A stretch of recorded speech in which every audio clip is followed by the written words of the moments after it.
I'm doing pretty good here. Like I think I said last time, I got a new domain recently and was working on the website a bit, but it's kind of a bit off and on.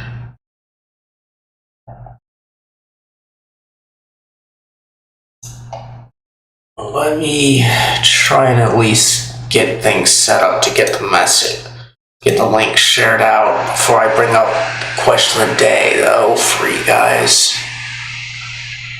But yeah, so the website, like as I was talking about, I got most of the information lined up that I want on the website. It's going to be mainly a documentation website. The thing is, I ended up down a rabbit hole, so I got sidetracked a bit. Because I've got what's called a little static site generator of my own. Like, you've got plenty of them out there. There's Hyde, Pelican, Jekyll, Zola, Hugo, a lot of them, but I kind of made my own a bit ways back that I used for like personal domain. I've been trying to add some stuff into that, like Pig Nation, and now I'm working on trying to get a feed generator set up, but the problem is the feed type that I want to implement, you don't have very many good options. Like, you've got about three. One of those three is unmaintained, and somebody tried to get the code up to date, but it's been years since they had that pull request and over on GitHub, and nothing has happened to it, so that's why I'm saying it's unmaintained. And then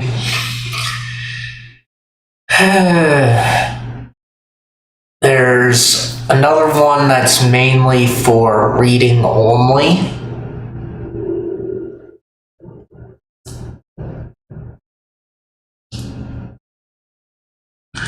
And what I want to do is generate it, and so the third one that I saw that seems most up to date, its code kind of annoyed me, like how you're supposed to interact with it and such, because it's using a lot of things that you'd see in Java programming, particularly back when Android was getting started in that.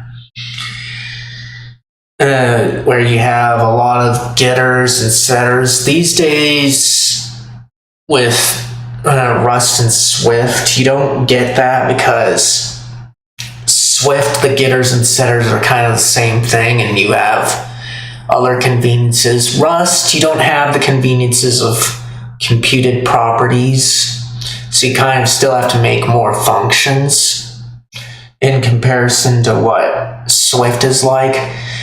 But both of them, you generally do it on the type, use the type properties to get things, and then you also use them to set them, or you get function calls depending on what it is. So that guy didn't interest me, so I was like, fine, I'll just roll my own. And although I'm not too thrilled about having to have rolled my own, the spec, which is a JSON feed, is simple enough. And I've nearly got everything implemented. It just needs some testing.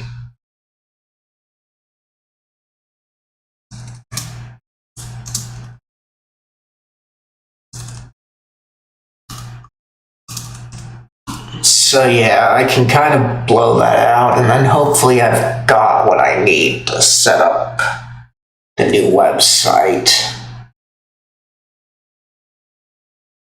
Well, let's see, that kind of took out a while of explanations, so let's bring up today's question of the day.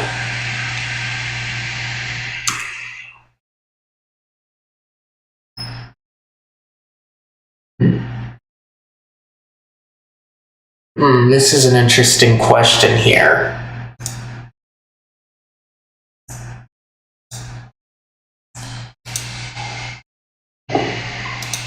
Well, let's see. I can't really say that there's a book per se, because what really kind of changed my life was a manga called Liar Game, because it kind of really opened up my eyes to things. It's kind of obvious now about what it's pointing out in that. But if I hadn't read Liar Game, I would still probably be associating myself with the Mormon Church. Like, I am still on their records, and like, I probably would have still kind of left it, as it's not generally how I'd like to be in a community there, and that it's just more so it really opened up my eyes into what trust, doubt, and apathy are, and how important doubt is to trust. And if I hadn't known that, it would have taken me a bit longer to get out of where I grew up in.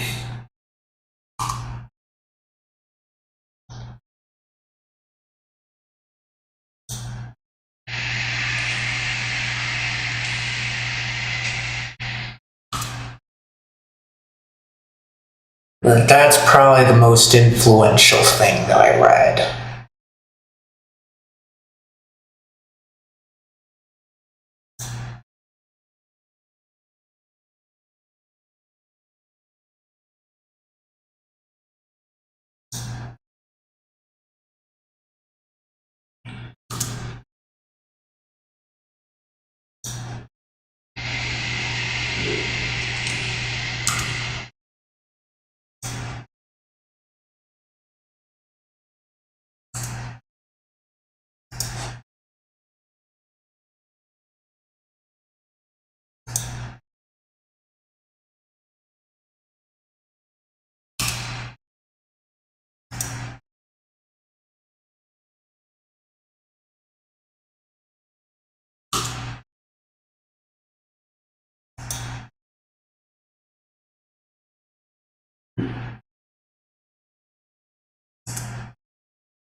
Okay, got the links out. So now I'm gonna take this chance to go get a drink. You guys do whatever you need to get ready for stream.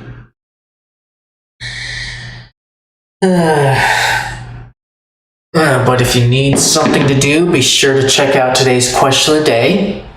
If you don't see it and you're watching this live, then the command in the title of the stream should bring it up, and I will check on that when I get back. But if you're not watching this live, if you rewind a bit, you should be able to see what the question was, and you can leave your answers in the comments. With that, I will be right back.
Alright, I'm back. Let me check on you guys.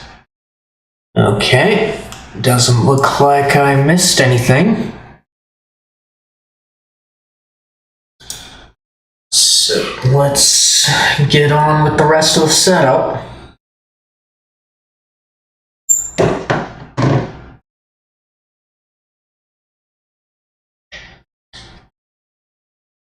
Which means bringing up the game and we can get started.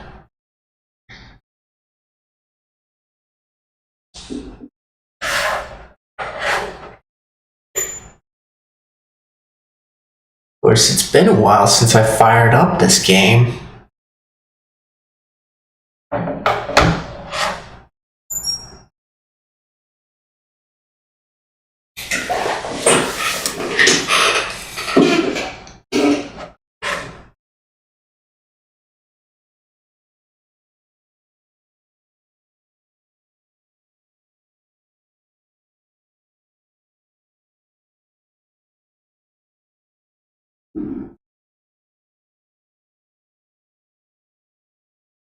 Alright. Oh. Thought we were gonna be in for quite a wait here.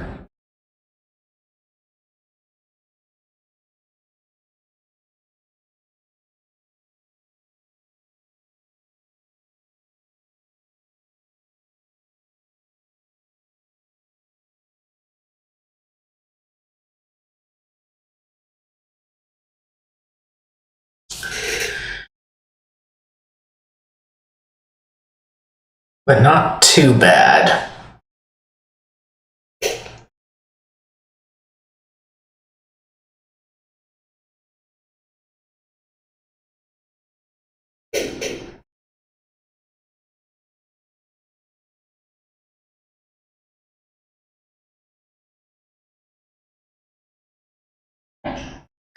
But yeah, this is what I get for not being in the game for too long.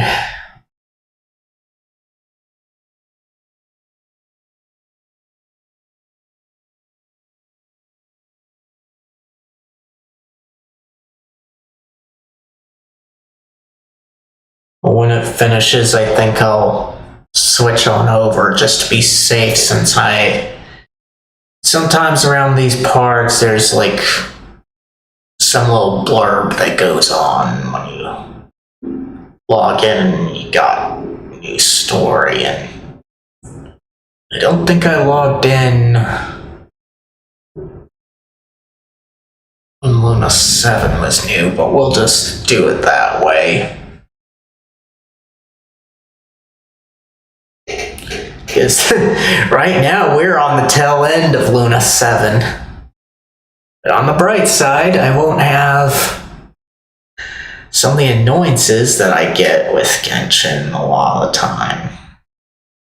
Like all the red marks.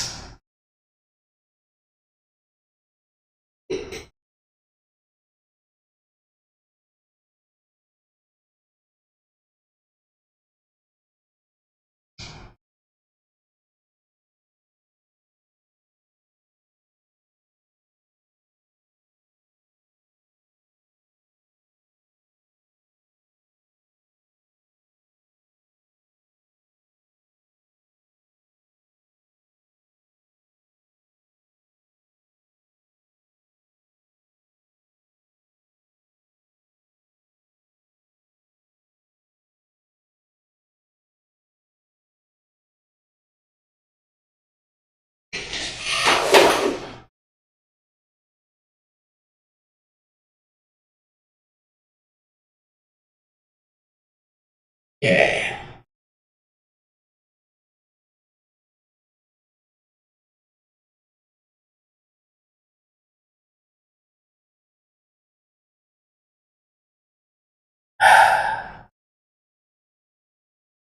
Still going through things.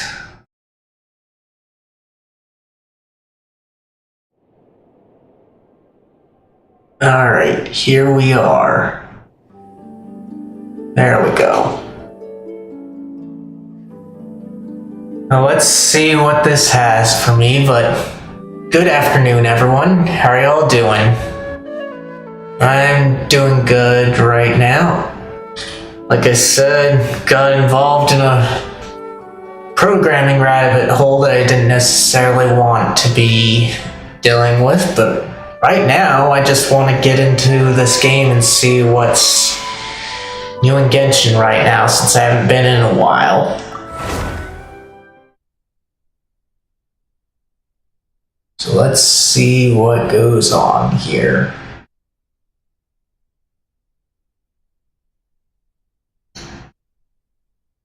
But yes, this you usually don't see with my streams because I wait for it on here. Okay, let's see here. We'll take care of everything here. Okay, quite a bit.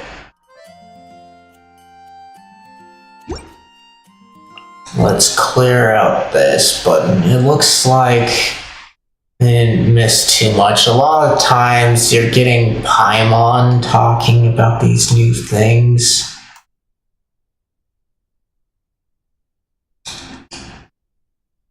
I really wish here that they would have like a read all or mark all as read, since I don't really care about these. I'm just going through them to make sure I don't get the darn red marks.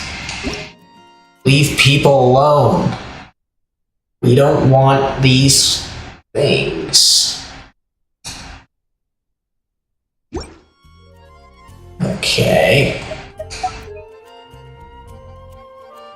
Well, I guess some of this would help because they get some information out of users like us, but come on, I don't want these things. Just let me go and play. Okay. Don't care, but we'll set that up. And now do that. Thank you.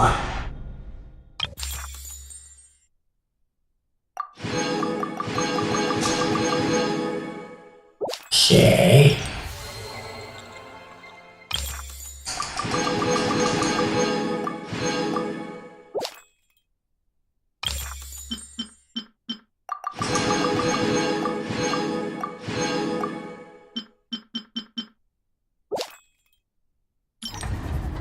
Okay.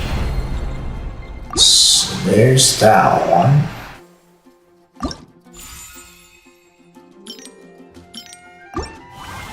No one cares. Okay. Wow, so apparently I made it in time to get this stuff.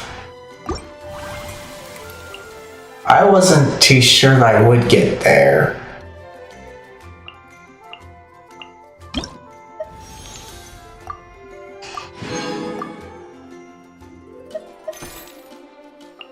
Okay, thank you. Don't care. Okay, no one cares.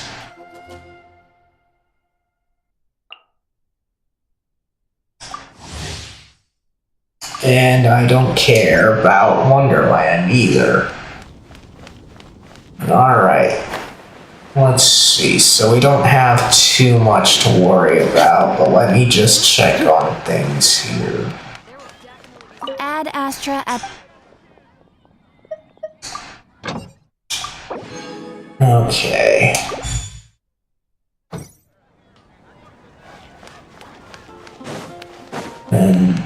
Just get ready.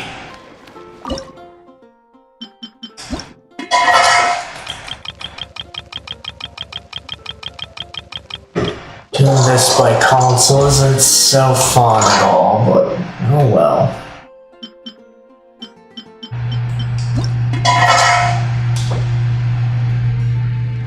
Okay.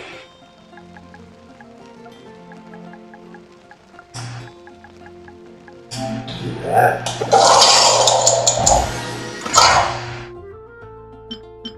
Okay.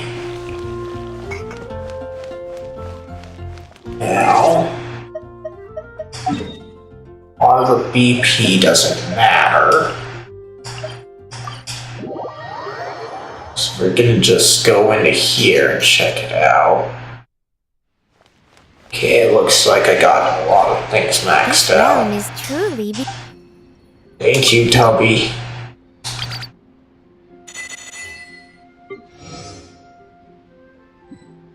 Okay.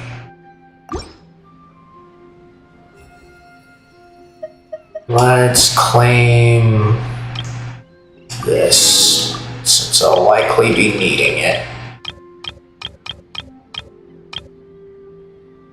Okay, nothing else that I particularly want at the moment. if you ever have. Alright. And I think that does it, because everything else you'd normally see me do, like the daily commissions, those are kind of done up. Not that I've done them, but just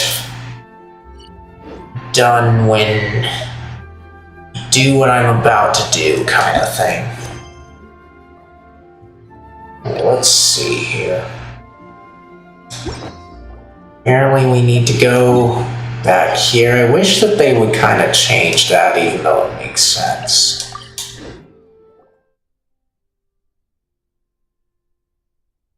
Alright. Now we are back here. Let's do this. So, talk to Catherine and Nod Krai, huh? So let's go ahead and go there.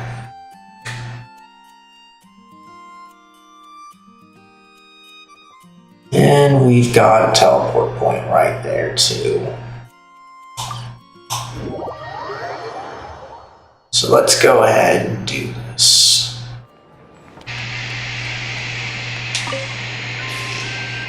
Ah, Traveler, Paimon. It's been a while. Yes, it has, Catherine. Did you miss me? Happens there is a letter here for you. One moment. Here. A letter? From who? Dear Diary, I'm Kale. I work as a trainee forest ranger under my master, Tainari. I'm also studying at the academia. I've been getting better and better at reading lately. Mr. Al-Haytham says that the written word is a crucial medium for exploring the world and understanding oneself. That's why I decided to start this diary. That said, what should I write about? Things are pretty quiet in Sumeria these days. Life is good. Every day is a fulfilling and happy one. When I think back to the days when I suffered from Elazar, or way back to when I was injected with god remains, I am in a much better place now. I hope it stays that way forever. I'll leave it there for now. Master said he'll take me shopping in Sumeria City today, which is great, because I've been meaning to visit the toy seller at the Grand Bazaar for a while now. Kale, time to go. Yes, Master! Huh? Yeah, I was gonna say, that said Sethos, and yet she said Master.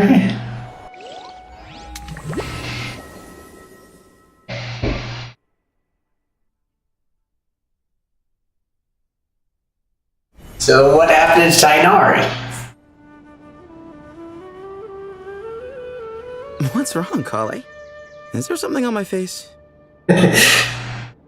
Was she not expecting you? No, sorry. I didn't mean to stare. Did Master Tainari send you to pick me up? So he didn't say replace Tainari at all. Master Tainari? What are you talking about? Tainari is the General Mahamatra. He's probably busy arresting criminals in Sumeru City. I mean, if that's what floats your boat, I can introduce you, but... Wait. General Mahamatra? What is going on here? Wait, Master Tainari is the General Mahamatra? But what about Mr. Sino? Sorry? Oh, you mean that guy who just joined the Vahumana Darshan? Rumor has it he's the leader of the Temple of Silence. If that's true, it's pretty impressive. Except you're the leader of the Silent. Of the Temple of Silence, so that makes this even more weird. Sounds like you've been getting to know more and more people since you joined the Academia. That's great, but don't let your Forest Ranger duties fall by the wayside, okay? What's going on? Sethos is acting like he's my master, and Master Tainari has taken over Mr. Sino's job. Is this some kind of prank? If so, it's a weird choice of prank. But anyway, Sethos doesn't look like he's joking. What is this all about? Hey, you're zoning out again. I'm gonna buy some tools for the Rangers. Why don't you stretch your legs a bit? It's been a while since you last visited the city, right? Wait! He's right. It has been a while since I last visited Sumeru City. Was it always like this? I mean, it feels familiar, yet somehow... something seems different. Is this really Sumeru City? Okay, let's see. Special story mode save point. When this icon appears in your quest tracker, it indicates that your progress has been saved, and exiting the story mode will not set your progress back.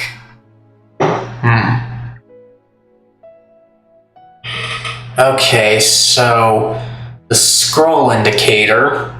Okay, I'm glad that they're telling me about this. This is something I've been hating about Genshin recently, how they don't have a good way of stopping when you could. Like, I've heard people say that you could, like, exit on the chimes or whatever, but back in the early days of Genshin, when you had to walk around everywhere, you had plenty of chances to stop, and the only times that you couldn't really stop were in a domain. And then, rather recently, they put you in domains for story modes while keeping you kind of out there in the real world, and so over in the game world's overworld. So it's game world overworld inside of a little special domain, and that didn't let me quit when I'd like to. At least it didn't give me that feeling because I've played from the beginning. So this is definitely a nice quality of life update, and I'm glad that they're explaining it right now. When you're in special story mode, you can tap the exit button to check your last save. Okay.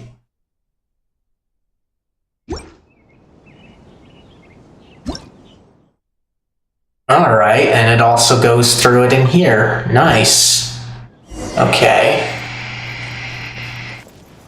So, this way. There we go.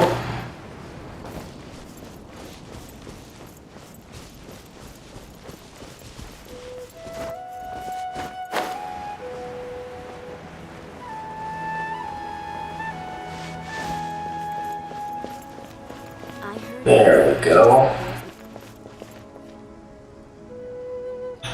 Lord Kaveh Bey, did you get a chance to review this month's accounts? Any feedback? You mean the version you sent over a few days ago? Yeah, I took a look when I received it. I was thinking that maybe our profit margin is a little excessive. I visited some of our commercial partners last month. Their earnings are very slim. Are you suggesting that we give up some of our profits for them? Well, since we have more than we need, yes. Making money for its own sake is pointless. Don't worry, I've already planned for it and the numbers look fine. We can adjust the rates starting from next month. Also, about that designer you hired, I've had to revise his proposal 3 times now, but he just doesn't seem to... Let's cut our losses. Pay him his fee and send him on his way. I'd like you to get Layla on this instead. She was Cyrus's student and she designed the Palace of Alcazarzare. Seems like a much safer choice. Who's sneaking around over there? Mr. Kaveh? Do you recognize this person, sir? Yes, it's all right. We've met. This is Kale, Sethos' trainee. He brought her along the last time I went for drinks with him. What brings you to the city, Kale? Is your master here too? No, this is all wrong! Why is Mr. Kaveh saying that too? Tainari is my master, not Sethos.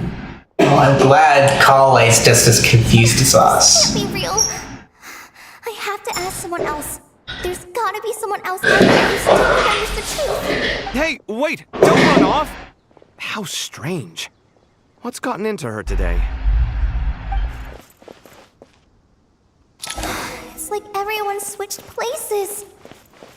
I guess I'll keep looking around.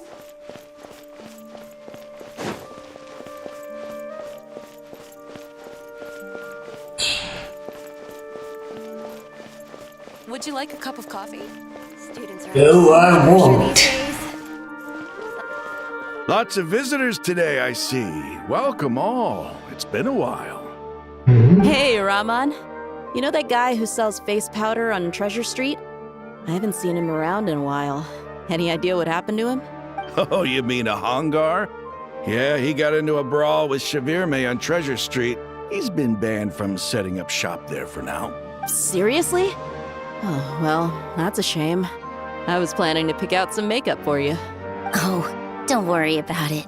The legendary Flame Mane discussing makeup with the Zubair Theater star dancer. Now there's something you don't see every day.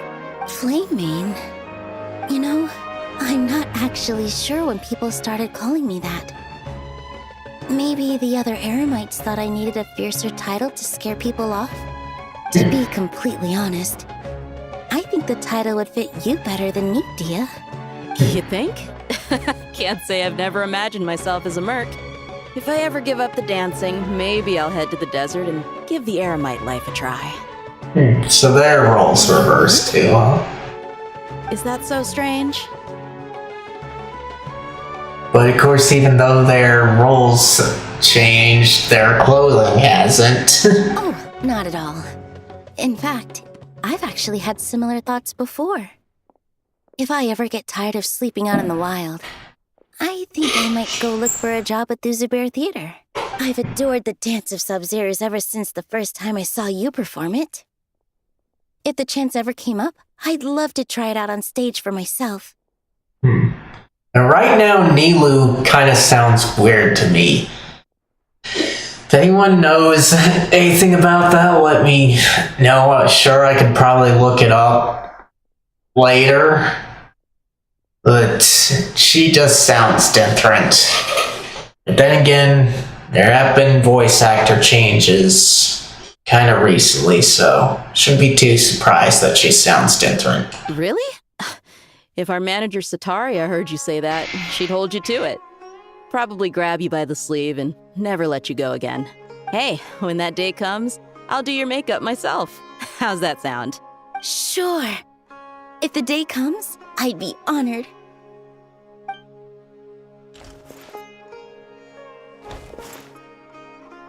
Everyone I know, everything I've ever known. Suddenly it's all a jumbled mess. The question is, who's right? Them or me? Oh, my head feels so heavy. I can't think straight. Well, if you can't think straight, we just fire things off. Yes, I can do that, but I don't like archers since they're hard to handle for me.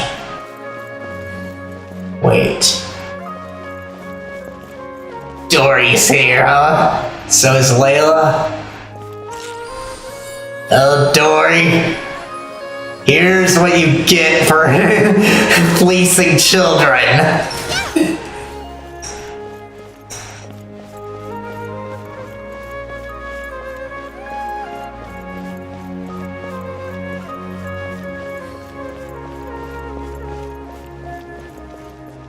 Mahamatra Tainari, we've apprehended the suspect. They say that the fool is prone to blind faith, but the wise man is not immune to it either. Suraj, do you have anything to say in your defense? Tainari, you were the one who turned the sages against me. Just a few words of caution from you was all it took to destroy my research. And now you're trying to stop me again? You should know that mechanical life is the future! We must cast aside our useless flesh and... That's enough. I'm not in the mood to listen to your lunacy. Anyone could tell you how amateur your work is. Karina, Ilias, put him somewhere safely out of the way. Safely out of the way? Let's send him to Davy Jones. Yes, sir. Next on the agenda is... Master? What is it? Wait. Did Professor Zahahati send you? She's been encouraging me to take on an apprentice. Might be getting a bit ahead of herself there, though. No, Master! It's me! Kale! Listen to me. Something really weird is going on in Sumeru City. It's like everyone's identities have switched around. You're not the General Mahamatra. You're a Forest Watcher. Just yesterday, we agreed to come to Sumeru City today to go shopping together and... All right, there's no rush. Let's back up a little. Your name is Kale, correct? Although this is our first meeting, you do seem strangely familiar somehow. Is there anything I can help you with? No. Kale needs a hug right now. What is it?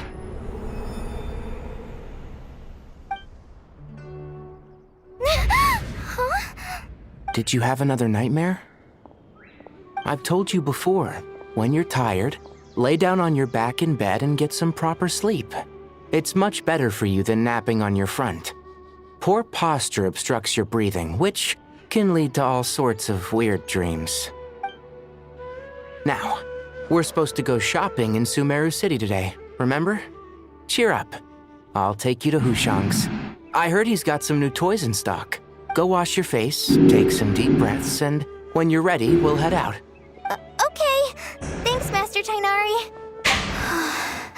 So it was just a dream. And yet, dreams can sometimes be a warning of things that will soon come to pass. Who said that? That dream felt unusually real, didn't it? Here's my suggestion. Since you're heading into Sumeru City anyway, you may as well tell Lesser Lord Kusanali about everything that happened. And just to be on the safe side, I think you should also inform your 2 traveler friends who once helped save Sumeru. I'd write them a letter if I were you. Time is short. A storm is coming from beyond the bounds of fate.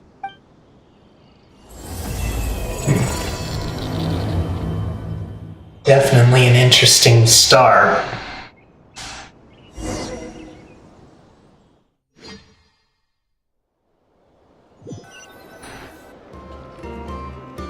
What a strange situation. No wonder Kali was in such a rush to write us a letter.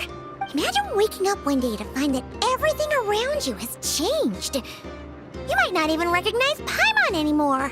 Whew, that's a scary thought. Let's get to Sumeru and find out what the heck is going on.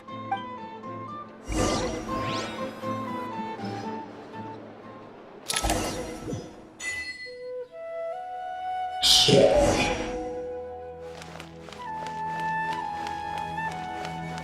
So they already took us here, huh?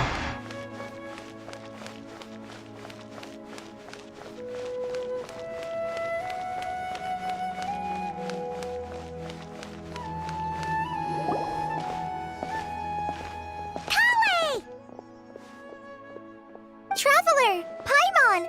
Thank goodness. I'm so glad you made it. Of course! We won't let anything happen to you, Kale. So, what's going on in Sumeru City? Looks like lots of people are moving or something. Yeah, I was just gonna say. After I wrote my letter, Master and I went to Sumeru City and told the Dendro Archon everything that I experienced, from start to finish. What did Nahida say? She was silent at first. It seemed like she was deep in thought. Then the next day, we got told that she was ordering everyone to leave Sumeru City immediately and move to Caravan Rebot. The entire population of the city has to move? Not just Sumeru City. The evacuation also includes Lokapala Jungle, Avidia Forest, Ashavan Realm, and Ardravi Valley. Basically, everyone living in the rainforest must temporarily relocate to Caravan Rebot. Holy smokes! It's crazy! Yes, it's quite an operation. Even if people only bring the bare essentials, the scale is simply enormous. They've requisitioned almost all the Sumpter Beasts in Sumeru for the task, including the entirety of Dori's Sumpter Beast Park. All on account of that dream Kale had? Why did Nahida give any indication as to why? Both questions are good. This one is what I feel like asking, though. The Dendro Archon said that what Kale experienced was not a dream, but a warning. After our meeting, she immediately summoned the 6 sages to analyze the situation and discuss countermeasures. They concluded that the events seen in the dream are very likely to become a reality, and that an unknown danger is rapidly approaching. Oh, please keep that to yourself. We don't want to cause widespread panic. The official reason they've given is a large-scale renovation of the rainforest ecosystem. People are skeptical, but there haven't been any major incidents. So far, at least. The Dendro Archon seemed really worried when we spoke to her. She said you can go visit her in the Sanctuary of Surasthana when you arrive. She also said she'd hold out until the very end. Tighnari? Kale? You got a minute? I need a hand here. One moment, I'll be right there. As a forest watcher, I've been tasked with assisting with the relocation work. There's a lot to be done, and they need all the help they can get. This will be the final group of evacuees from Sumeru City. While they're away from home, they'll be heavily reliant on outside help. Thank you for coming in our time of need. As you can see, another crisis is upon us. Excuse me, sorry to trouble you, but could you help an old man find his medicine? It's buried somewhere in my luggage. But you were just standing there just a minute ago until he came up, so are you tricking this guy? Where's my mom? Where did she go? Don't worry, it'll be okay. Those items are worth a small fortune. Make sure you store them somewhere safe. You understand? I bet you thought you'd get away with this in the chaos, huh? Guess again. No petty thief gets past me. And mass evacuation inevitably comes with all kinds of problems. Nahida wouldn't have resorted to this unless it was absolutely necessary. The strange events of Kale's dream took place in Sumeru City. Whatever danger is afoot, it must start here, which is why everyone has to leave. We should go help the evacuees. See you around. I'm so glad that you believed me and came all this way to help. It means a lot. Please stay safe.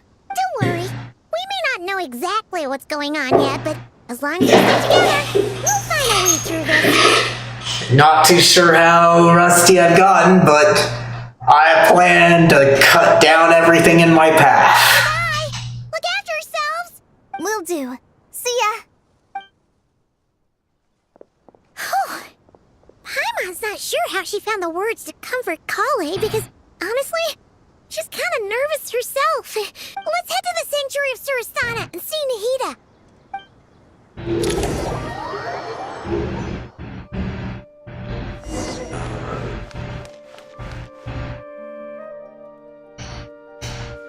Who goes there? No unauthorized access to this place. By order of Mahamatra Sino. Are you blind? It's the Traveler and Paimon. Surely you've seen them before. Hey, Justice, how are you doing? Let's see. So, are you blind? It's Toma and Paimon. Surely you've seen them before. Oh, so it is. I'm sorry, I haven't been sleeping well lately. My nerves are a little frayed. Not sleeping well, you say? What's troubling you? These two go together, so we're just gonna do the top one. The Dendro Archon is in a very vulnerable state at the moment. Mahamatra Sino is concerned that our enemies might choose this moment to strike, so he's ordered us to strengthen our defenses. Just seeing you two again already puts our minds at ease. Please, enter. I'm sure everyone's expecting you. That's too bad to hear, but at least it's not as any worse. And hopefully being here helps make that part edge along better. Let's see. Just seeing you two again already puts our minds at ease. Please enter. I'm sure everyone's expecting you.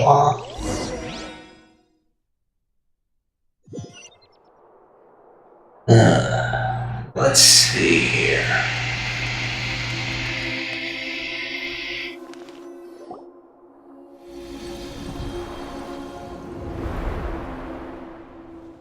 Traveler, Paimon, you made it.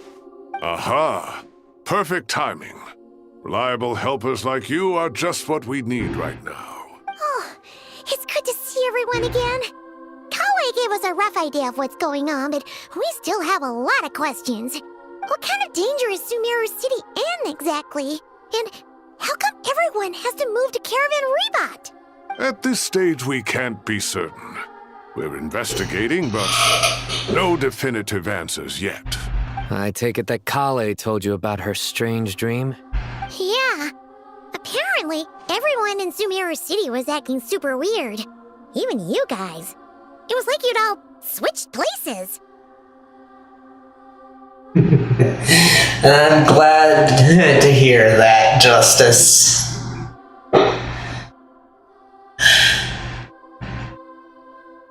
That's right. Kale and Tainari reported the situation to the Dendro Archon. She believes that it wasn't merely a dream, and that whatever it was has something to do with Irminsul. Irminsul again, That's a reasonable inference. Only through Irminsul can people's memory and cognition be so significantly modified in such a short time. We don't know why Kale would dream of these things, nor who was trying to warn her. The Dendro Archon decided to connect to Irminsul to investigate more thoroughly. Has she found anything yet? Irminsul is connected directly to the ley lines. The tree serves as a central hub where the ley lines converge, and its core function is to record and store the world's knowledge and memories. But something has gone awry, severely compromising the performance of this core function. Information is bottlenecking inside Irminsul, hampering the ley lines' flow. If this continues, new information will languish unrecorded, with existing records thrown into disarray. In short, the souls of the dead will be stranded, while the living have their sense of reality warped. In the long run, Kale's dream could well become a reality. And that's just the beginning. There's no telling what other nightmares could end up coming true. Irminsul, the ley lines. I have come this far to use my death to open the gates of the ley lines to my people. In Natlan, the captain was storing stranded souls inside his own heart. It was only after the rules of the Night Kingdom were amended that they were finally able to return to the ley lines. And that was just one nation, problem with Irminsul could end up affecting all ley lines worldwide. Faced with a growing backlog of information, the Dendro Archon decided to connect herself directly to Irminsul and take over the recording and processing function herself. So that's why we can't talk to her right now? But it is an almost impossible task. Individual brains aren't equipped to deal with the sheer volume of knowledge and memories involved. All that information flooding in at once would instantly fry any human mind. And for a god, even for a god, the suffering must be unimaginable. The Dendro Archon's power originates from Irminsul.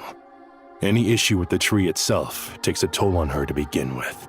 On top of that, she's subjecting herself to the grueling task of processing all that data. It must be torture for her. And despite all of this, she is somehow finding the strength to investigate the Irminsul situation from within and send us her findings. I finished analyzing the latest data. Looks like our working theory was wrong. There's no signs of Irminsul having been attacked from the outside. None from the outside, huh? Well, if there's an attack, then it's likely from the inside. So it's internal then? Some sort of disease, perhaps? No. I've spent half my life studying the ley lines.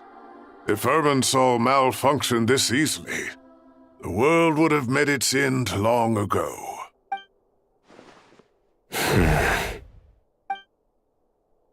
Sino? What is it? Not long ago, I got a tip from the Corps of 30 that a large number of unidentified merchant caravans had recently been spotted entering Sumeru through Beta Harbor. At first, I suspected that they might have something to do with all this, so I sent some people to investigate. But if Irminsul wasn't attacked from the outside... Don't you think there are more important things to worry about right now than guessing who's behind all this? It's been over 12 hours with no new intel. If even the Keeper of Irminsul is this badly affected, you can imagine how bad things are in there.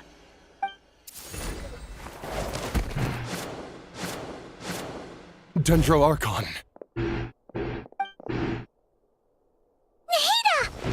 What's wrong?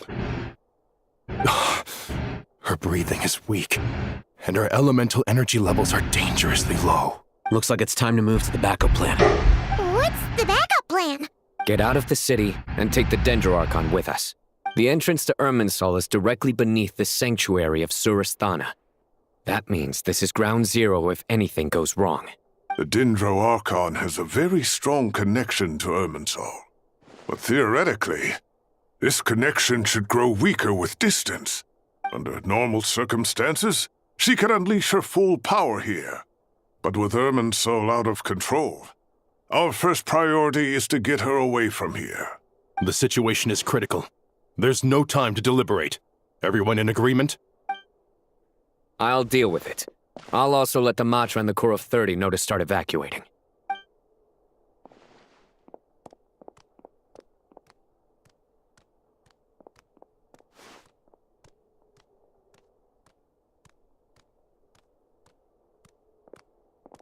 Let's go. No sense grieving when there's nothing more we can do. Agreed. We'll be back as soon as this is over.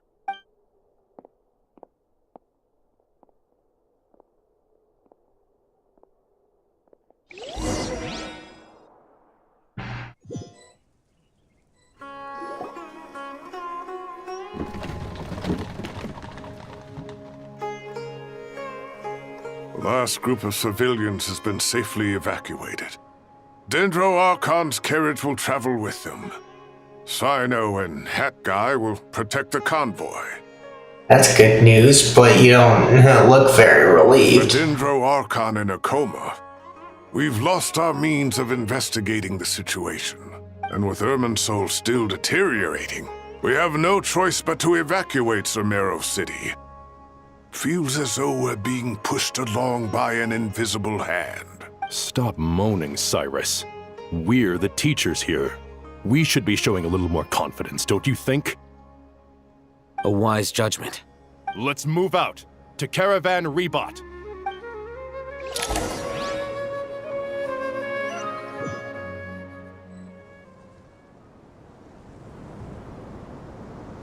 Sir, all units are in position. Good. Everything is going to plan. Interfering with Sumeru City is a necessary step, so do not hesitate. The Irminsul situation will not harm you. For some reason, I'm getting Kingdom Hearts vibes right now. Like, I haven't played Kingdom Hearts, but I've seen enough of it to know that there are guys dressed like this. We need to speed things up here, too. We don't want to keep our client waiting, do we? No, sir. You have my word. Everything will be completed on schedule.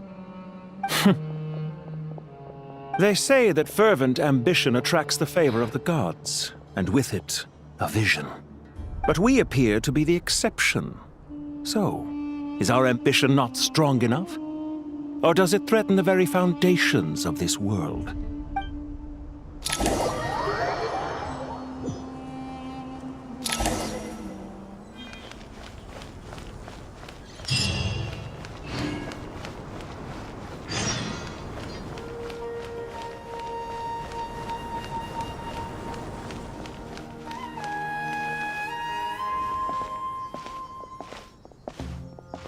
How is the Dendro Archon?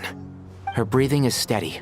I prepared some therapeutic incense for her, but it hasn't had much effect.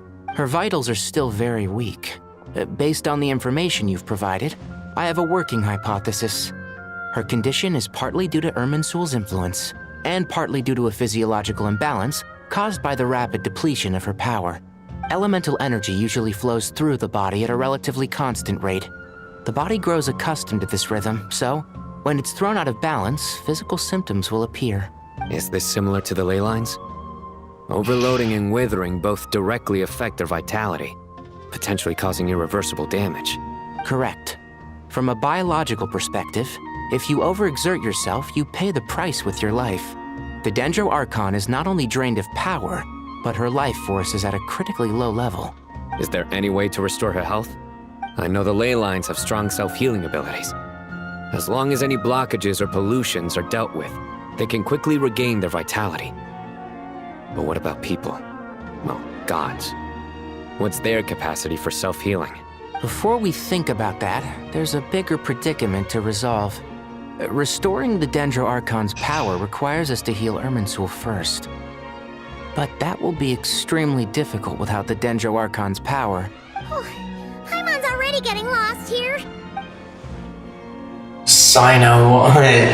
Tighnari and Sino are discussing the current situation and at pace. I have to concentrate hard to keep up. Master Tighnari and Sino look so serious. I've not heard Master speak in this tone for a long time. Tighnari. Master Nephis, sages. Tighnari, haven't seen you in ages. Have you gotten taller? Or did your ears get longer? Hopefully the former, Uncle Baladuri. Sino, where's Professor Cyrus? I thought he'd be with you. He went out into the wild to investigate the situation. He said that the Irminsul anomaly will likely start to affect the real world soon. He shouldn't be trotting around alone at his age. Which way did he go? I'll look for him later. Would someone mind introducing us? Ah yes, of course. Allow me to do the honors. I'm sure we're all familiar with the Traveler and Paimon. They're the heroes who helped foil Azar's conspiracy and save Sumeru. These gentlemen and I are the 6 current sages of the Academia. Balduri and I are part of the Old Guard, while the other 4 took office after Azar and his clique fell from power. We have Sage Elkindi of the Spantamad Darshan, Sage Farnas of Kasharawar, Rataoist Sage Shakir, and finally Harabatot Sage Rusht. Nice to meet you all. It's an honor. We'll be working together closely to resolve this crisis. We'll do the top since they go together. I've heard much about you. Delighted to finally meet you in person. You're younger than I imagined for someone with the power to stand up to fate itself. Thank you for lending your aid to Sumeru once more. Once we're on the other side of this, could we get a photo together? My daughter has a friend named Isak. He's always talking about you two. Of course! No true hero would deny a child their wish. Back to business. So with the Dendro Archon currently in a coma, the people have taken temporary refuge at Caravan Rebot. But they cannot stay here forever. We need to come up with a plan as soon as possible. For Nas, any thoughts? Well, firstly, having reviewed the data, I'm inclined to agree with your assessment. This doesn't look like an attack on Irminsul from the outside. Rather, it resembles a malfunctioning machine. Calculations going haywire and sparks flying. That being said, before we consider how to fix it, we need to understand precisely what has gone wrong. Furthermore, we somehow need to ascertain this without relying on the Dendro Archon's power. We have no direct access to Irminsul. However, we might be able to gather the information we need from the ley lines. Study the branches to learn about the trunk, in other words. Wait, is that what Cyrus is up to? No wonder he ran off to research in the wild. Curse always one step ahead of me, isn't he?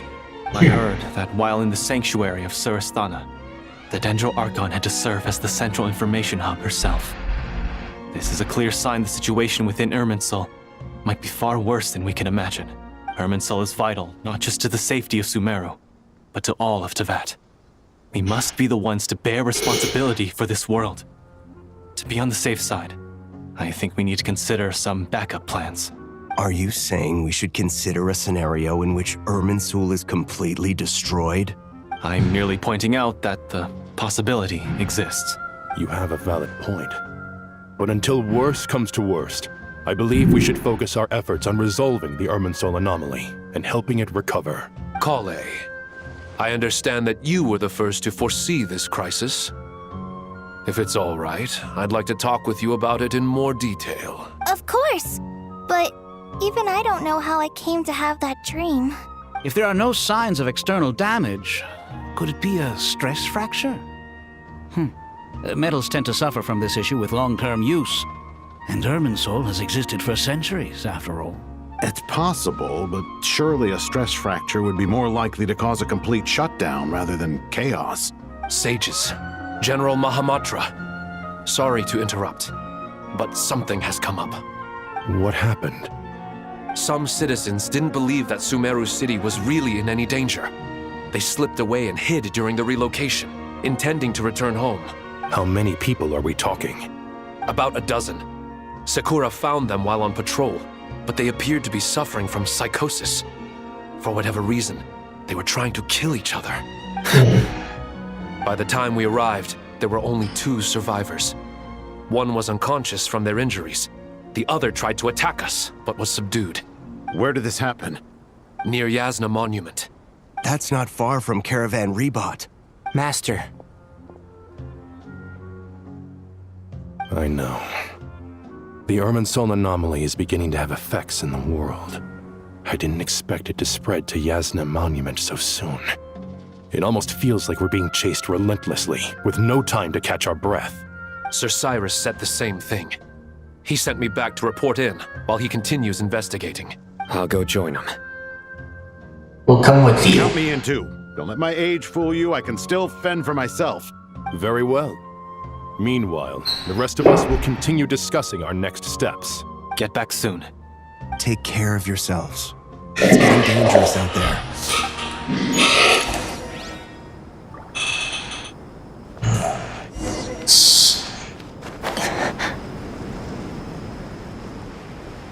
Why does it look like we're in the middle of withering?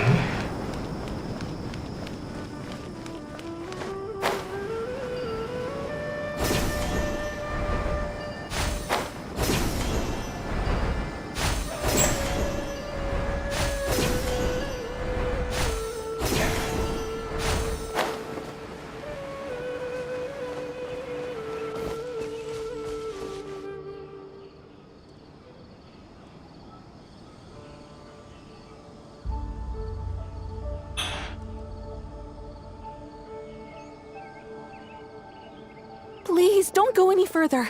As you get closer to Sumeru City, There's no knowing what dangers you might encounter. So this is our mentally disturbed man? I'm going to gut you all!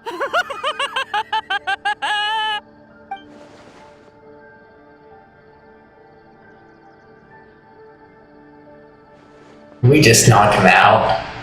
Cyrus, you didn't even bring a single guard? Do you think you're some sort of warrior? It's fine. Come here and look at this. Oh, it's... A ley line blossom. That's right. Flowers that bloom from openings in the ley lines, indicating some sort of anomaly. I don't believe I've ever seen a color like this before. Did you discover it nearby? Not just here. Way over there, too. They're everywhere. There's even more in that direction. How did you ascertain the situation further ahead? Didn't you just say that we can't go beyond this point? Yes. This area is relatively safe so far. But if you continue forward, delusions will start afflicting your mind. However, some vision-bearing mercenaries were able to maintain their sanity a little better.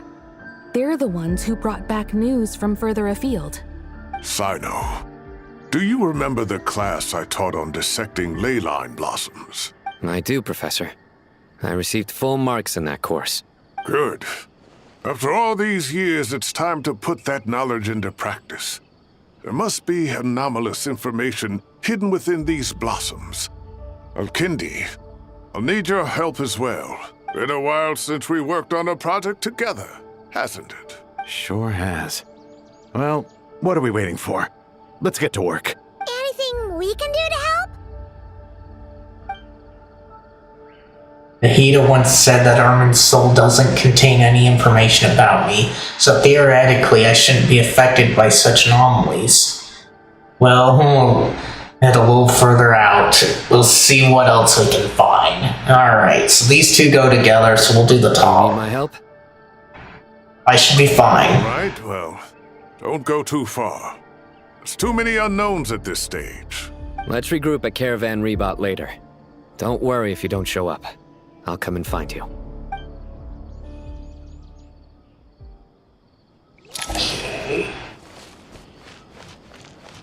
Well, it said that more progress was saved. That's nice.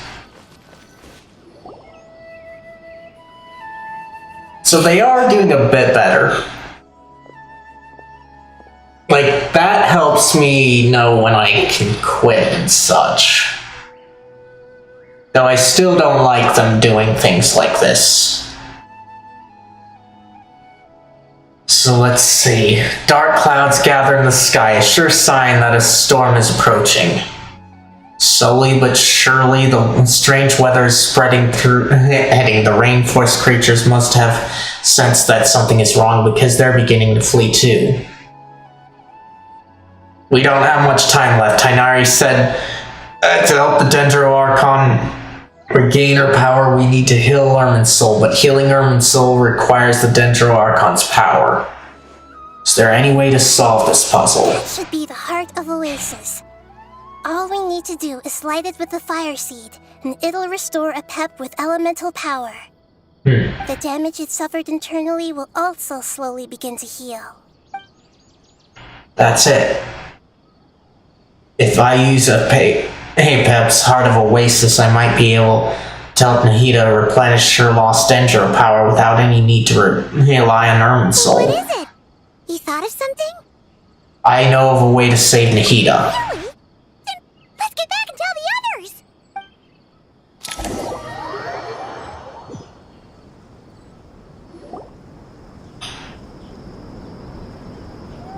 Whew. Glad to see you've returned safe and sound. Any longer and we would have gone out looking for you. Well, this is a nice surprise. Paimon's sure feels better with everyone we know here. It's great to see you all. We've made some progress, so let's start by giving you and Paimon a quick update. By dissecting the ley line's blossoms, we've been able to deduce that although Irminsul is experiencing an anomaly, it has not completely rejected access from the outside. The Dendro Archon has the power to connect to Irminsul, but there's also another way. I assume you recall the devices everyone was wearing when you first arrived in Sumeru? Devices? Oh, wait. You mean... The Akasha terminals? Oh, we get a voice line here too, huh? That's right. I like how they're voicing us more. Of course! It's been so long, Paimon almost forgot all about the Akasha. Wasn't it shut down, though? Yes, but although the system isn't currently operational, the technological infrastructure is all still there. And it turns out that a certain someone gets so bored at work that he's actually read through every single one of the instruction manuals. No prizes for guessing who that was. If praising others is that embarrassing for you, you can simply spare yourself the ordeal. Well, reading all the manuals sure beats worrying about what you end up doing, because depending on what you do, the company could take credit for the thing you did. So studying something that they can't really take from you. As much as it pains me to say anything nice about him, there's no denying his intelligence. He rarely forgets anything he's read. The Akasha is exactly what Sumeru needs at this moment. Between us, we should have all the knowledge and expertise we need to get it up and running again. But if I recall correctly, doesn't the Akasha need a gnosis to function? Well, that's what we thought. That's exactly right. The Akasha relies on the Gnosis as a power source, and in its absence, we'll need to find an alternative. To tackle this problem, it looks like we'll be relocating once again. Namely, to the Temple of Silence. Ring any bells? It's the only major institution in Sumeru dedicated to preserving the knowledge of King Deshret's civilization. You might find the answers you're looking for hiding there. I agree. There's a good chance. Master Nephis and the other sages have discussed it. As the chaos from Irminsul continues to spread, Caravan Rebot won't be a safe haven for much longer. We have to move into the desert next. The scholars and sages will head to the Temple of Silence, while the civilian population seeks refuge in Aru village. The Eremites will keep everyone safe during the journey, and Candace will be there to receive us at the village. This leaves us just one thing to worry about. That Dendro Archon. She's very weak. We can't afford to wait until Irminsul is fixed. There has to be another way to help her. And that's where we come in. Wow, luckily, the Traveler had a eureka moment while we were out investigating. Really? Wow, nice one, Traveler. Let's hear it. Tell everyone about the time you and Nahida saved Apep. I wonder how this would play out if you didn't do Nahida's Act 2. Theoretically, it's feasible. From what you're saying, although elemental life and elemental energy have their differences, the Dendro Archon has explicitly stated that she can imitate the power of the former. In which case, as long as Apep is willing, she should be able to convert her own power into a form that the Archon can use. It wouldn't be difficult for her at all. The only problem is convincing her to help. I'll find a way to persuade her. Even though she wasn't exactly friendly the last time we met, she didn't refuse to talk with us. When she realizes the danger that Nahida is in, surely she won't turn a blind eye to it. Well, hopefully not. Well, we can bring Nuvalet in. Either way, we're not exactly spoiled for choice here. Hey, it's better than having no options at all. I agree. Without Irminsul's aid, the legendary Dendro Dragon Apep may well be the only living thing in Sumeru who can help our Archon recover her power. There's no time to lose. I'll bring this proposal to Master right away. If he and the other sages agree, we'll split into 3 teams. The academics will go to the Temple of Silence to look for a solution to the Akasha problem. The Eremites will escort the civilians safely to Aru village, and the Traveler and Paimon will take the Dendro Archon to see Apep. There's still a long road ahead, and no knowing if we'll make it. But at least we have a direction now. I'll take it over floundering around in confusion. If there are no objections, then let's proceed. But before we adjourn, I would like to leave you all with some parting words. No matter the distance between us, there will always be an invisible force tying us together. May the bonds forged in the past shine bright like stars, and open a new path before our feet. Huh. Is that from King of Invocations? No. This one's from King of Invocations, the sequel. It is from King of Invocations then. What's the difference? The sequel's much cooler. Couldn't agree more.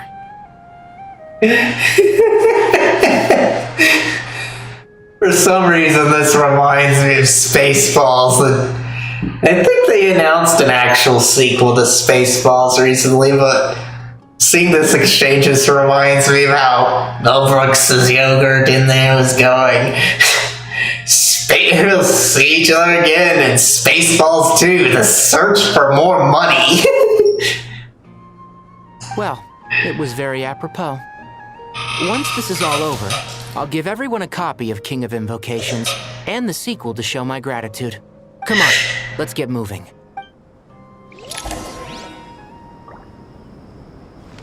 Alright.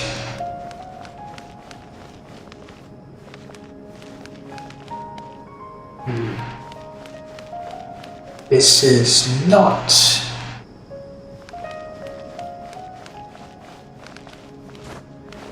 Okay, so I do have to get lower. No wonder it was confusing me.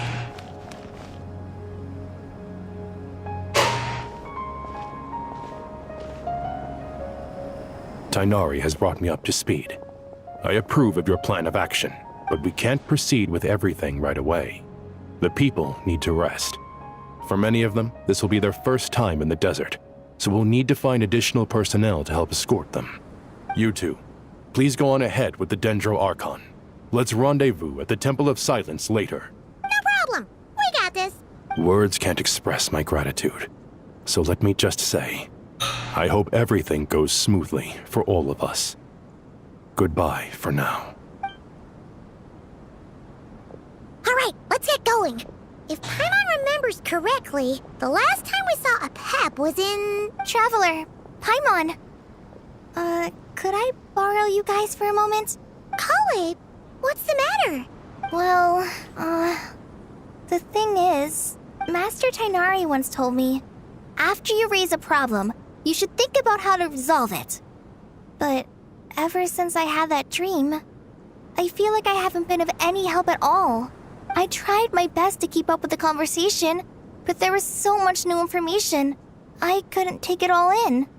So, I just wanted to ask, do you have any tips for me there? Paimon knows exactly how you feel. But fear not, everything you need to know is right here in Paimon's notes. Sumeru chapter. It's got tons of info about all the things we've seen and heard on our adventures. Some parts are a little simplified, but hopefully it all makes sense. Sure kept that one quiet. You see? Being the greatest guide in Teyvat isn't just a fancy title. It takes a lot of hard work. Paimon doesn't always understand the things you're talking about with other people. Whenever that happens, she notes down the confusing parts and goes over them in her own time. This is perfect. Could I borrow it? Sure. Matter of fact, you can keep it if you want. Paimon has another copy. The spare copy was originally meant for the Traveler. Paimon used to worry that one day she might not need a guide anymore, so she wanted to have a gift for her, in case we ever parted ways. Kind of a typo there. Or that you actually do think that Aether's the canon and thing, because us being able to choose our travelers, they should have easily been able to change the male and female pronouns, especially by now. But it doesn't seem so necessary nowadays. We have so many more places to see together. One copy will be enough for both of us. Thank you so much. But still, these are your treasured memories. I think I'll make my own copy and then return the original to you. Anyway, that was all. I won't keep you any longer. Have a safe trip. See you again soon. See ya! Alright, time to bring the Hida to see a Pep. Let's hope that old grouch is in a negotiating mood. Hopefully we don't have to fight her. See, you can view guiding notes on the quest overview screen. Nice. You can also view guiding notes directly during conversations. Oh, nice. Hey, okay. Here's a thought. Okay. Actually, never mind. In a pap-sized Nervalet's probably one of those dragons who's grown too close to humankind. They might end up fighting for all we know. Well, even if we do fight, I've got a team that can handle it.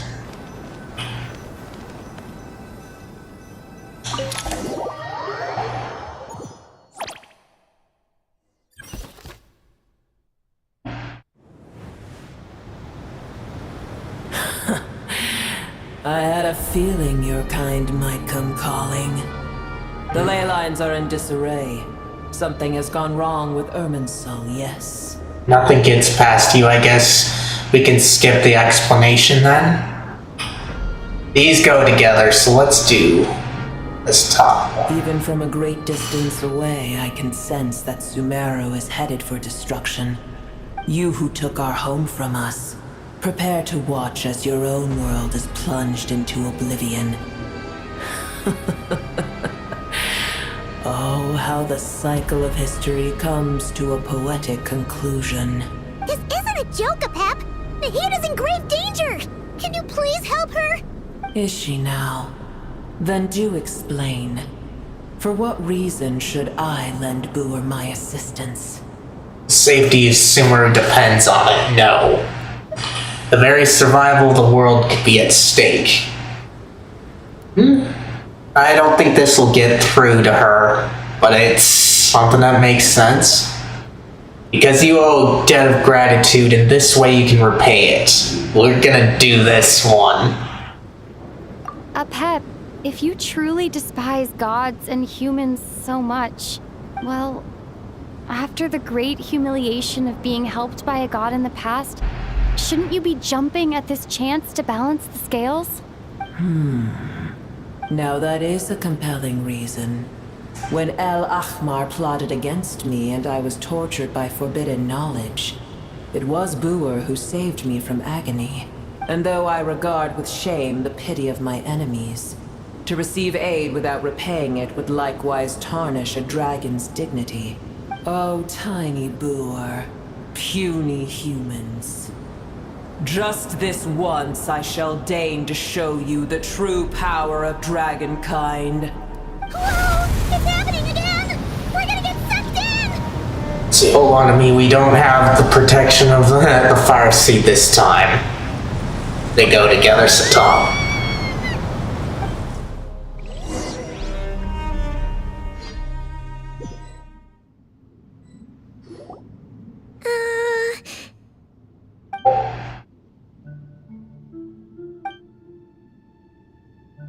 This is an awkward silence. Is silence a mandatory part of an audience with a dragon? It is done. The heart of Oasis is supplying her with life force as we speak.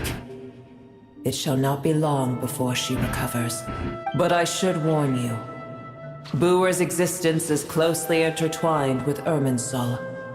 Unless the issues plaguing it are resolved, she will never completely recover her former strength. Thank you. Spare me your words of gratitude. Will giving your power to Nahida affect you in any way? You may also spare me your feigned concern. You don't think it's genuine, Apep? Just like last time, it's impossible to have a normal conversation with this dragon. A dragon's sovereign's power is far greater than you can imagine. While I was indeed weakened when the heart of Oasis ran dry, providing tiny Boer with a morsel of my life force shall have little consequence for me. Oh, good to hear.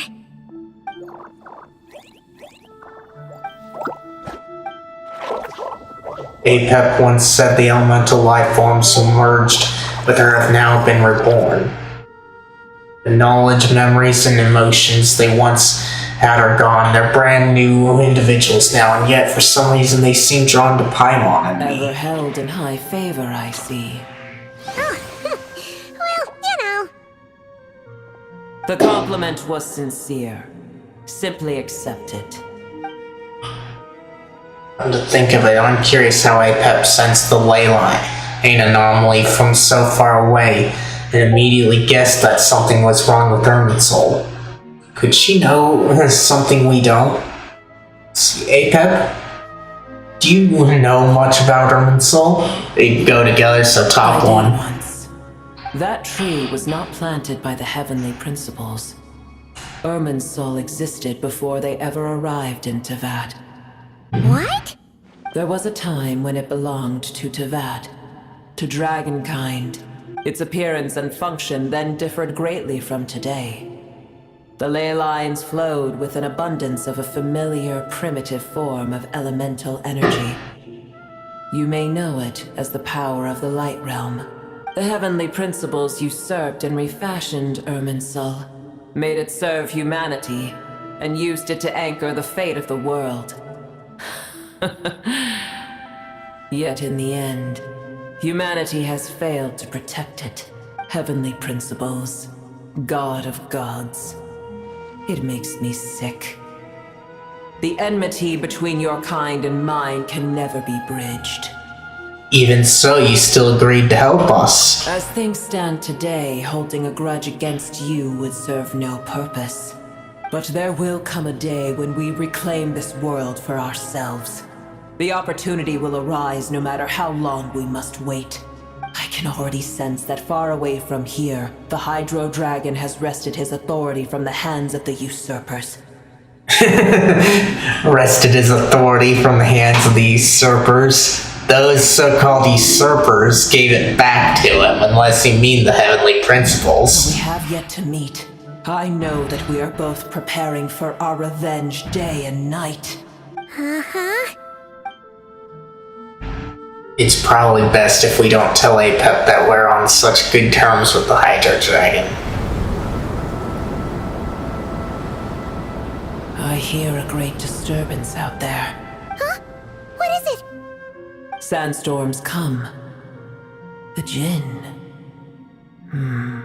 I see. What happened? Another calamity approaches. You both seem restless. Let us part ways here. Booer is safe with me. Once she has recovered, I shall return her to your side. Oh, thanks again. Take care, alright? I told you already I have no need of your feigned concern. There she goes again. We've done what we came here for. Time to check what's going on out there.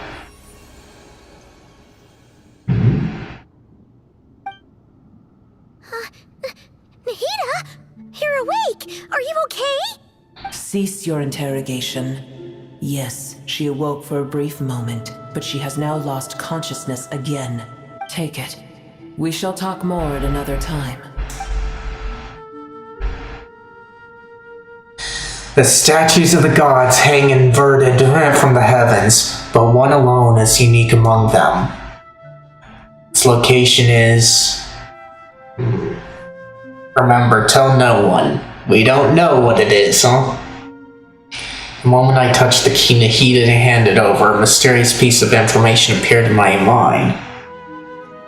I don't know what it means nor how to decipher it, but I will firmly commit it to memory. This must be incredibly important information. I don't know why Nahida would keep it a secret from everyone, but it's probably best that I do the same for now. Where the heck are we? Did you just dump us in the middle of nowhere? Wait. No. Paimon remembers now. The Temple of Silence is over that way. Come on, let's go find the others.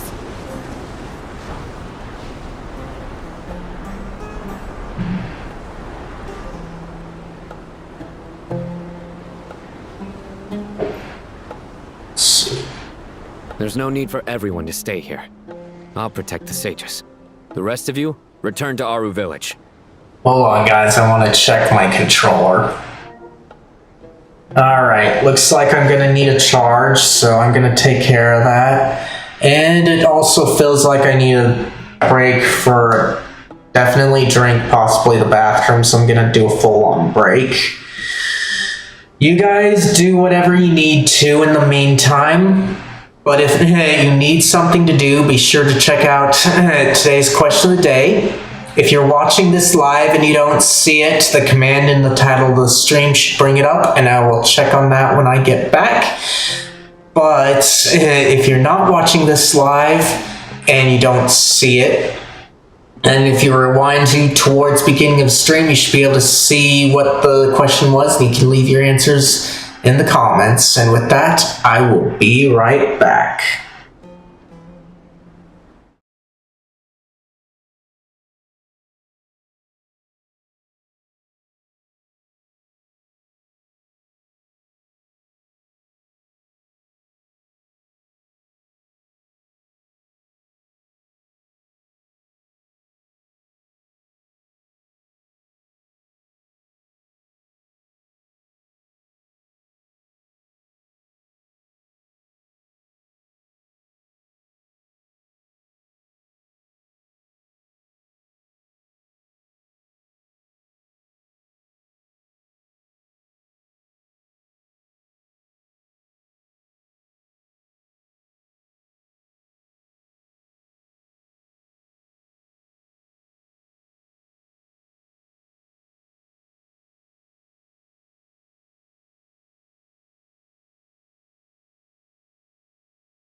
Alright, I'm back. Let me check on you guys, and it seems like I might need to charge my phone soon, so after checking on you guys, I'm gonna get my phone dealt with before we go. Back.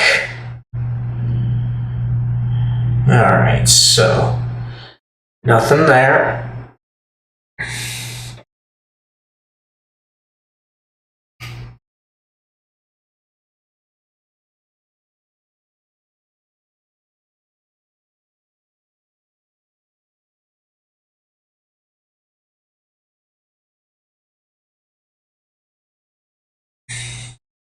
And looks like nothing there. So let me get my phone plugged in and we can resume. So hold on.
Alright.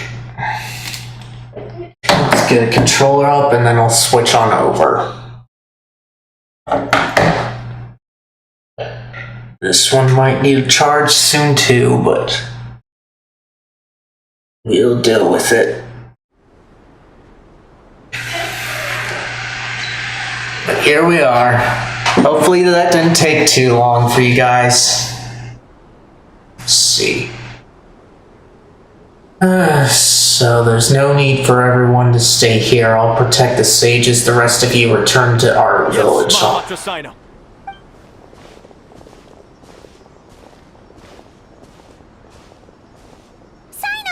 what's going on?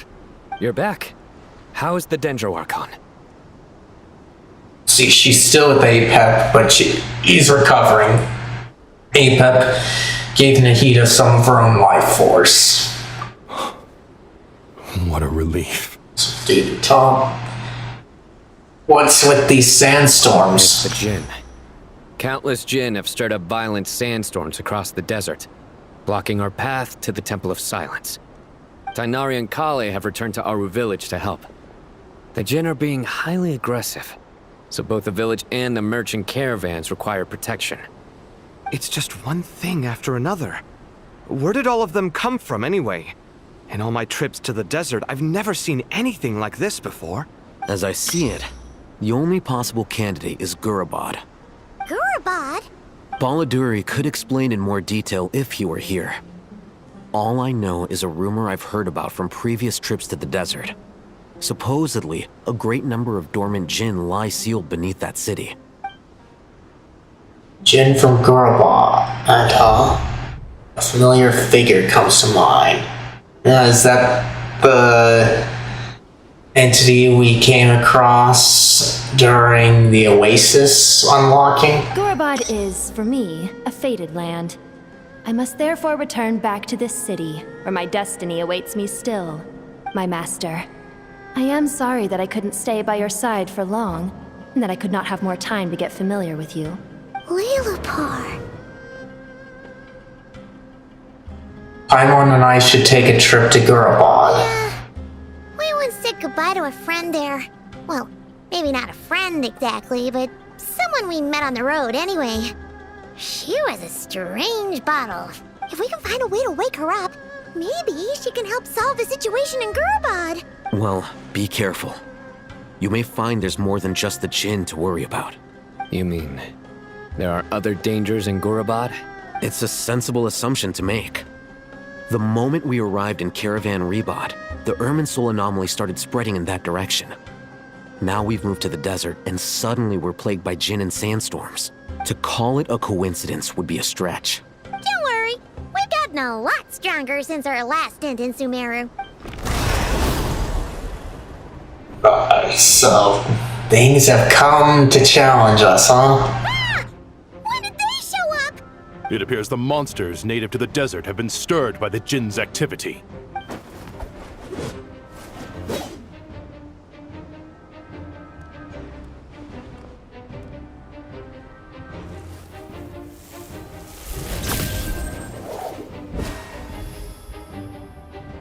You should get going. We'll take care of things here.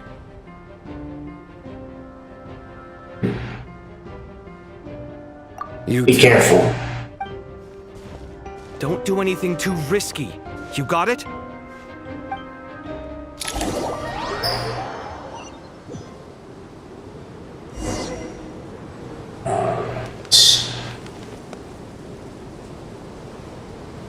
Party settle, huh? Not too sure what's going on around here. This is my strongest party, though. Swarming out of Korobod! Looks like Alvika was right! Let's get inside and see what's going on!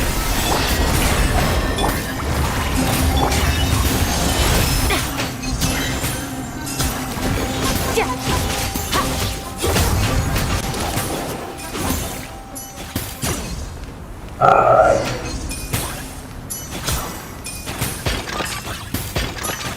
Wait, we're in the temple? They just keep coming! How many of these things are there? We'll never take them around! Let's just head further inside for now!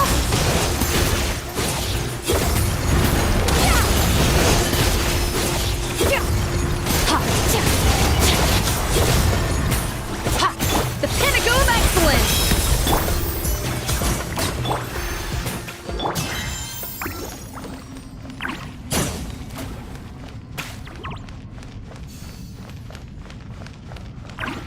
Target spotted!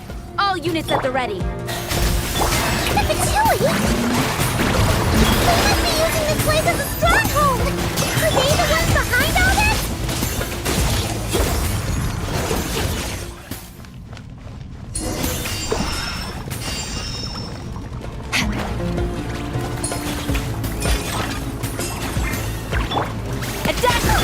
Fighting Jin with one hand and Fatui with the other? Pure chaos!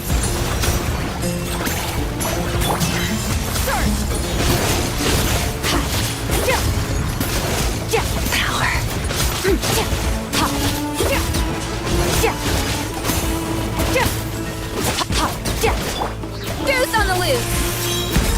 A little elusive! Let my name echo in song! Let's dance!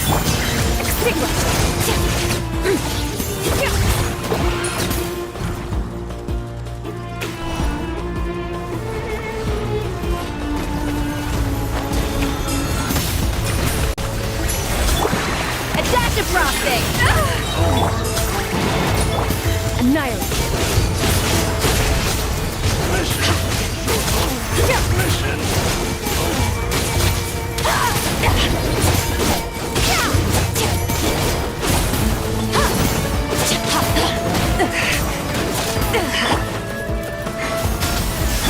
Strike a pose! Let the world come alive! Let the show begin! Come on! We can do it!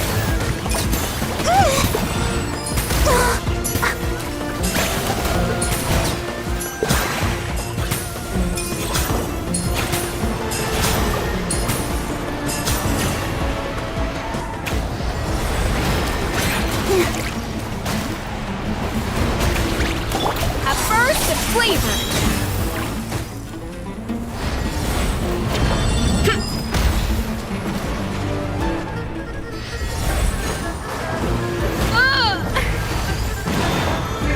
Off to the breather! Shower me with praise! Surge!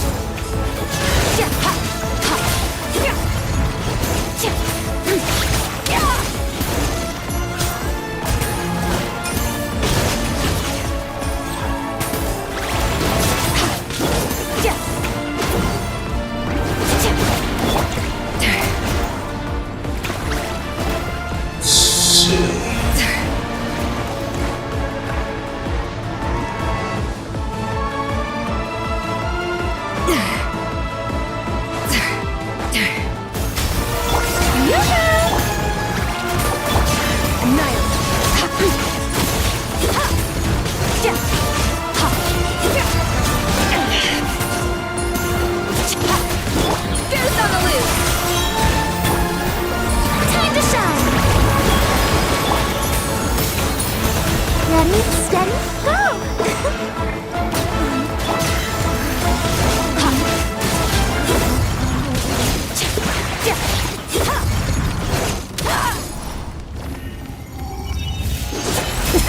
That's more like it. A little emotion. Strike a pop. Let's dance.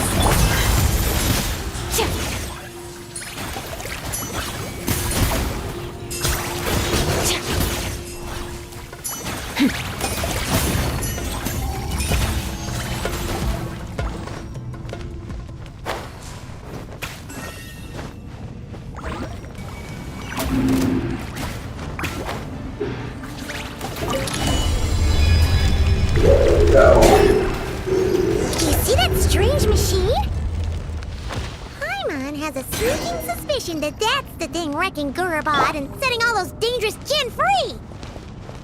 The target has reached the core zone. Requesting backup. Repeat, requesting backup. Backup en route. Stop her at all costs.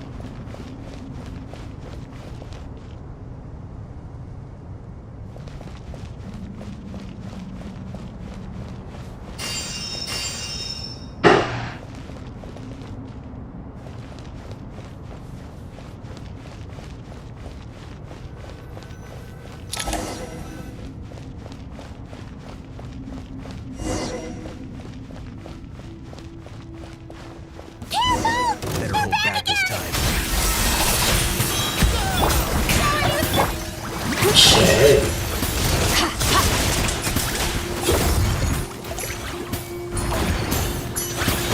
Success!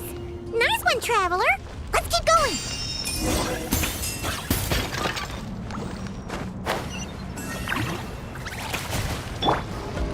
Up to the... Extinguish!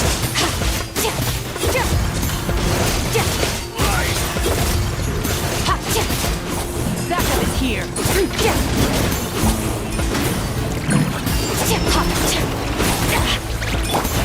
A little emotion.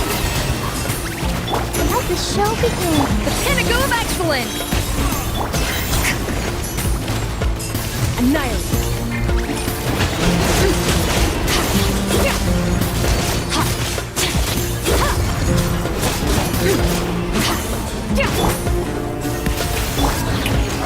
Let the world collide!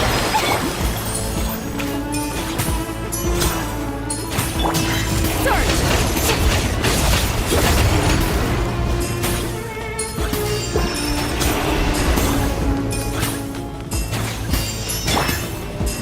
Up to the freezer!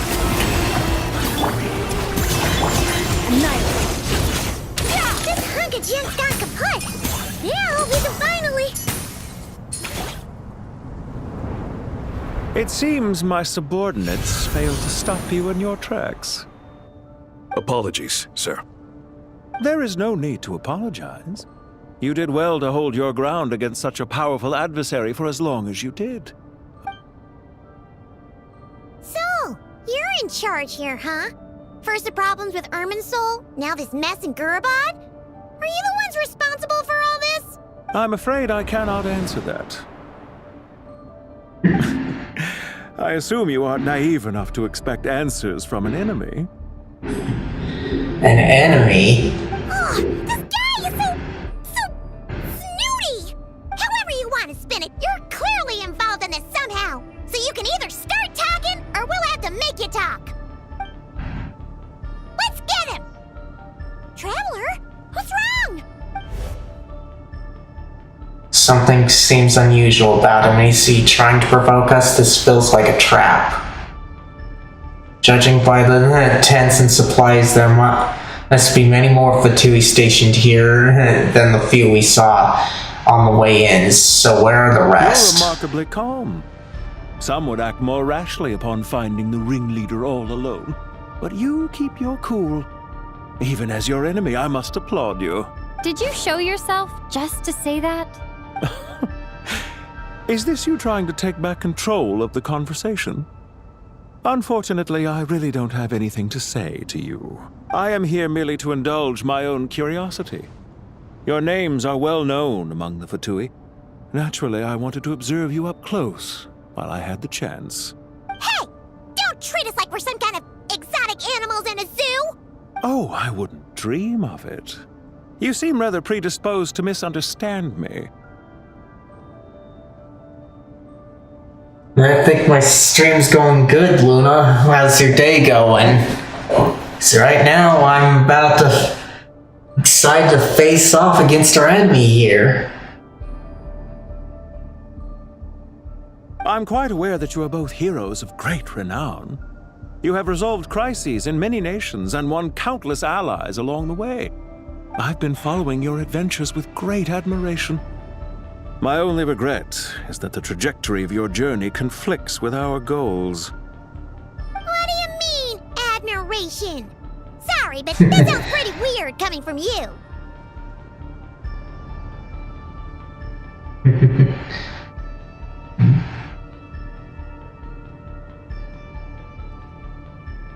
What?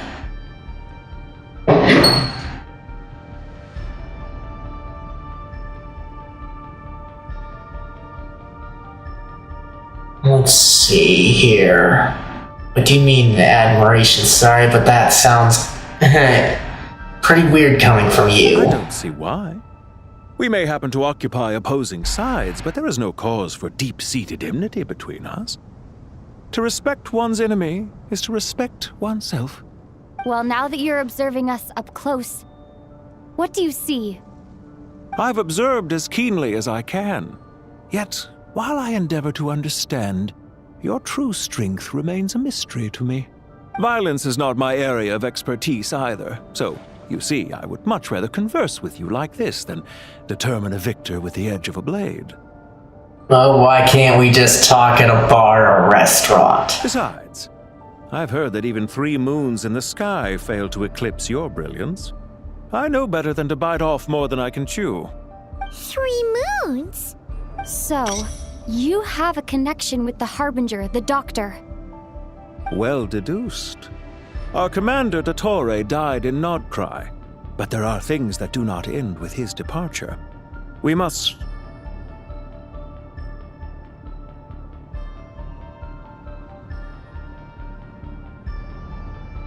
I'm not interested. If you're just here to sell stuff, I ask you to leave right now. But if you want to chill, you can stay.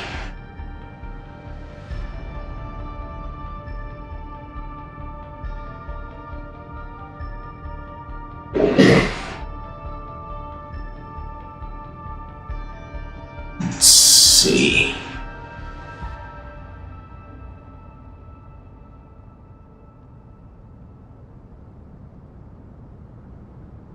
I said I'd like you to leave since it seems like you're here to sell things one more time and you're gone.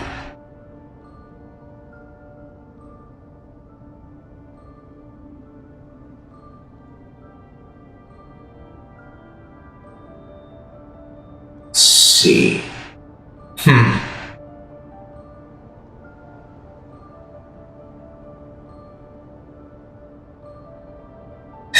Yeah. What must you do? Here. I almost divulged Good what I man. should have. What are you after? Revenge for Dottore? Or are you plotting something else? I've said quite enough, I believe. There's no point in continuing this conversation, except to say, I've noticed that you seem to know your way around here quite well. A repeated visitor to Gurabad, are we? Ugh. I'll take that as a yes. Then I'm sure you'll have heard the story of this place. The mother of the Jinn, Lilupar, and the tragic tale of her vengeance that spanned 3 generations. It was right here that Lilupar once helped the wise to ascend to the throne. But from that moment on, every king who sat upon it was corrupted by power. These degenerate rulers lost control over their nation, and with it, the right to occupy that exalted seat. What are you trying to say? I once admired you for your adventures. That is the earnest truth. But it appears to me that your journey serves ultimately to uphold the rules of this world. Are these rules truly just? Does the heavenly principles rule with wisdom or folly? And how can we be sure that the Seven, who wield authority over the world, will not be corrupted? Do you seriously think you're gonna convince us of anything? Convince you? I'm sure my commander already tried that. Why would I waste my breath doing the same? If a few words from a stranger were enough to make someone completely change their stance, it would only prove that they never had a firm will to begin with. The banner hasn't changed at all. And besides, I don't think I can check the banners right now. So right now it should be Phase 2 of Luna 7. And then tomorrow night sometime, at least tomorrow night for me, it should change the new banners. I am merely stating my position, so that we might understand each other better. One's enemy in the present may not necessarily be an enemy for life. As for what game I'm playing here, I'm simply buying some time. But now I must bid you farewell. It was a wise decision not to attack me immediately. Since you did not fall for my ambush, I will now have to ask those in hiding to reveal themselves. Leave this to us, sir. Very well. I trust you to do what is necessary. Stall her while I execute the next step of the plan.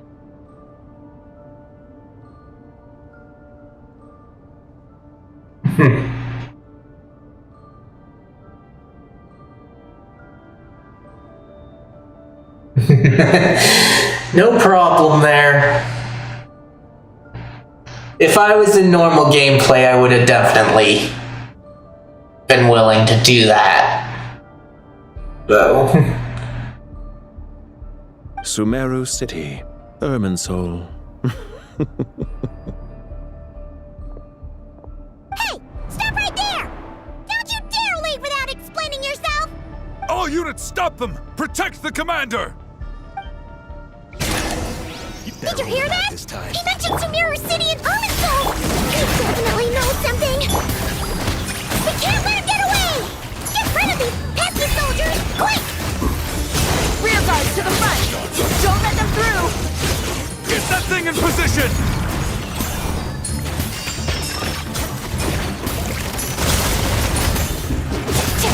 Hold on! Just a little longer!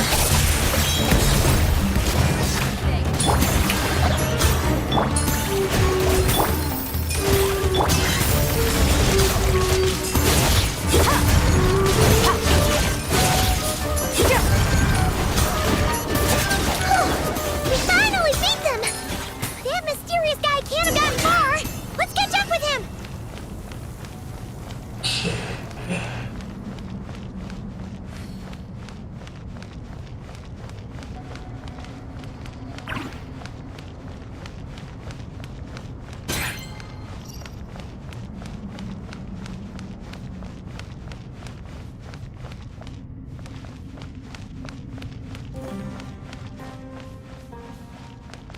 Yeah, we can change party members, but we can't save whenever. Found him!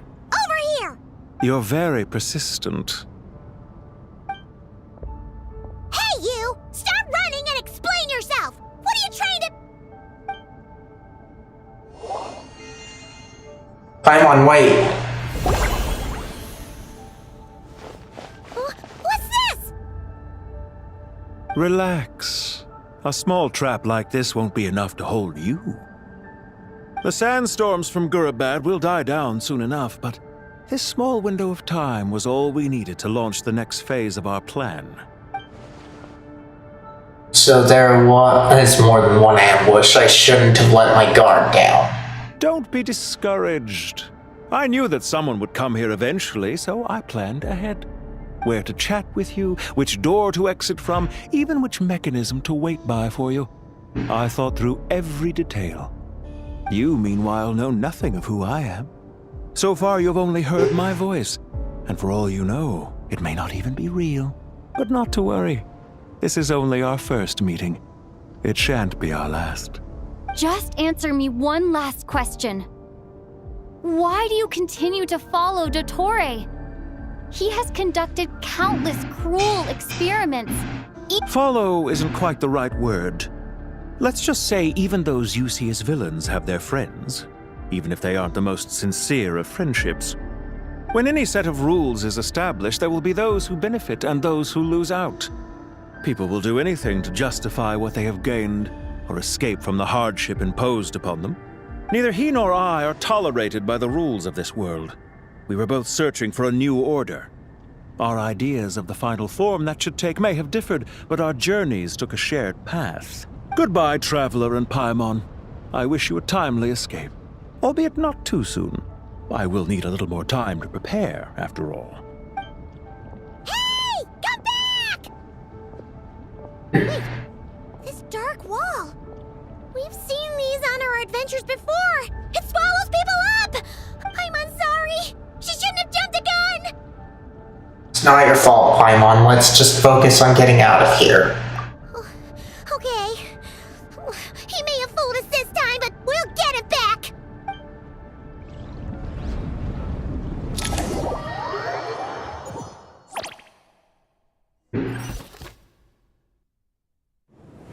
Sino and his team are guarding the north. We'll take this side. There's so many Jin. We can't let them get into Aru Village. Don't fret. I am well prepared for this situation. Huh. So you have a solution? Perhaps you're unaware that I have a trusty genie partner of my own, Plumpy. If I send her to negotiate with the others, this whole thing will be resolved before you can say Mora. Off you go, Plumpy.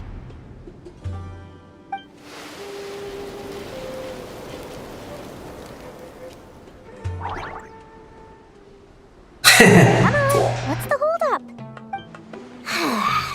5,000 Mora. 20,000 Mora. 100,000 Mora. Final offer. So she's a hired partner. So she'll do nothing. Hired partners are reliable too. Plumpy here is a totally skilled negotiator. You'll see. Just a few words from her and... She's dead. Wow. Plumpy! Don't you Jin have any respect for the rules? This was supposed to be a negotiation! How dare you treat my messenger like this? You wanna play rough? Two can play at that game! Let's see. Not too bad, but I feel like checking on my controller just to be safe here. Alright. Good.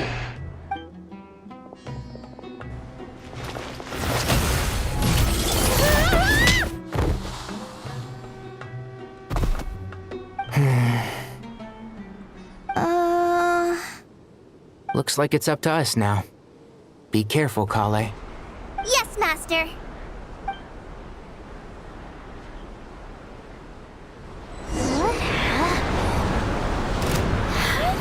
Okay. Never mind. Plumpy, it's time for revenge. You know, this reminds me of when you first arrived in Avidia Forest. You were trying to help a child retrieve a lost toy when you stumbled upon Spinal Crocodile territory by mistake. Yeah, I remember. Our first time fighting side by side. Fighting side by side? I seem to recall swooping in to rescue you with a team of forest rangers. Please stop.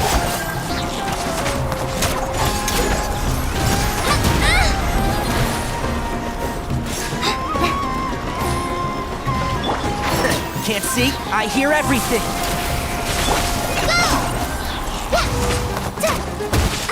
I can keep going. Let's sweeten the deal.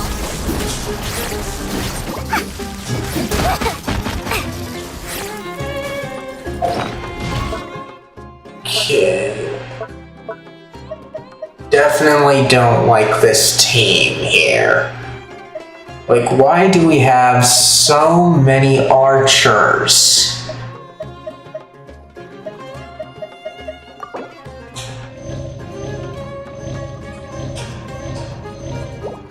Like, we do have a healer, yes.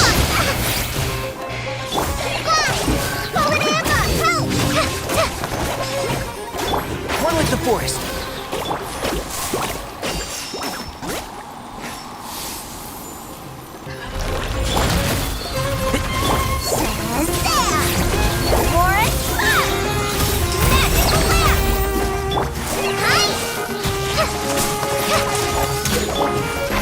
Can't see? I'll uproot you!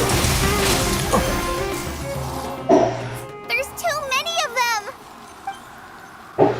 I can't believe I used 12 rare items in one battle! Ugh. I shudder to think how this is going to affect this month's accounts. The sight of that glaring deficit might be more than my poor heart can take. Tighnari, how's the situation on your end? We held the line, though it was a close call. But it looks like they're preparing for another attack. Has something happened? They've breached our defenses in the south. The Jinn are pouring in. We're moving the villages to the north as we speak. We're hemmed in. This is getting precarious. Our margin for error just got a lot smaller. That's why we wanted to confirm your status. We need to consider our next move carefully.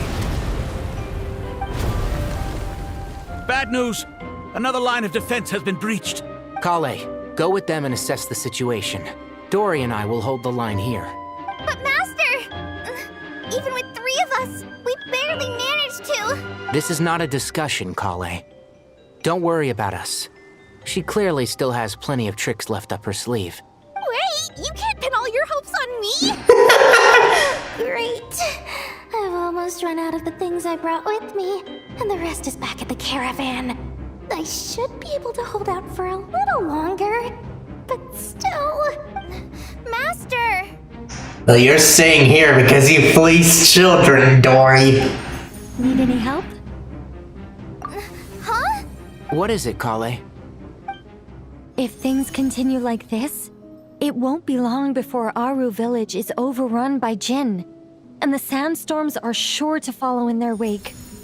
I do have a plan, but I can't guarantee it will work. I don't care, whoever you are. Please just help us. The only one who can help is you. I am merely here to guide you along the correct path. I am a spirit created at the beginning. I am a flickering illusion. I am the shimmering light that flows from the eyes of the Creator. What do you mean? It doesn't matter. You don't need to understand it. Just repeat after me, one line at a time. Watch out! Jinn incoming! I am a spirit created at the beginning. Here goes nothing! I am a spirit created at the beginning.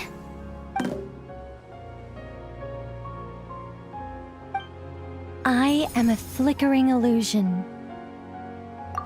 I am a flickering illusion. What's wrong, Plumpy? I've never seen you so agitated before. But how do you... Do you know what Kale is reciting? I am the shimmering light that flows from the eyes of the Creator.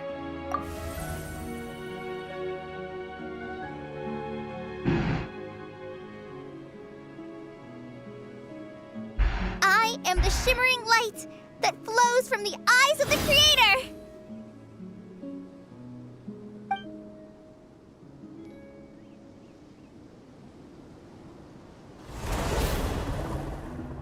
It's a song composed by the goddess of flowers. But very few records of it remain, even in historical texts. All we have is a few fragments. Is Kale an avid historian? No, she's not. Not to my knowledge. The Jinn have actually quieted down. Although... No, it's more than that. It looks like they're showing... submission. Clearly the songs left by the goddess of flowers have a soothing effect on them. At the very least, they're much calmer now. Really? Let me try. I am a spirit created at the beginning.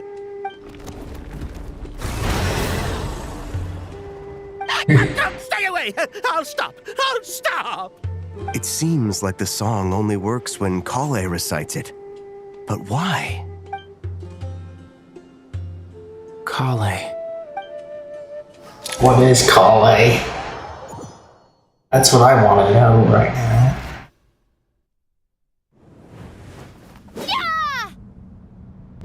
Any luck?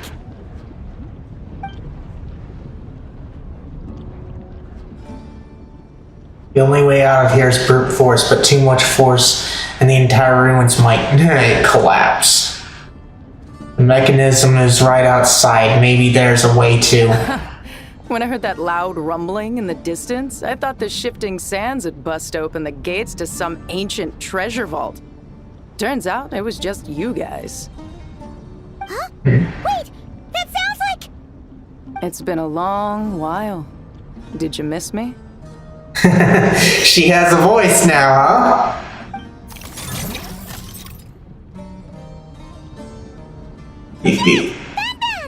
Let's save the catching up for later. First, I gotta get you guys out of there. This should be the right mechanism. Ben, can you handle it? There we go. Come on, let's leave this place.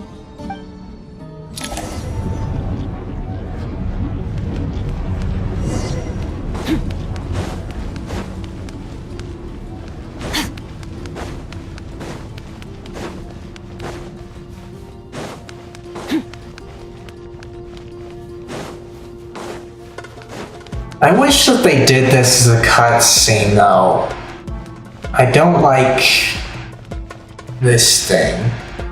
As long as we're not having to actually run from it, that's fine. And we do have to run from it, apparently.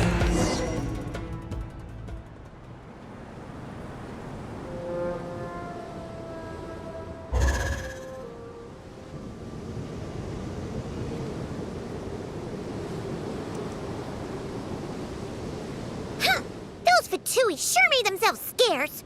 It's like they were never here. The Fatui? They came to the desert again? Yep. No idea what they're planning this time. They were being very coy about it. How have you been, Jet? Well, since we last met, I've started my own band of mercs. We've actually made quite a name for ourselves. Oh, yeah. On a slightly different note, I have some good news. I finally took care of Masaira. Not much to write home about. It was just another day. Found his hideout. Dragged him out of his cozy little bed. Ooh, and what did you do? Stab him in the back? He tried to talk me into seeing his point of view, as usual. But I'm way past that by now. There was nothing he could say to save his life. So the Messerai chapter's finally come to a close. Remember to wipe the blood off your hands. Let's see, I feel like saying this. What about you guys? Bet you'd forgotten all about me and Ben, huh? Of course not! We're super duper best friends! Briefly count the events. Wow. Sounds like I should make time to visit some other nations too. Anyway, what brings you to Gurabat? Oh, right. I almost forgot. We're here to look for Lilupar. That bottle? Seriously? Yeah! We need her power to calm the Jinn and stop the sandstorms. Here's hoping we actually manage to find her, after all the trouble we've been through. Surely, with everything's been going on in Gurabat, she must have woken up, right? Only one way to find out.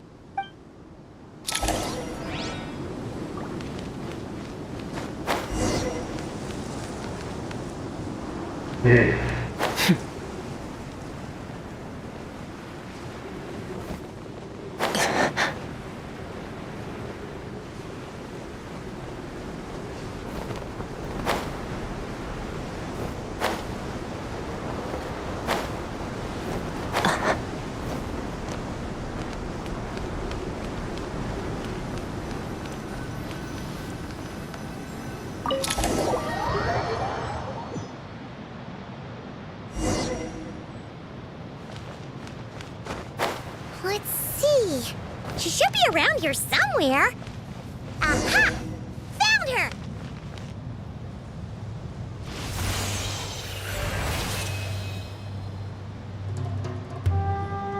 Lillipore! What a long dream that was. It's been a while, my master. Oh, and you're here too, little wildcat. The four of us back together again. Imagine that. So, even Leopard has a voice now, huh? See how you've been. I hope this wasn't a rude awakening.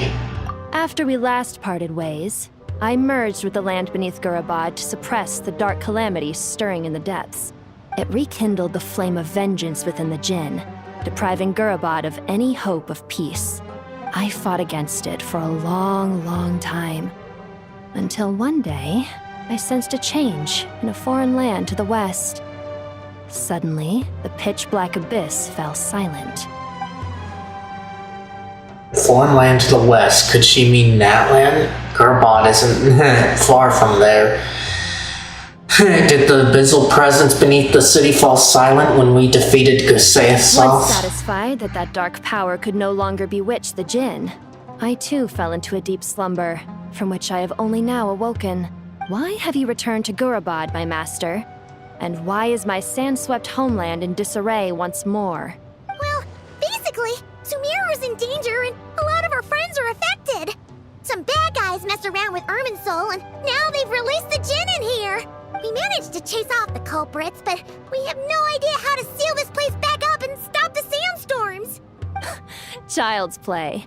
I shall quell the Jinn and scatter the storms. Thank you, Lillipar. No need to thank me, my master. I have granted many wishes in my time, and this was the most trivial of them all.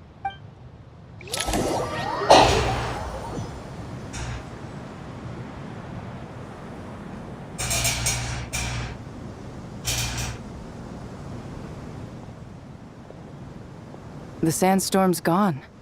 The sun shines bright again. When I said that we'd meet again under a lovelier sun, this was exactly how I imagined it. Yay! Although, honestly, Paimon would love to hang out with you more, even if the weather sucked. See, that goes for me too. Well, there shouldn't be any more Jinn breaking out, right? Are we okay to head back? Yeah, let's all head to the Temple of Silence. Sounds good. You can introduce us to your other friends. Another adventure begins. Lovely.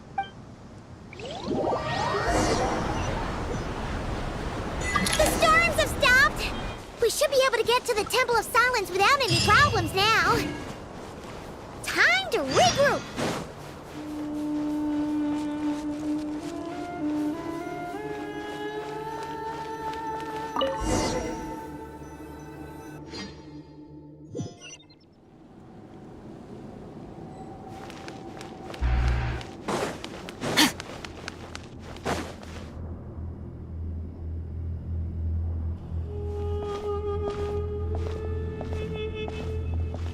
So, this is the Temple of Silence. I've heard the Nagarjanites mention it in passing, but I never imagined it would be this big. It's colossal. I thought the temple moved to the rainforest ages ago. When did they scamper back into the desert? I don't know. This plan sounds a little too risky for my liking. Even in King Deshret's day, this was experimental technology. We have no idea what could happen if we activate it. Well, unless you know of another viable alternative for the Akasha terminal, I'm afraid this is our only option. The plan is sound, and the risks are manageable. However, if we are to proceed, we must act quickly. The scale of this project is enormous. Even with Kaveh, Faruzan, and every other scholar of mechanics working on it full-time, the proposed modifications won't happen overnight. You're back. Everything all right? And who are they? Friends of yours? Pretty much everyone in the Temple of Silence is. This guy's Kaveh, and the one next to him is Alhaitham.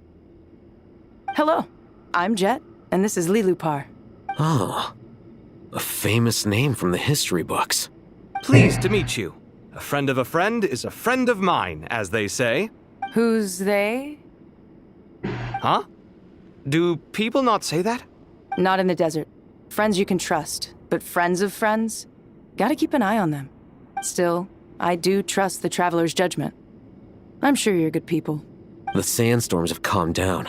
I take it the Gurabot problem is resolved? Tell everyone what happened. After getting all smarmy with us, he trapped us there. Luckily, Jet used the mechanism outside to free us, and then we got Lilupar to put a stop to the chaos. Wow. Thanks for being there to help them. So, this mystery man openly admitted that he was merely a Harbinger subordinate. Yeah? Is there something weird about that? Now that he mentions it, it is a little strange. I assume you aren't naive enough to expect answers from an enemy. Well deduced. Our commander, Dottore, died in Nod Krai. He's clearly unwilling to answer our questions when we first met, so why would he admit to being Dottore's subordinate later? Wondering about his true identity? Or do you think there's a big conspiracy behind all this? I wouldn't go as far as to call it a conspiracy. Just the simple fact that having someone to shift the blame on tends to prove useful should trouble come knocking later. The most important thing for now is to solve the immediate problem. Perhaps that man knew you wouldn't have the resources to investigate his background and so didn't put much effort into disguising himself. This is all getting a little cryptic for me. I'll let you guys talk while I take a walk with Lilupar. Jet? Aren't you with the Blazing Beasts? What a coincidence. Didn't expect to run into you here. We're mercs. You can run into us anywhere. Who's this with you? So, did you find the solution you were looking for in the Temple of Silence? You bet we did. This place is incredible. It has everything. So far, we've discussed a plan and verified its feasibility. Building a new system from scratch is out of the question. So our only option is to modify the Akasha using certain resources we hope to find in the mausoleum of King Deshret. Modify how? What resources? Both good questions. But I feel like going with this one. According to certain sources in the Temple of Silence, there is a core device in King Deshret's mausoleum known as Aru. Little is known about this device in academic circles, which suggests it was hidden quite effectively. If these sources prove correct, the energy contained within Aru may be sufficient to power our Akasha renovation plan. However, this raises difficult questions regarding technological integration. The sages are still debating it.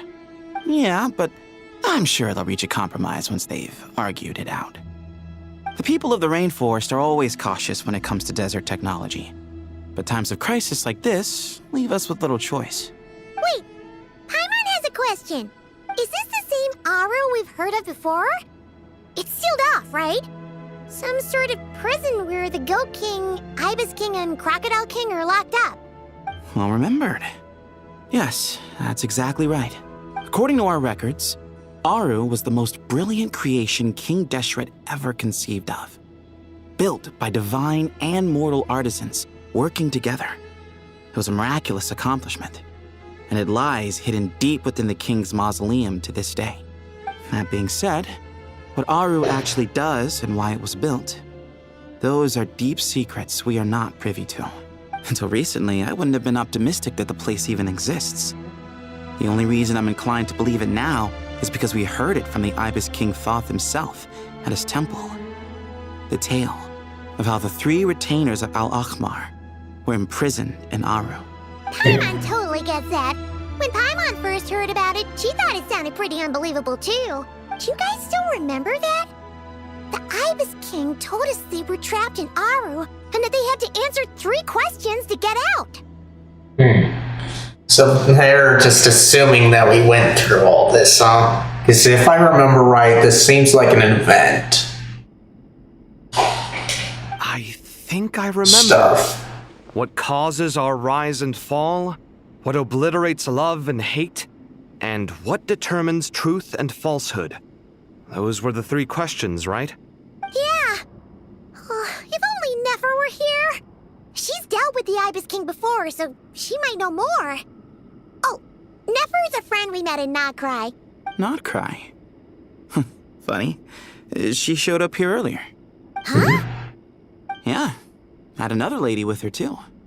Both said they knew you. They contacted the sages, claiming they might be able to offer some assistance. Really?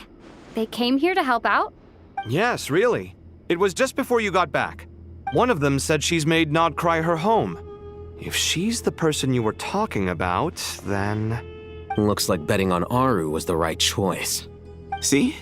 They're right over there.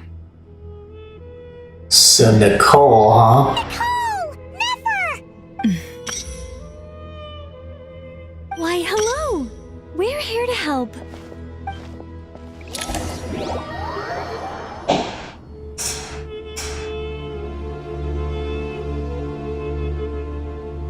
It's a good thing we left early. We almost got locked out. Locked out? What do you mean? Oh, you haven't heard? An invisible barrier has appeared around Sumeru's borders, cutting off all travel in and out. No one can leave and no one can enter. Sumeru has become a lonely island. Are the Fatui behind this too? Actually, no. This has nothing to do with them. I suspect it's a defense mechanism within Irminsul itself. Irminsul is the source of Teyvat's ley lines after all, and Sumeru is the nation closest to it. I imagine this function was put in place to seal the entire region off in the event of serious damage, preventing the disaster from spreading to the rest of Teyvat. It may have been implemented long ago. But doesn't that mean that the people here won't be able to escape to other nations if the anomaly keeps spreading? Currently, that does appear to be the case, which is precisely why I am here. This is a critical moment for the world, and Sumeru is the eye of the storm. So you brought Nefer here? I'm surprised you managed to convince her to come back to Sumeru. Indeed. Even for someone of my wisdom and eloquence, this tested my skills to the limit. And why should it concern me that Sumeru's in trouble? Surely you don't think I still have feelings for that place? Judging by your tone, I suppose you don't. Sounds like you don't know much about my past. And here I thought you knew everything. All I know is that the Ibis King is the source of your power. He was quite a prominent moon envoy once upon a time, so I do know a thing or two about him. As for your past, I have ways to learn the full story if I wish to. But everyone has secrets they'd rather keep to themselves. Wouldn't you say? I'm glad you see it that way, Miss Nicole. I've chosen to call Nod Krai home, which is why I did my part in its hour of need. That doesn't mean world savings become a habit with me. I have no particular desire to play hero in Sumeru, thank you. I understand. Human emotions do not appear and disappear without cause. There is always a reason to be found behind both salvation and destruction. Still, if time has taught me anything, it's that human emotions are often complex and in conflict. That's why people change their minds about things all the time. But that's where we angels come in. Our duty, ultimately, is to guide people towards their deepest, truest desires and help bring them to fruition. So I wish to hear about your past, because I do not believe you are motivated by hatred alone. And if we still arrive at different conclusions in the end, that's okay. I refuse. Wait, what? But I set the atmosphere and everything. Isn't this supposed to be the moment when we finally open up to one another? Is it? Maybe I'm not so good at reading the atmosphere. You're right, Nicole. There's more to me than just hatred. Had it consumed me, I'd be left stuck in the past forever, never living in the present. But I don't think that your guidance can change my mind. The all-consuming sands, the bloodshed, both deserved and undeserved. Those old emotions cling to me like a shadow. Do you wish to shake them off? No. I hope to remember them forever. Those emotions and memories shaped me into the person I am today. They'll always be a part of me. In that case, would you like to hear my perspective? Sure. It's not every day you get to hear an angel's opinion. A long, long time ago, when the angels still walked freely upon the earth, I found life tedious. Monotonous work, lukewarm relationships. Things weren't nearly as interesting as they are now. And yet, since the angel's demise, I have found myself missing those days on more than one occasion. Human emotions are often attached to a person, a place, or an object. When those things are gone, the memories quickly fade, and the emotions slip away along with them.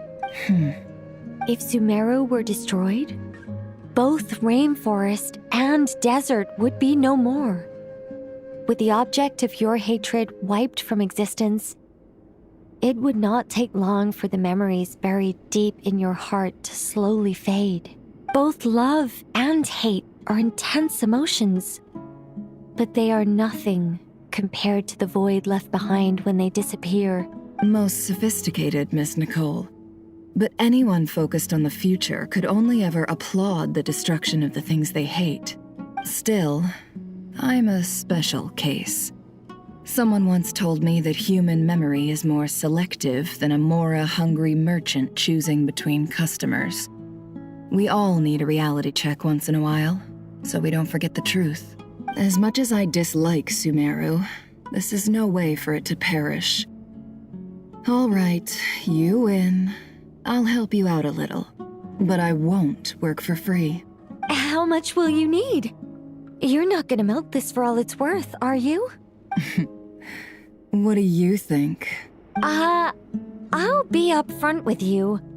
I don't have much more on me. If that's what you need, I could borrow some from Alice. Or perhaps I could pay in sculptures. The ones I carve are actually worth quite a lot. Just cover my travel expenses. Huh? Is that all? That's all. Given all the people I owe favors to, I can just about justify a trip to Sumeru. Yehoda! Here, boss! What do you need? I'm going back to Sumeru for a while. While I'm away, you'll be in charge of the curatorium. Me? I'm in charge? Whoa. Don't worry, boss. You can count on me! And that was how the ingenious Angel Nicole brought you the perfect person for the job in your hour of need. Hip hip hooray! That was far more detailed than necessary. Not lacking in embellishment either. I never thought I'd return. Especially not the desert. But life doesn't always go as planned, I suppose. What's Candace up to? I don't think I've seen her yet. She is still taking care of things in our village. Should be joining us before too long.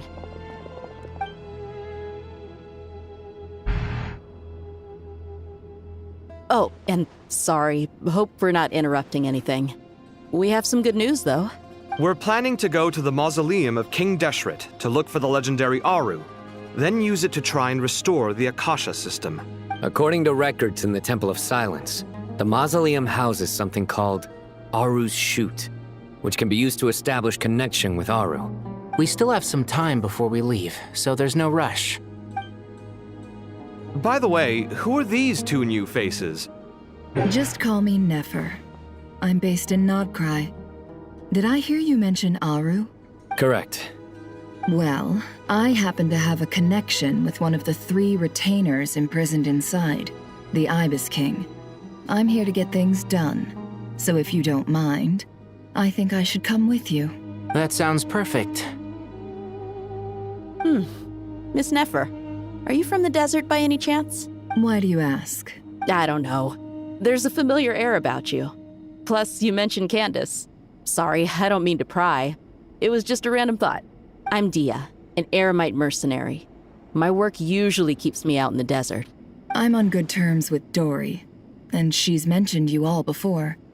It's nice to finally put faces to the names. However, my associate here is probably less well acquainted with you. Why don't you all introduce yourselves? Actually, I'm a little better acquainted than you might think. Huh? Huh. Are my eyes playing tricks on me?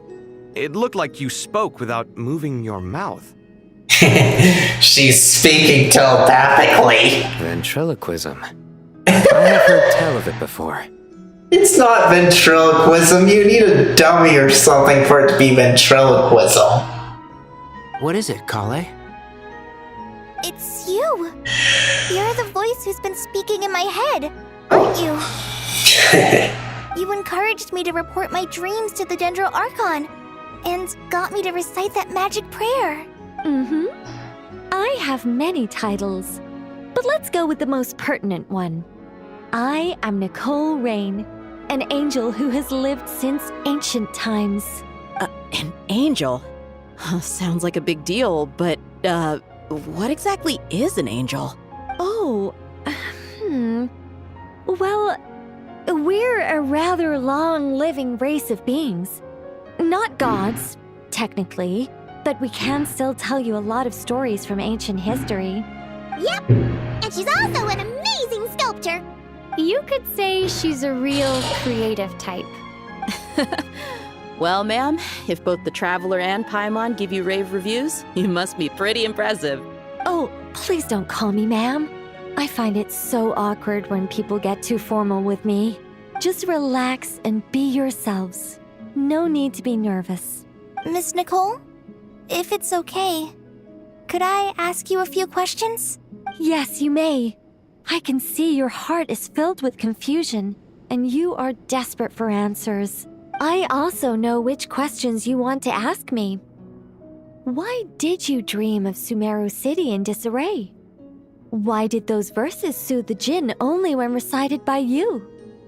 I can guide you to the truth, but it involves a personal secret of yours.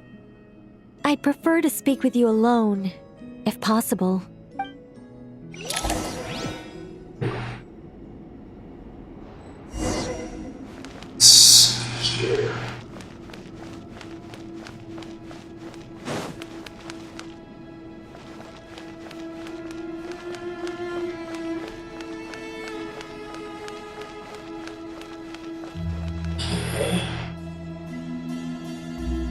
I thought we were going to speak alone. This is a lot more people than I was expecting. What's wrong with it? Even the doctors at Dar al-Shifa allow patients to be accompanied by family members. Well, if Kale doesn't mind her secret being revealed, I have no problem with it. Thanks for being so considerate, Miss Nicole. I don't know what secret you mean, but whatever it is, there's no need for me to hide it from my closest friends. Closest friends? It's so nice to hear that. See, we're here to support Kale through this. All right. In that case, I'll get right to it. Kale, are you aware that there are god remains inside your body? I am. When I was young, I got sick with Elazar. Nothing could cure it. The Fatui convinced my mom and dad that they could help, and I was sent to an unfamiliar place. There were a lot of other kids just like me there. This creepy guy injected us with some strange medicine, which I heard contained god remains. I can still remember the pain like it was yesterday. But thanks to the friends who've stuck by me all this time, I've gradually been able to overcome those memories. Anyway, so you're saying that what happened to me has something to do with the god remains they injected me with? Yes. Those were the remains of Nabu Malikata, the goddess of flowers. Wait, that's interesting. What? Huh. Fascinating. You don't seem surprised like the rest of us. Why? The possibility crossed my mind when Kale recited the Goddess of Flowers song and calmed the Jinn.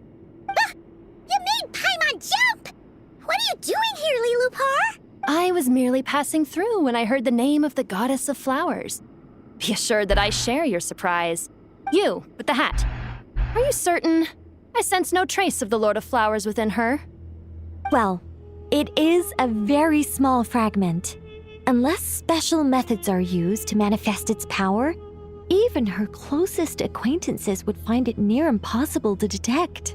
After the goddess passed away, her remains were scattered across the desert. King Deshret gathered all the pieces he could find and buried them in the Eternal Oasis. But some fragments remained unaccounted for. Wait, so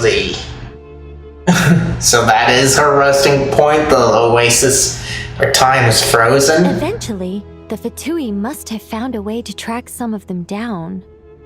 Presumably for use in some experiment. It's not an uncommon occurrence. You're more shaken than I thought. In one sense, you've been extraordinarily lucky.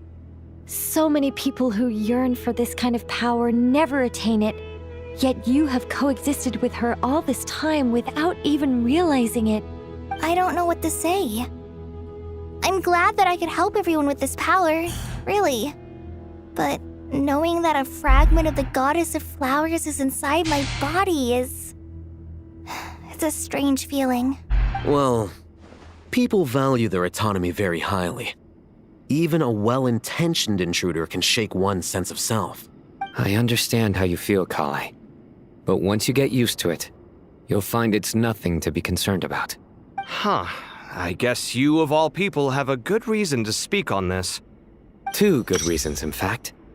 Incidentally, 3 is the maximum number of Hermanubis' Ba fragments that I could bear. Let me guess. Because 2's company, but 3's a crowd? Thanks for helping to explain the joke, Tainari. Not my intention. Goddess preserve me. I should take my leave. This boy in his wolf's head hat speaks much too differently from the Hermanubis I remember. Kale, all I'm trying to say is, no matter how many Hermanubis fragments there are within me, you wouldn't think of me as Hermanubis. In the same way, you are simply you. Yeah, I know what you mean. So about that dream I had, was it a warning from the Goddess of Flowers? Yes. Just like me, she was an angel created by the primordial humans, born with the instinct to guide living beings. So not really a god, huh? Though her body and soul have perished, her essence retains its natural instincts. Even her smallest remaining fragments would do their utmost to send you that warning. The Mother of Dreams? Lord of Flowers and Oases? She must have had a premonition. That is why she gave that dream to you. We won't let our efforts go to waste. But I still don't understand. Why me? Yes. Why indeed? You weren't the only one injected with god remains, but only in you have her fragments persisted. I suspect it may be because of the firm will you showed in the face of suffering. She was likely assimilated by that will. Interesting. Let me check on my controller again here. Alright, this one needs a charge too, so gonna take care of that. I don't think I have anything else to do, so I'm just gonna mute it while I put it on the charger, and then I'll be back. Hold on.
Of course, this doesn't mean you have to shoulder any extra responsibility. As this young man said, you are who you are, and that will not change. All right, any further questions from the family members of the patient? If not, we should head to the mausoleum of King Deshret. Let's move out.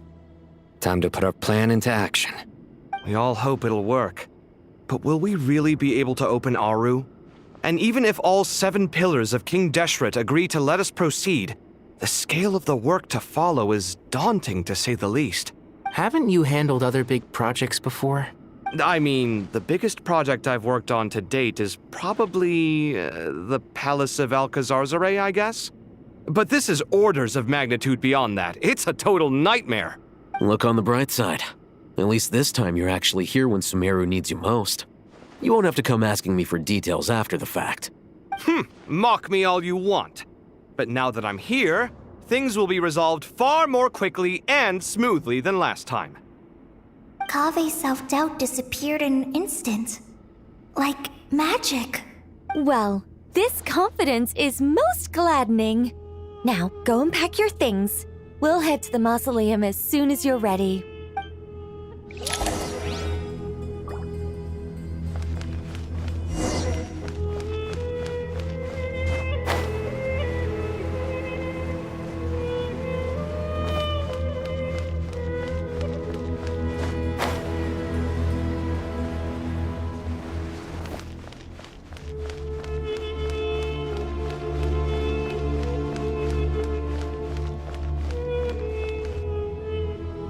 Oh, Miss Nicole.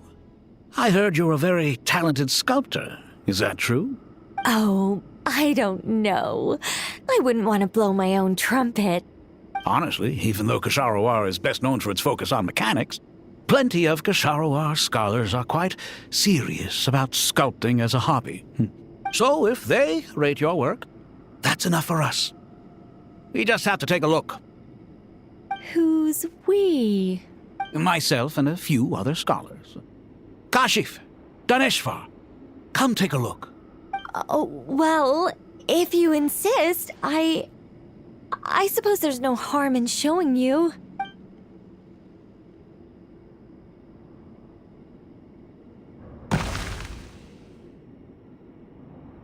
Whoa! Where did that come from? Look at the level of detail. It's so lifelike. The squirrel descends from the heavens like a champion, and the earth trembles beneath its feet. What do you think? Striking, isn't it? Kaveh? Kaveh, come here for a sec. Oh, and Madame Farazan, didn't you used to study in our darshan? Come take a look. All right, but hang on a moment. I have to finish reviewing this proposal first. You called? What is it, youngster? This squirrel statue. Isn't it cute? Oh, a squirrel. I wouldn't say cute per se. The realism is what stands out to me. Were you trying to carve a statue of a hero, young lady? Oh, a hero? I suppose so. Actually, I didn't really have a specific theme in mind. I just started working on it, and this is how it turned out. I see. Well, do you tend to read novels about heroes in your spare time? As a matter of fact, I do quite enjoy those. Everyone loves a good tale of daring do, right? Then perhaps the statue represents the heroic tale you long to see deep down inside. Also on the subject of heroism, I feel that if the subject posed with a finger raised towards the heavens, it would lend a greater gravitas to the overall image. I'm sure some would call it cliché or old-fashioned, but not me. I think it would be a perfect fit. It has a certain classical beauty about it. Kaveh! Sorry, Madame Faruzan, I'm a little busy right now. Don't wait up for me. What a pity. That young man has excellent aesthetic tastes. I was hoping to ask him for his opinion. What a genius idea! Why didn't I think of that?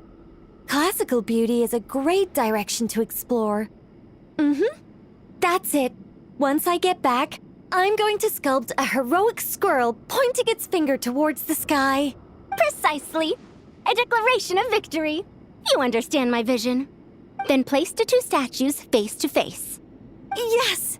That's exactly what I was thinking. It'll be a masterpiece. Miss... I'm sorry. I didn't catch your name. Just call me Nicole.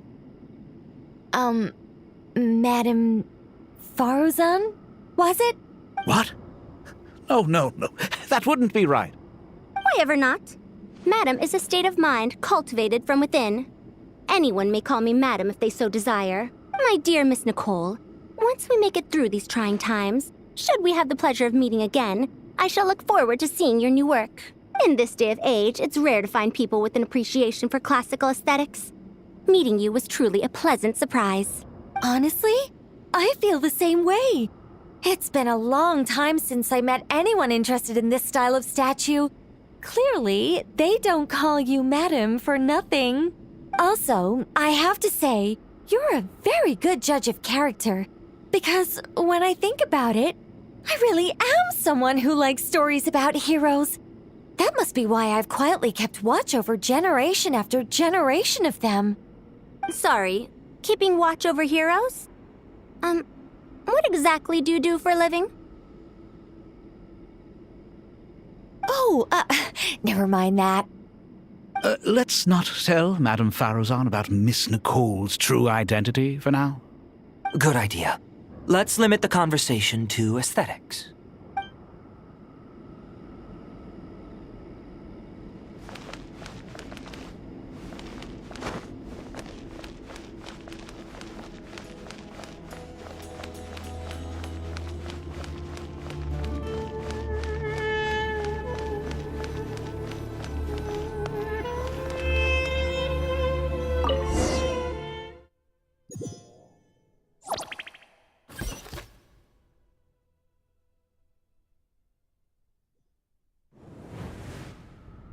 I hope everyone's ready. We'll be arriving at our destination very shortly.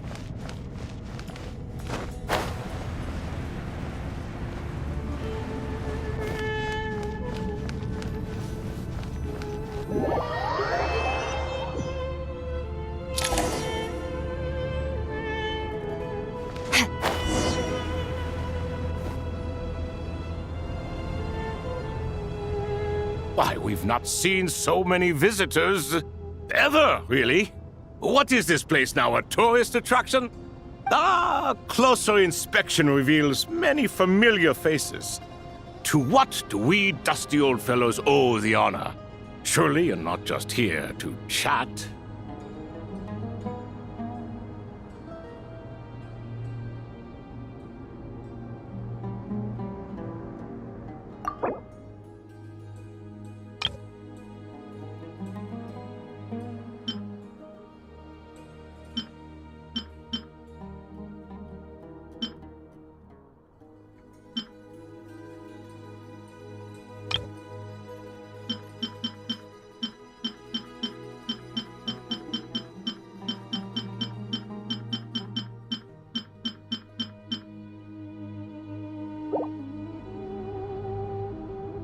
You surmised correctly. We are here to carry out a rather enormous project. Ho, enormous, you say? How large, then? Larger than the gaping void in our lives? Why, you've even put a smile on Goatee and Crocco's faces. All this activity is making for quite the special day. I know that laugh. Lilipar? What on earth are you doing here? Oh, this is hilarious. Turns out good things really do come to those who wait. As long as you stay alive long enough. When did you three get locked up in here? And still you act all high and mighty, putting on a show for the younglings. Truly hysterical. Why, you... Yes, I know. No need to shout. You're right, Lilipar.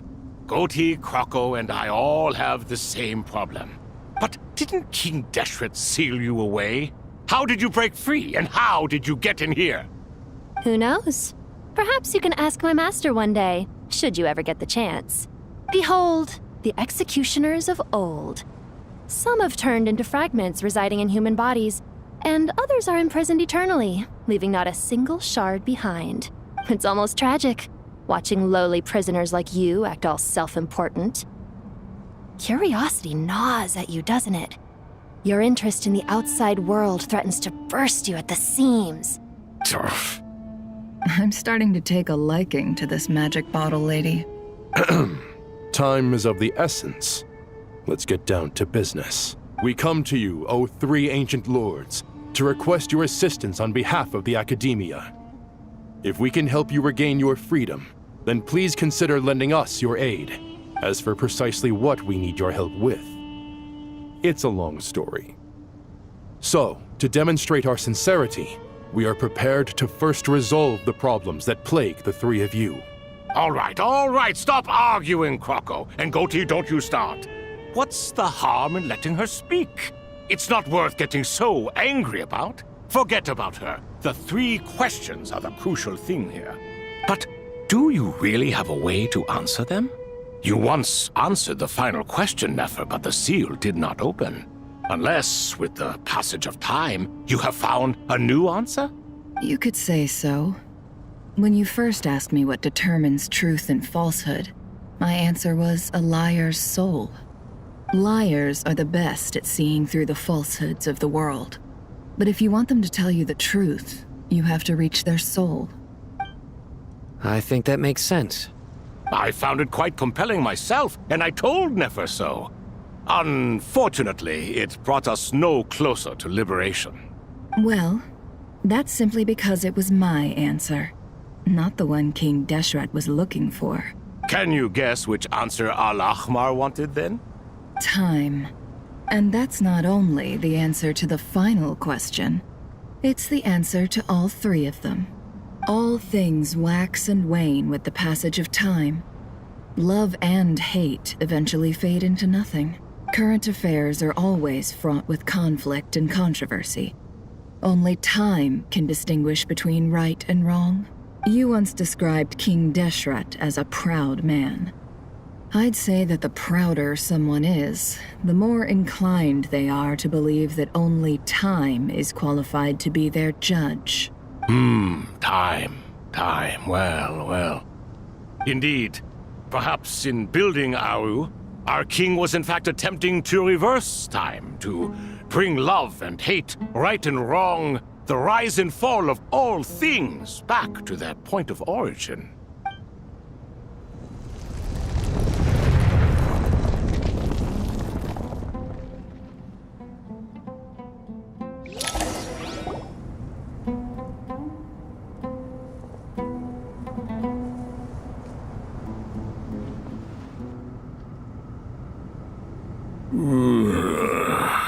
This is the most eventful day I have experienced in a long time. You have my sincere gratitude. Are those 3 of the 7 pillars? Turns out the statues were quite faithful to the source. You 3 seem to be in good spirits. Prison can help a person grow and learn to cherish what they have. Nevertheless, after everything you've done for me, I sincerely hope you never have to experience it for yourself. Hello, Nefer. It's good to see you, Thoth, the Ibis King. Nice. Definitely puts my mind at ease, seeing you two getting along so well. Should we maybe introduce ourselves, or... Sure. I'm Sethos, the current leader of the Temple of Silence. This is General Mahamatra Sino, and this is the former Spantamad sage, Cyrus. But I'm guessing none of that means a whole lot to you. Everything is equally new to us, in truth. We've been gone from this mortal world for longer than you can imagine. Let's hold off on the introductions for now. We can always ask Nefer about you later. It'll give me something to talk about with my chosen disciple. You're like a helpless parrot. Gods and people of yore are not necessarily welcome in today's world. Self-awareness is one of my finest qualities. I thought I ought to share its fruits with you two. Is that so? Well, I think we'll take it in stride, just as we did with the 3 questions. Let's not forget, it was my persistence that won you both your freedom. Fair point. I have to applaud your persistence. And I must praise you for your wisdom. Now, state your wishes, young ones. I'm sorry? Why, your tremendous accomplishments deserve a reward, do they not? You must let us do something for you in return. General Mahamatra, what do you think? I won't beat around the bush.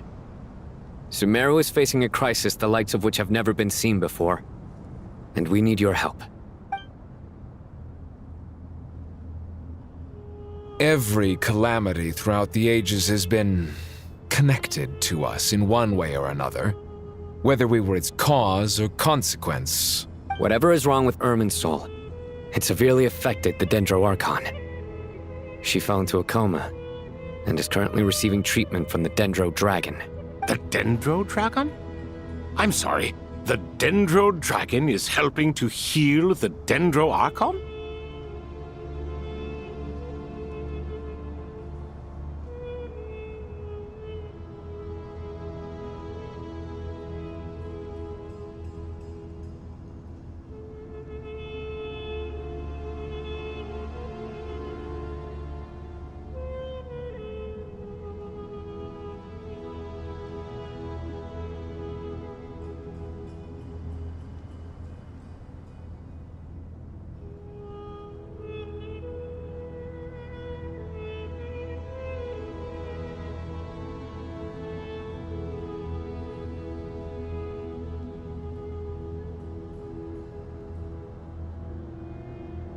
Not a pep, surely. Not vicious, cruel a pep who possesses no virtues aside from her basic instincts.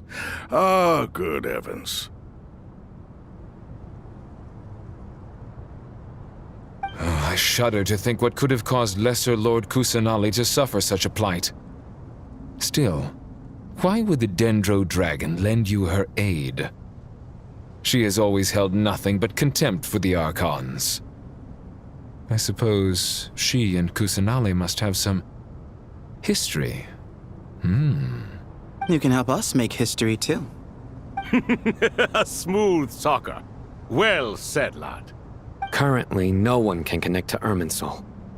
We hope that by opening up Aru and making some modifications to it, we can use its technology to our advantage.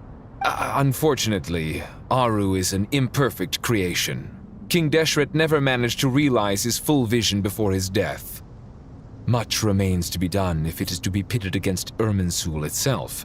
Besides, I hear your reasons, but to give Aru up over such would be... The archaeological records clearly indicate that although Aru's construction took a long time, it was not beyond human means to achieve. Modern technology should solve the efficiency issues. We have no choice but to go all in on this. This is by no means a threat. But the only reason we helped you escape from Aru was to gain the necessary leverage to negotiate with you. You asked us to state our wishes, and we have. Each one of us here needs your help, as do all the thousands of people living in Sumeru. They need you, and they need Aru. What do we think, my fellow old fogies? Shall we lend our support or not?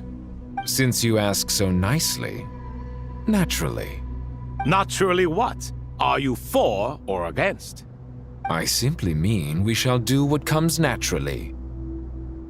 You claim that you wish to open Aru. Know you then that the golden slumber created by King Deshret is preserved within? We do. We understand the risks involved. In all likelihood, the mortal world will never again be able to replicate King Deshret's work. Never will there be another chance to come so close to creating a utopia. Knowing this, are you sure of your decision?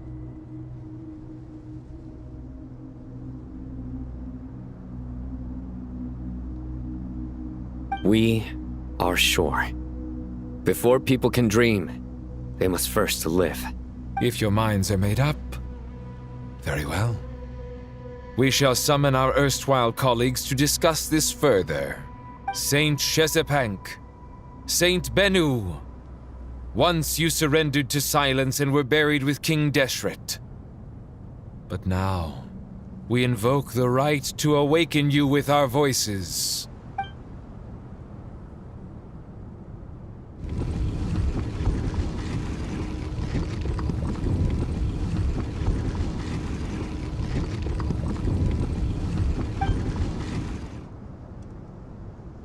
Saint Binu, responding to your call.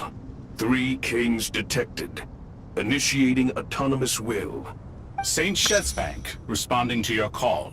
3 kings detected. Initiating autonomous will. Ah, Lord Herreshoff. What a long time it has been. I trust you are keeping well. Then your trust in my well-being has long outlived your physical body. You have always opened with that same phrase, in life, death, and now even beyond. Al-Akmar is long gone. What is the reason for this meeting? You're awake? Good. We are voting on whether to give the people of present-day Sumeru access to Aru and permit them to perform technological renovations. You have the right to support or oppose the motion.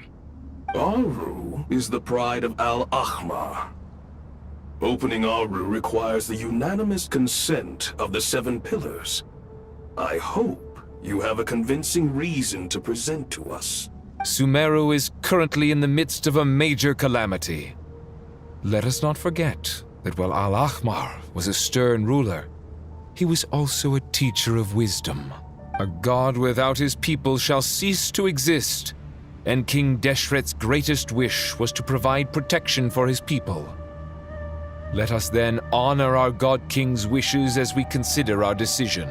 I do not mean to mock these proceedings, but what is the point of a unanimous vote when we know that the last of the 7 pillars, the Dendro Dragon Apep, will never communicate with us? This will no doubt surprise your mechanical mind, and I have no intention of trying to persuade you it is true. But Apep is, in fact, healing the Dendro Archon as we speak. Huh? Can someone attest to this? Do we have any proof? I ask the 3 kings. Can any of you vouch for the truth of this claim? Naturally, the Ibis King, Thoth. What? It was Thoth's disciples who revealed the truth to us. We need not debate its veracity. Simply let Thoth bear accountability. That way the rest of us may have a clear conscience. Herreshoff, you diabolical fiend!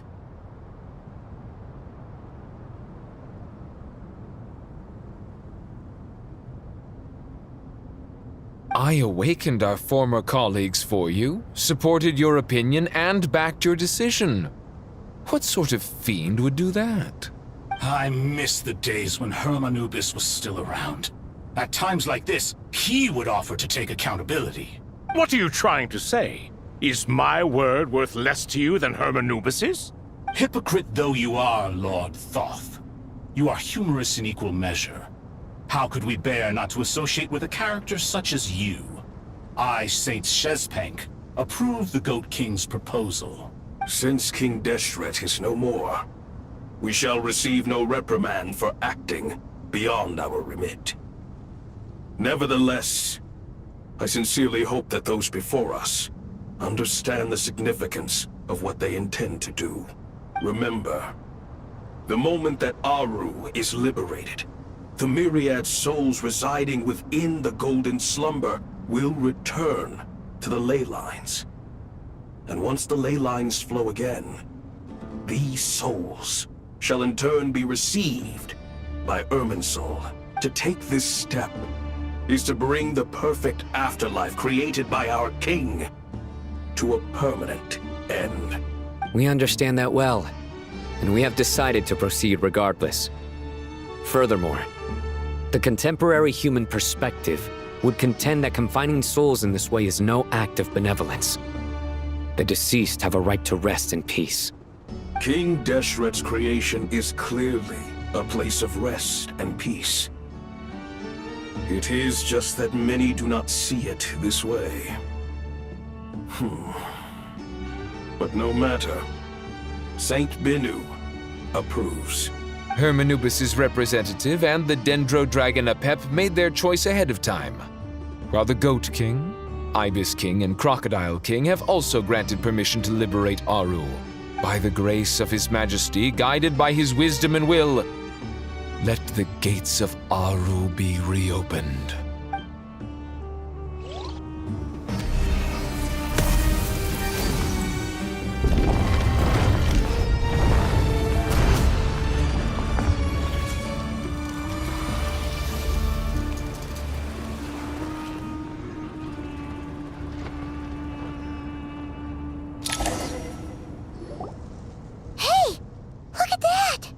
What's this? Are we under attack?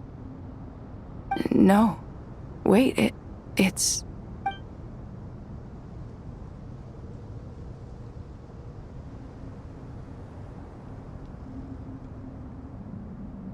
Here you are. Through the sands of time. I see you. Father. Father, is it really you?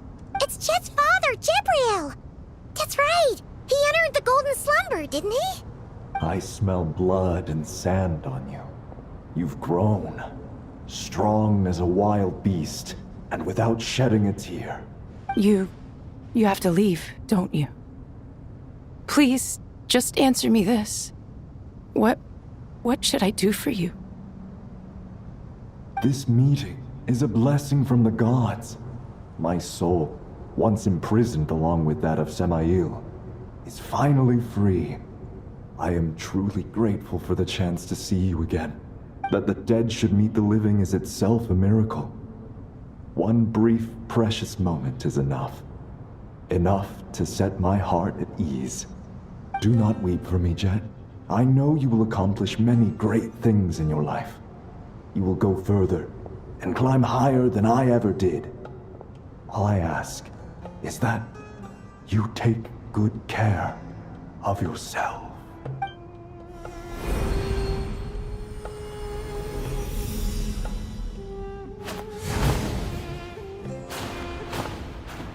Father!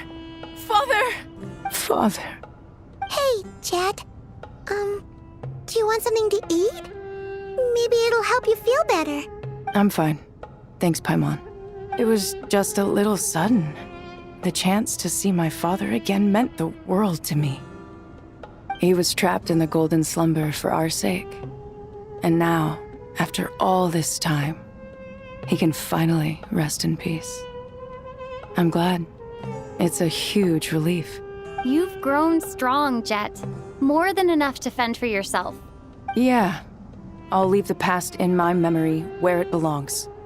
My family, the good times and the bad. Goodbye, Father.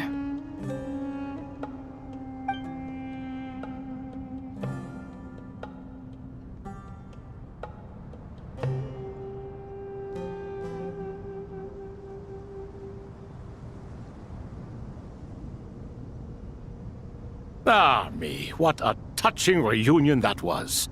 It seems we did a good deed today. We three retainers, once imprisoned for our iniquity, are surely the least qualified to judge whether this deed is good or bad. Either way, Aru is open. Now you have your opportunity, and with it, whatever trouble may ensue. Although Aru was created by a god, human craftsmanship was nevertheless required to build the gate that connects it to this world.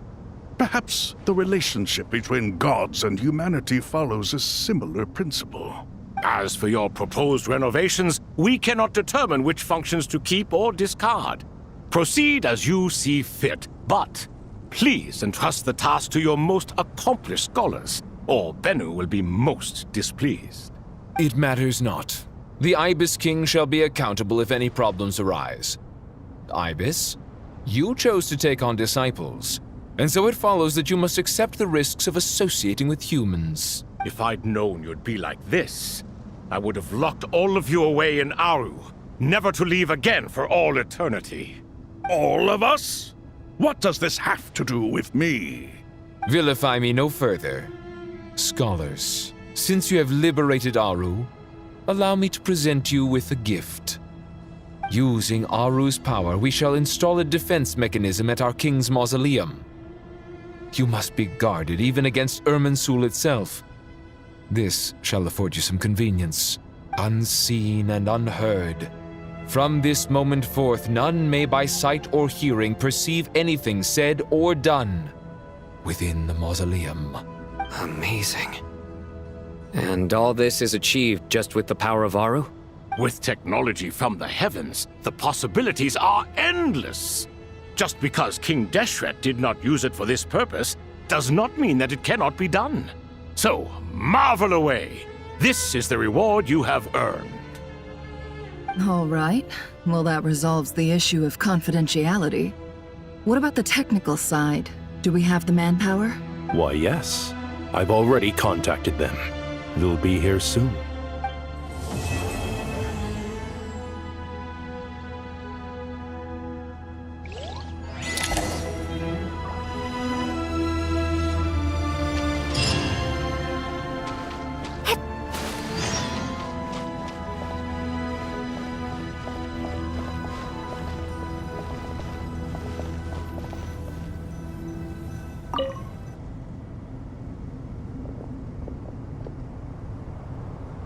You must be the ones tasked by the Academia with renovating Aru? That's right. Good afternoon. I'm Kaveh, and these two are Termezi and Naisaburi. Hey, I'll hate them! Come and introduce yourself! We've met before. This is Thoth, the Ibis King, and everyone knows these two. Afternoon, gentlemen. I've only ever seen these two in murals! Ah, the paintings in the temple. They show us chatting, playing cards, playing chess. Precisely the activities we most enjoy, funnily enough.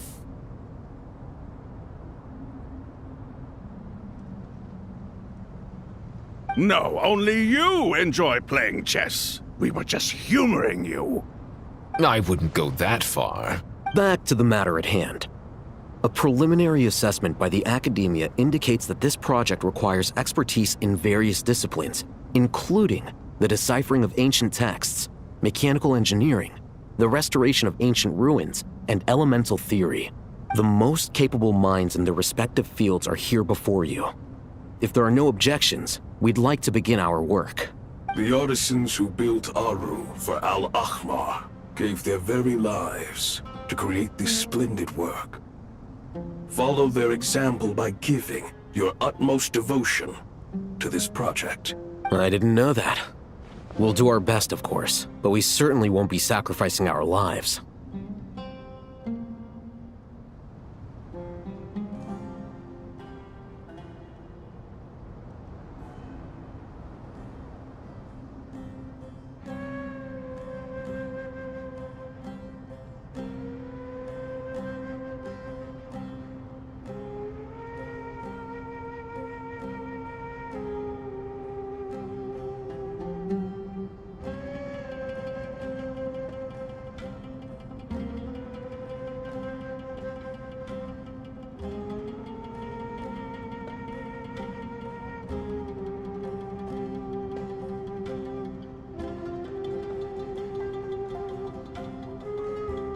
Yeah, thanks for catching that, Giselle. But how are you doing and how is stream?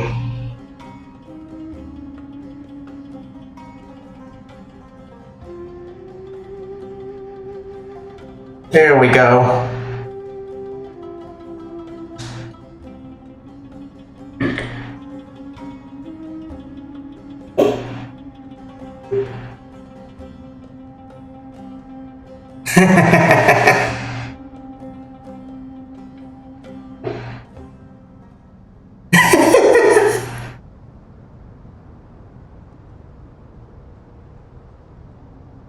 That's good.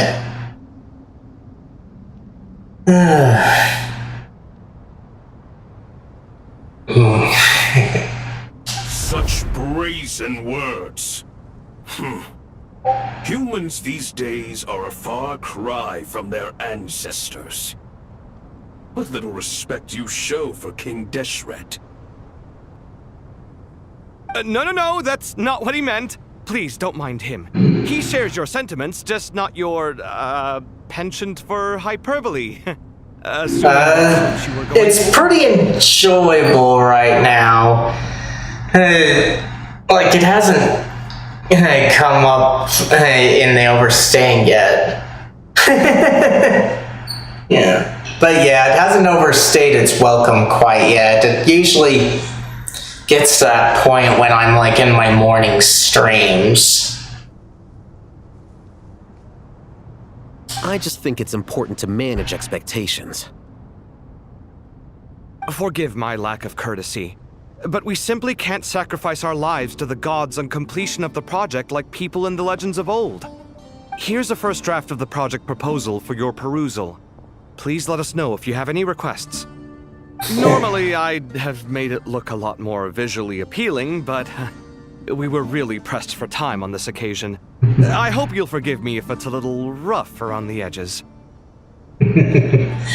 That's good. Yeah, I am kind of glad about that. I just hope that they don't make this act that I'm in as long as it was towards the end of Natlan, and I think also towards the end of Nod Krai. Like, Nod Krai is going right into the next act.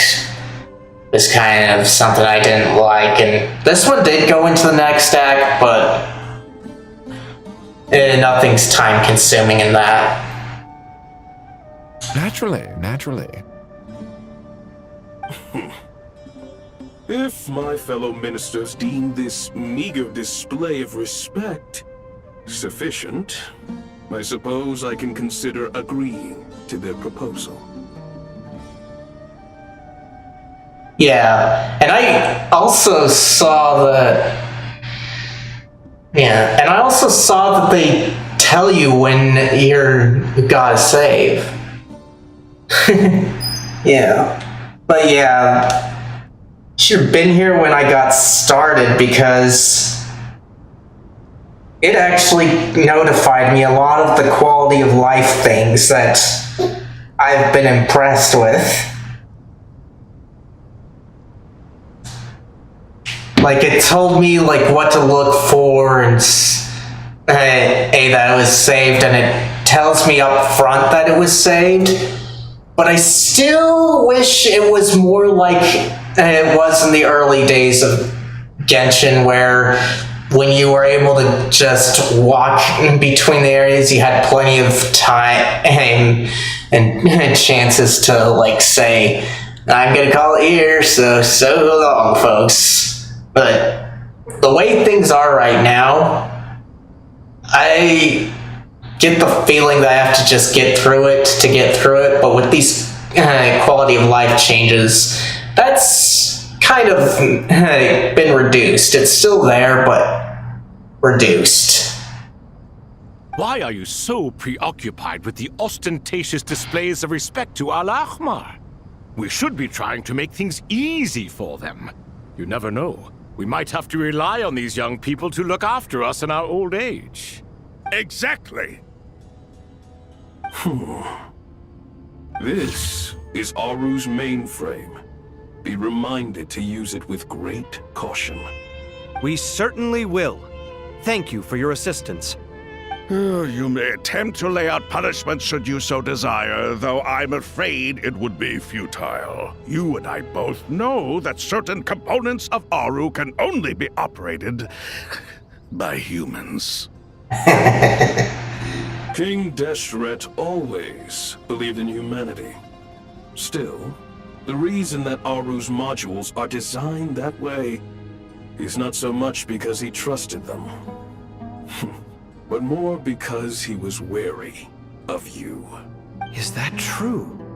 No wonder human artisans helped to build Aru then. He actually required human assistance to create his greatest work. For some reason, this reminds me of the Tower of Babel, and when you really think about it, it's not like the events that actually occur that remind me of it. It's more of the ideas, like, if you look into it, we, as humans in the story, we were building a tower to the heavens to reach it, and a lot of times in churches they say that God punished them for their arrogance, but another way to look at it is the gods are actually scared of us. And that part is what I'm being reminded of here. Naturally.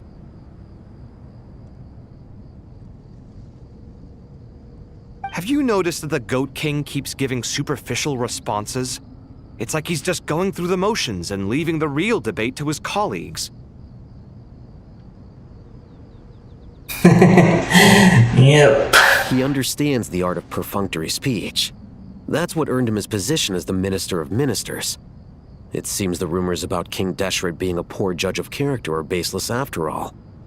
Excuse me for being blunt, but it sounds suspiciously like you're putting yourself on a pedestal and mocking me. You're mistaken. And while there's nothing strictly wrong with making every conversation about yourself, it's not exactly a positive tendency either. You? Whatever. I knew it'd be like this working with you. All right, let me past. I need to look at this console. It's your job to activate it after all. Everyone, please proceed with the external checks and preparations as per the procedures outlined in the engineering plan.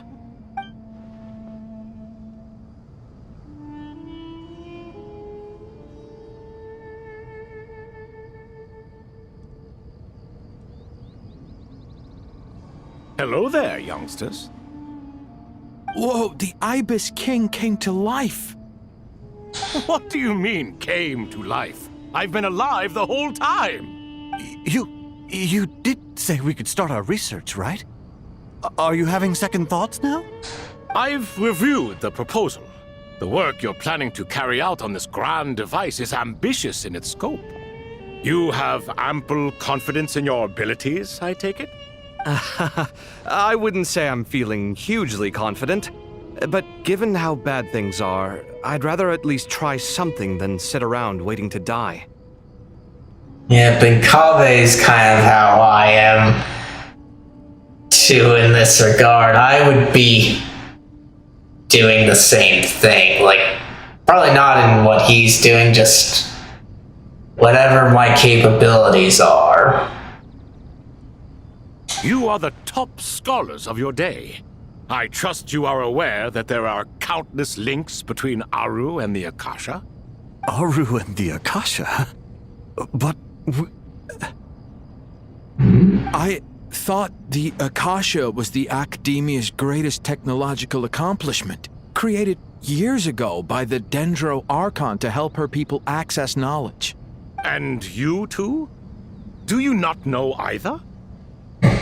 You've read the instruction manual, right? You tell them. Instruction manual? The Akasha has an instruction manual? The Dendro Archon is a kind and thoughtful god indeed. It used to sit on a shelf in the corner at the House of Dana. Not the most popular read. If the manual is to be believed, Aru was in fact the original inspiration for the Akasha system. What? But there are so few records about Aru anywhere. And practically none of these scientific expeditions into the desert had anything to do with it. Ah, but this is something you could not possibly have known. You may have heard many stories about the desert, but what is the most important aspect of history? Consider this a quiz. Anyone from Vahumana present? I'm from Vahumana. It's, well, veracity. Precisely. And a large part of veracity is the chronological order in which events occur. I may as well tell you.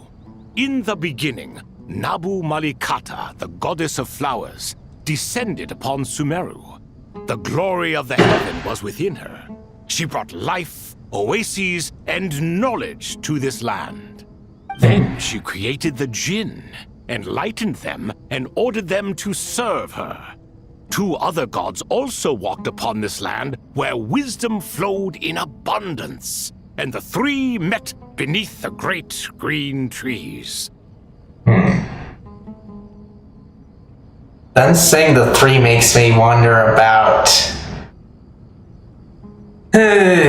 some stuff that we knew before. Like, we know that the Moon Sisters were with the dragons, but for some reason I'm just reminded of the old stories we got with the Battle Pass by this. It was the first and greatest alliance.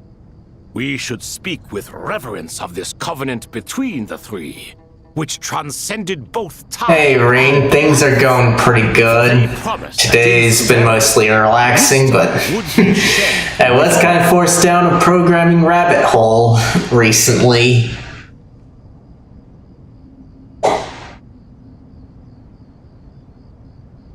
All the great changes in Sumeru's history began with the goddess of flowers. For King Deshret's sake, she pried into the secrets of Celestia, and for this was burned to ashes by the flames of wrath.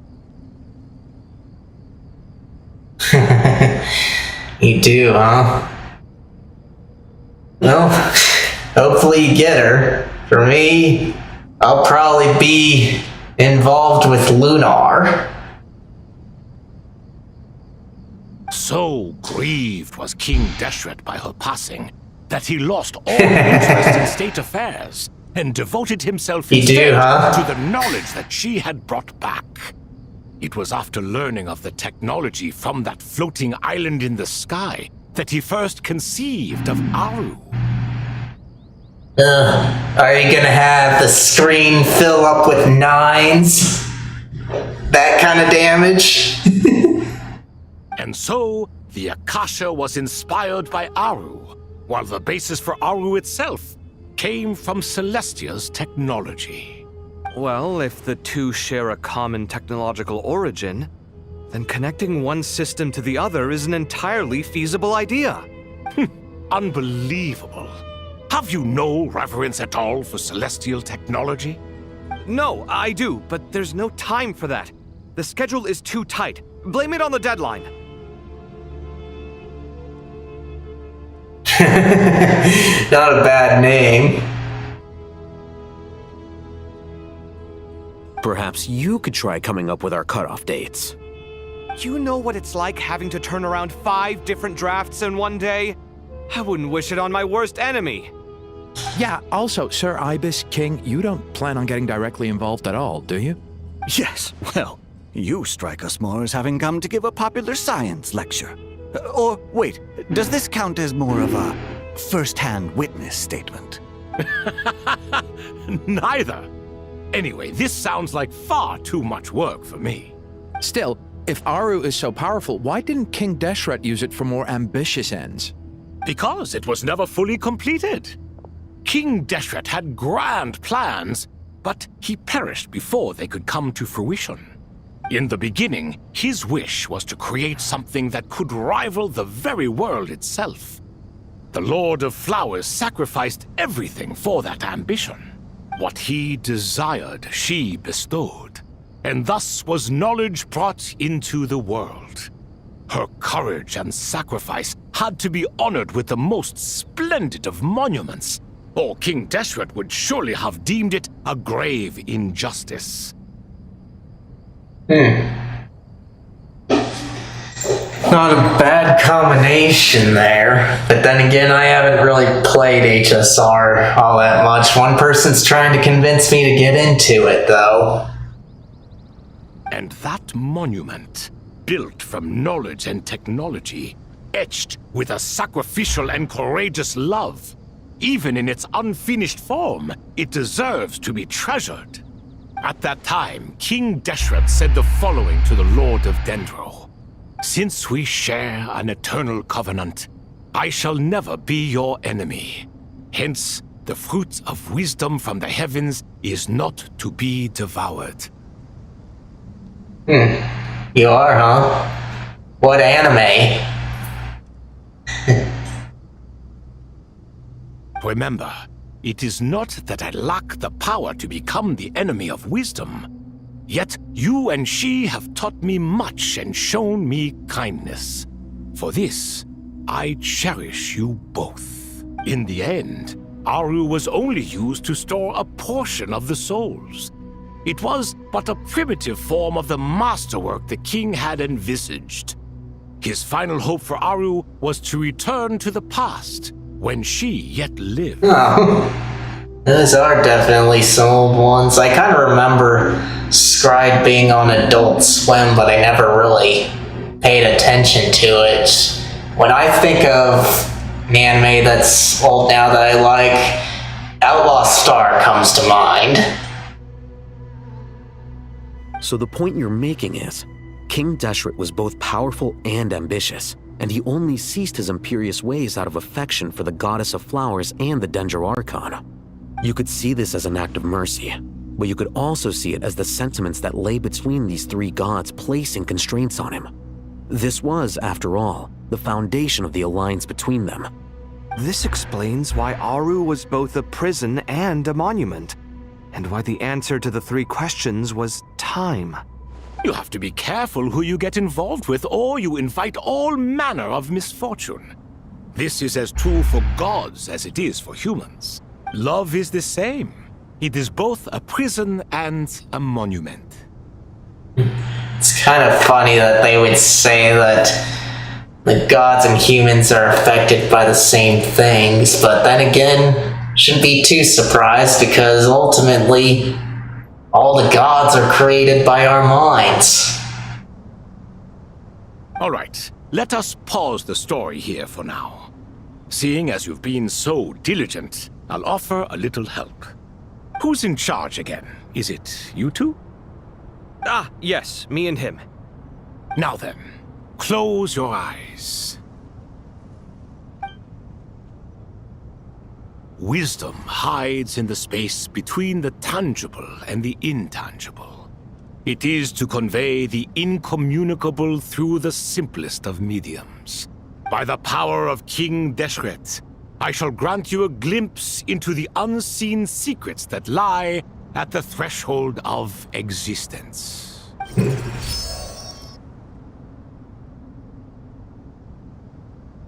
Where did this come from? Is it a new mechanism? It looks more like some form of externalized information. You've rendered it visible?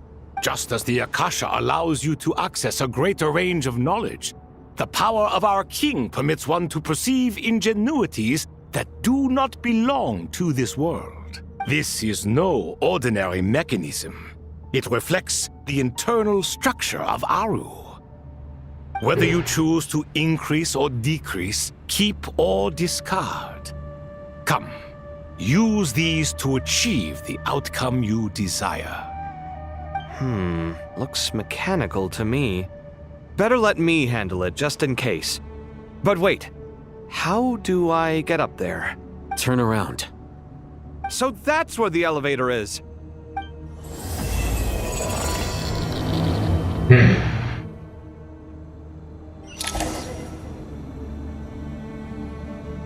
Interesting.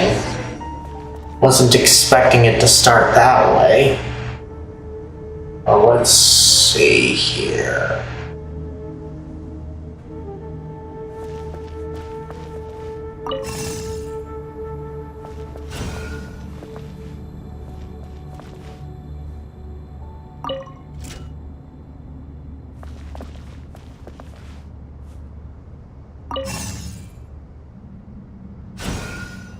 Okay.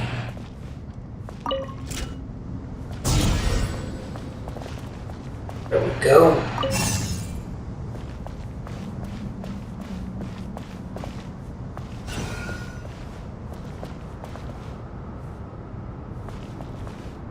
Okay.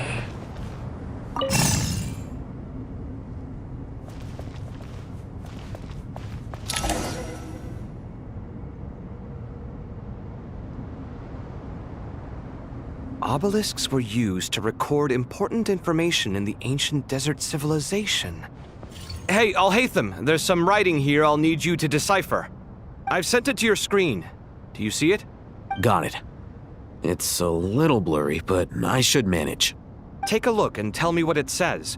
Oh, and I'll send any other similar text directly to you from now on. Let's start with this one. It's a variant of an older script. Herein lie verses written for the Yellow Sands. Looks like cultural information from the age of King Deshret. If so, I suggest you delete it. Words thrown together merely for fun. I had no idea Aru kept a record of this. Well, as long as you're certain that this is strictly private information, that's fine. It is unimportant. All right, well, I guess I'll start now.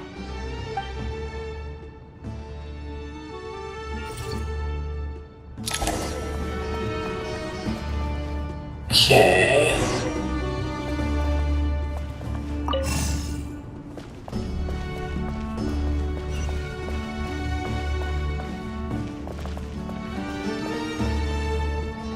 if I do that.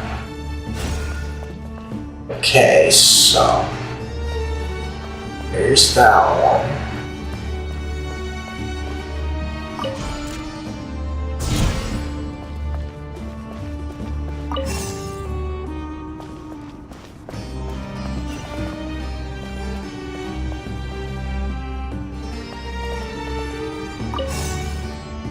Okay.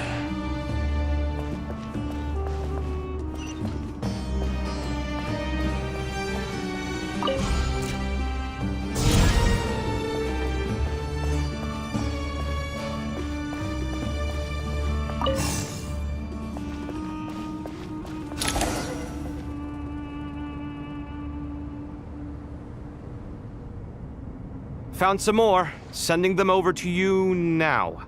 These are all reports about the Gurabad conflict. Can we delete them? I'd say so. Most of this information has already been archived anyway. What if there are details in there that Vahumana missed? What are we supposed to do if they come after us in the future? They'll just have to live with it. If we don't resolve these issues now, there won't even be an academia in the future, let alone a Vahumana Darshan. Yeah, you're right. Okay, done. There's some other similar monuments nearby. I'll check them out.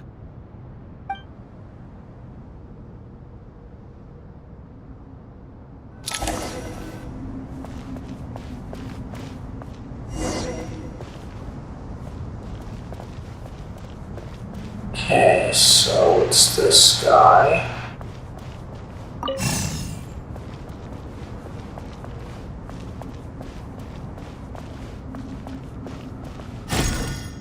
Okay, so just have to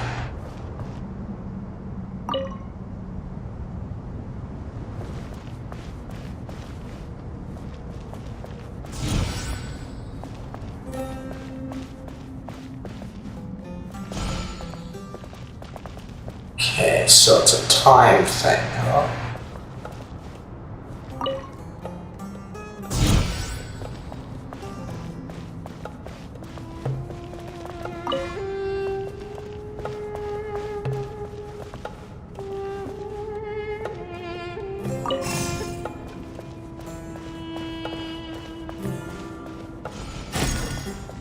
Okay.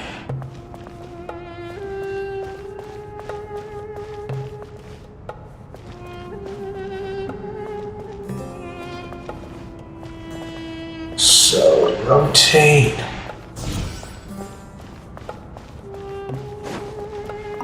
Move.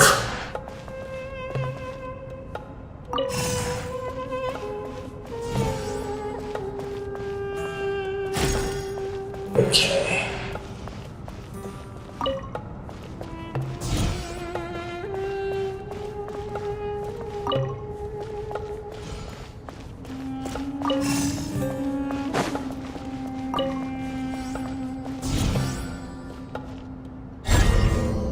There we go.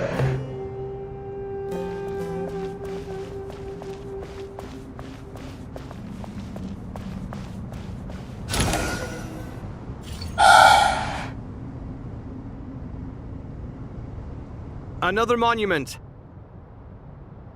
Hold on.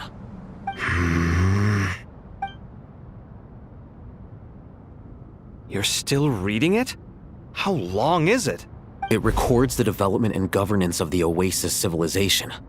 Most of it concerns the Jinn, but it also contains records left by the artisans who built Aru. Is it important? Some of it. There was no way for me to read the whole thing in its entirety, so I had to rely on my intuition to pick the parts worth keeping. What about the artisans' records? What do they mention? They're speculations, mostly. For instance, they were wondering how to protect themselves if King Deshret decided to silence them after the construction of Aru was complete. Sounds like pure mythology to me. Surely that kind of thing didn't really happen. The records do emphasize that this was merely their conjecture based on various myths. Still, the artisans did leave details of their plans to survive, including blueprints for their escape route. Even that got recorded? Okay, well, I'll make a copy of this first before I delete it. Is that truly necessary? You won't be needing those. No, the blueprints are important. I want to keep them as a memento.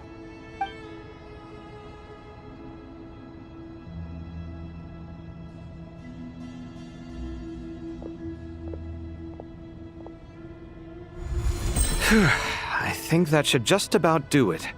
It meets the requirements of the contingency plans, so we should be good. I gotta say, it's the strangest feeling, this cross between reality and the intangible. It's like drifting between life and death, or in and out of a dream, using my own hands to manipulate illusions that are forever out of reach. Chasing dreams in the most literal sense. Definitely a novel experience. What happens if my spirit just floats away? You die? That won't happen. Anyway, I wouldn't celebrate just yet if I were you. There's likely to be a phase 2 of this project. All right. I'd better keep my wits about me then.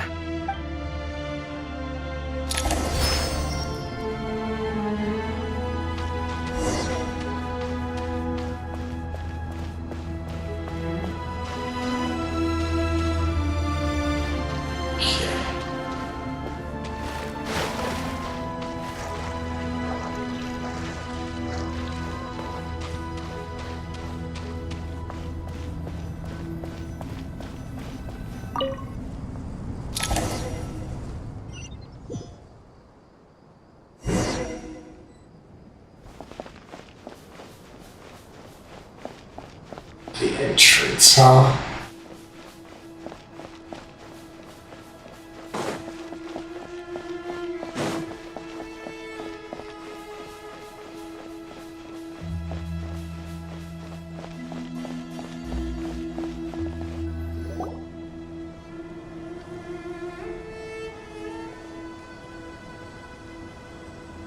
Traveler from afar, do you worry for the fate of Sumeru as well? Hold on, guys. Feel like I need a break for the bathroom and to get a drink. So I'm gonna take that break. You guys do whatever you need to in the meantime, but if you need something to do, be sure to check out today's question of the day. If you're watching this live and you don't see it, the command in the title of the stream should bring it up, and I will check on that when I get back. But if you're not watching this live, if you rewind towards beginning of stream, you should be able to see what the question was, and you can leave your answers in the comments. With that, I'll be right back.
Alright, I'm back. Let me check on you guys.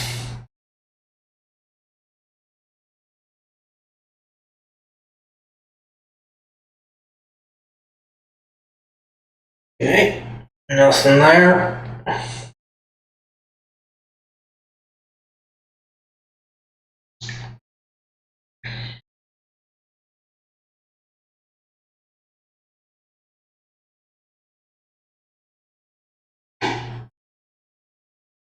And nothing there.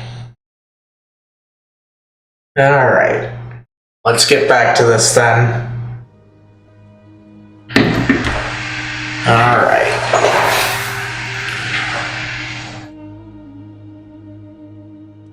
See, traveler from afar.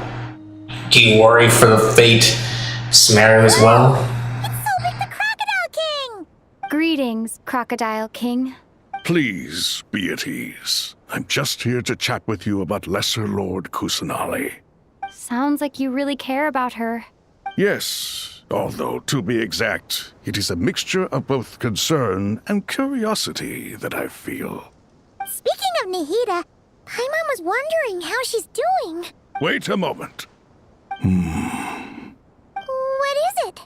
I tried calling out to a pep, but there was no response. This can only mean that she is focusing all her energy on taking care of Lesser Lord Kusanali. All the gods who served King Deshret seemed super surprised to hear that Apep agreed to help Nahida. Guessing she made a bad impression on you or something. Are you aware of the history between her and our king? See, I'm aware. Then you are learned indeed. I'm glad to know that Sumeru has the support of someone like you. At the end of his life, King Deshret tricked the Dendro Dragon into swallowing him whole, leaving her to bear the torment of his sins. The Dendro Dragon despised King Deshret, yet he outwitted her. Rather than bringing disaster to the land, he chose to deceive her and thereby ensure his annihilation. An act that surely displays his love for humanity. The Dendro Dragon stands for the glory of a bygone era. She hated Al-Ahmar and what he represented. All the gods, all the power they wielded. And so, her willingness to help the Dendro Archon through this crisis comes as a great surprise indeed. It makes one wonder whether, perhaps, the Dendro Archon assisted her in the past.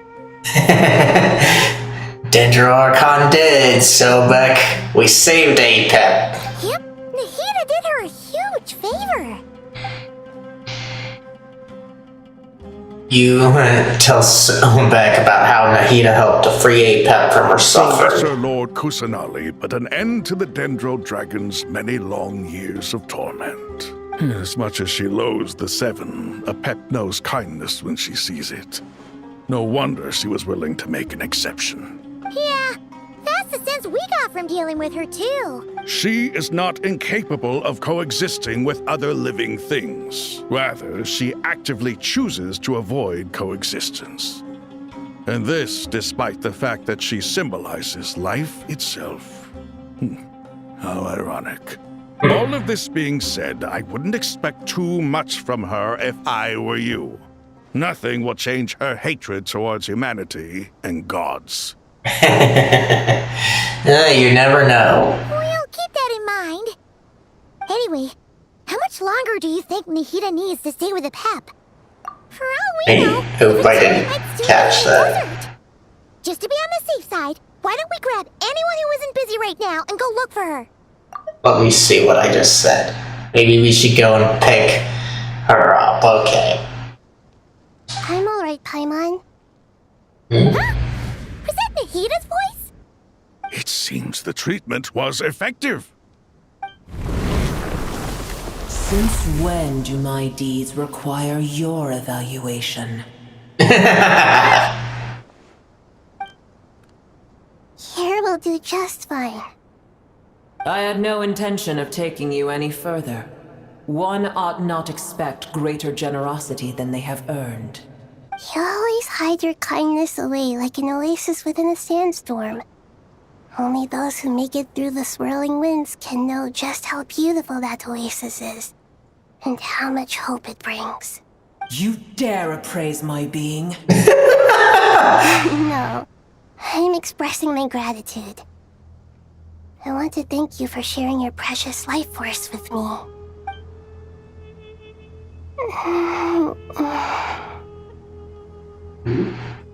Come on, can't we get an animated hug or something? Awake already? You are more resilient than I thought.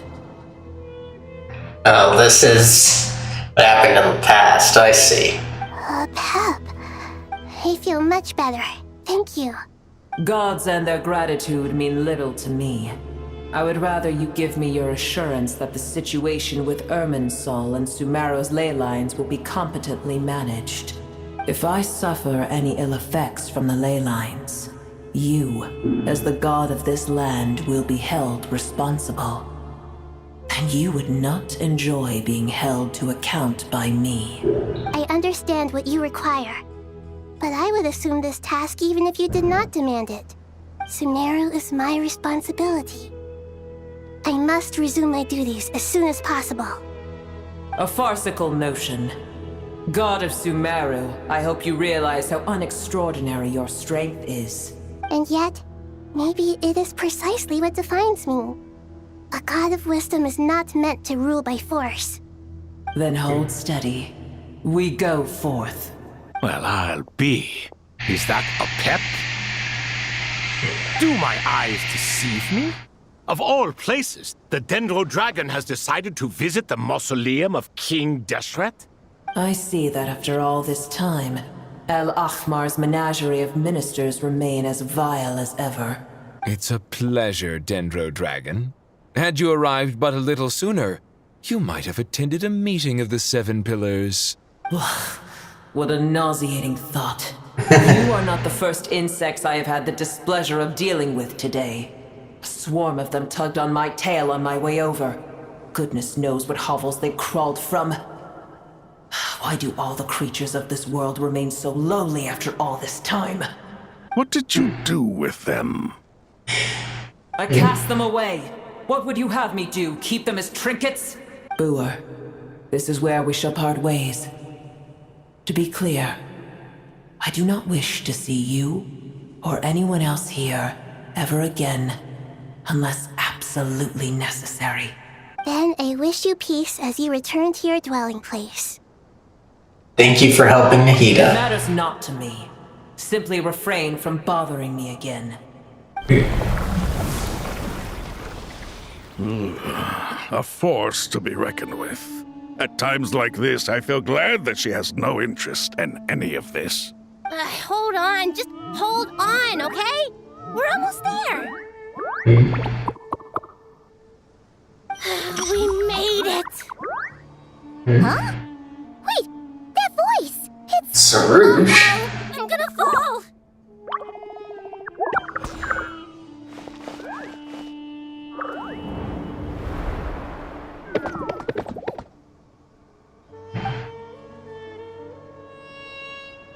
We got you. Well, that's a relief. A pair of safe hands indeed. The Dendro Archon's familiars. They are the last thing I expected to see here. Huh? Wait, what are the R&R doing here? Don't you guys hate the desert? Obviously I was worried about the Dendro Archon. I've been supporting them with my Pari powers the whole way here. Oh, they seem pretty nervous. Is it because there are too many people around? Not just people. It's all these non-human beings, too. It's hard on them. I can't believe you made such a long and dangerous journey just for my sake. I appreciate your support so much. Thank you all. I'll have to ask everyone to wait while I help our new arrival settle in. Once I'm done, I'll gather everyone to discuss our next steps. Traveler, Paimon, shall we find a place for our friends to stay? Sure. Awesome! Let's go! Well, first I have some questions. Nahida's questions bringing her up to speed on everything that has happened. No, you answer Nahida's questions and bringing her up to speed on everything that has happened. I think that covers everything. Thank you. We can get going now. Alright.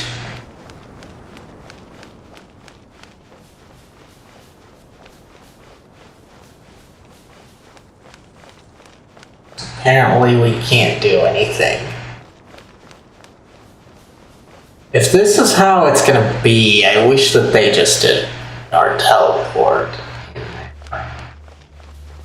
So even in domains, I can speed up.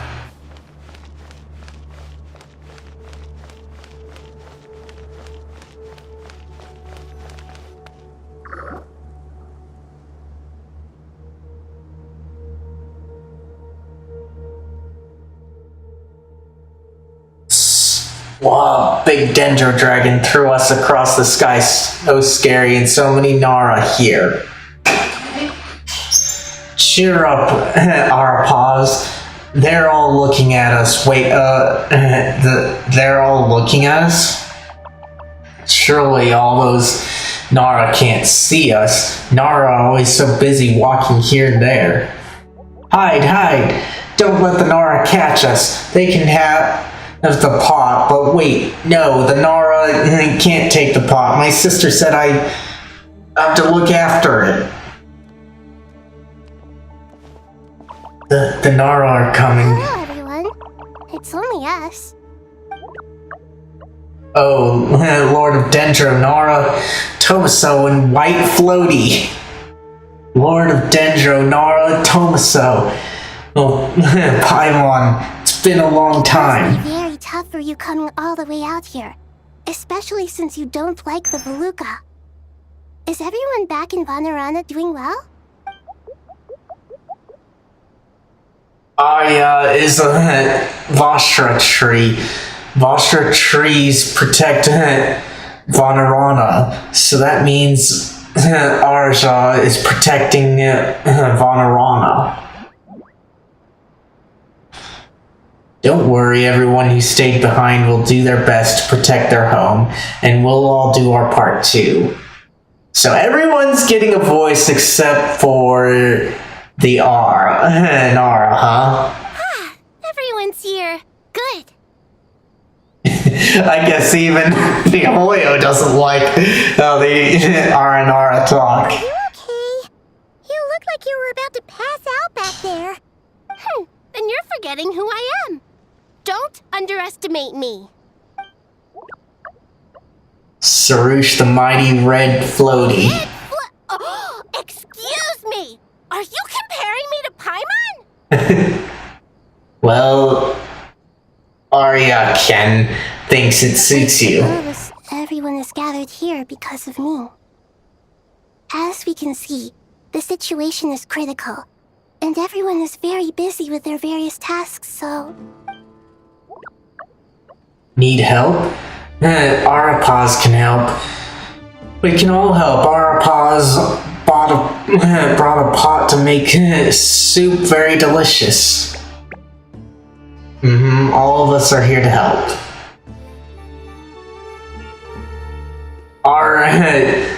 Balika, Ken, Arapaz, Ashan, Aryuta, Arasada, and Arasasha will help. I can't thank you enough. Right now, we're focused on restructuring Aru, processing excess information, and helping restore everyone's confidence. I'm sure you'll find it all very straightforward. I can help too! Just let me know where I'm needed. Together. Lord of Dendro, Abralika has something important to tell you. On our way out of Anarana, we saw some Nara talking in secret. No Nara, up to no good. Good? Yes, 2 Nara sneaking around at Kara. Caravan Rabat. That definitely sounds suspicious. Traveler, Paimon, I have other work to attend to here that needs to take priority. Could I trouble you to investigate the situation Arabalika spoke of? No problem. Leave it to us. Thank you. I'm counting on you. There's one other thing. If you are to work alongside the people of Sumeru, you will need to make yourselves visible to them. Is that acceptable to everyone? But, well, if we really have to, I guess we have no choice. Don't be afraid, Arapaz, you make the most delicious soup. Hope everyone will like you. Nothing to fear. No one here will hurt you. But if you do feel afraid, don't worry. Just call my name and I'll be there. Okay. Very well. Now, I shall bestow a small blessing upon you all. Whenever people see you and interact with you, from the moment their gaze meets yours, they will experience the most beautiful of dreams. Nahida gently raises her hand. You don't know what she did, but you feel wonderful presence, like something out of a lovely dream indeed. Sunlight trickling through branches, glistening like a golden leaf. The trees chanting softly in the breeze as the flowing water plays a symphony. Your heart swells up like a balloon as it fills with happiness. There are many terrible things yet to be resolved, but in this moment all you feel is peace, friendship, and love as you stand side by side with dozens of other creatures together in the forest. The people around you turn their heads and scan their surroundings. They hear it too. Ancient voices speak from the forest, soothing everyone's hearts. Do not fear, do not be afraid, do not be overcome by the storm. Do not fear. We will face it together. This too shall pass.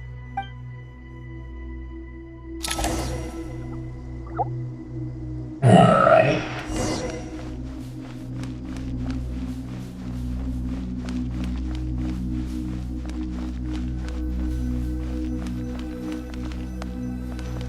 Okay. And shoot.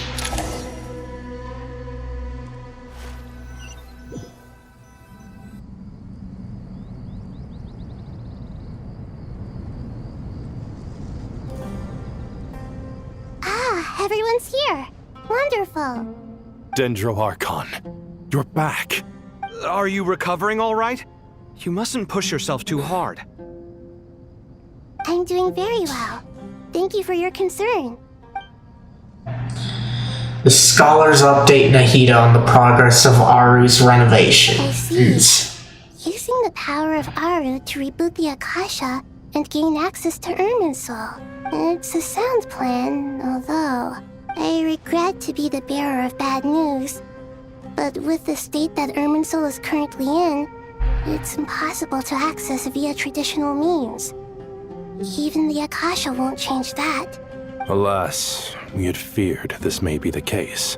And what about non-traditional means? Non-traditional means?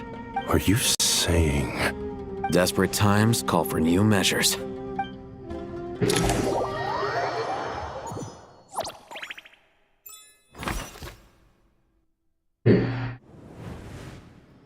Okay. And we have no healer. Boo.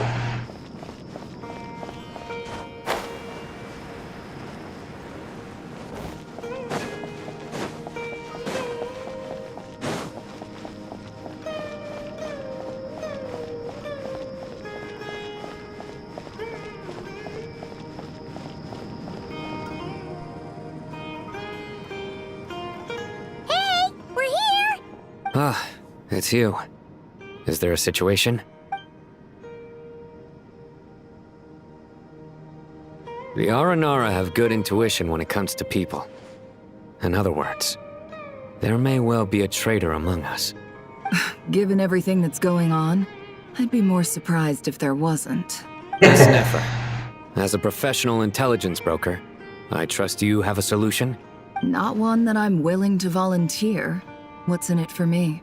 Let's say I'll treat this as a pilot project aimed at expanding your intelligence operations. Whatever business you're in, An avenue to demonstrate your abilities could never hurt. I like the sound of that. Glad we're on the same page. Given that you rarely set foot in Sumeru, practically no one at Caravan Rebot knows who you are. I take it you've read the files on everyone in the area? Yes. I also skimmed the list of evacuees, and am more or less up to date on where everyone stands.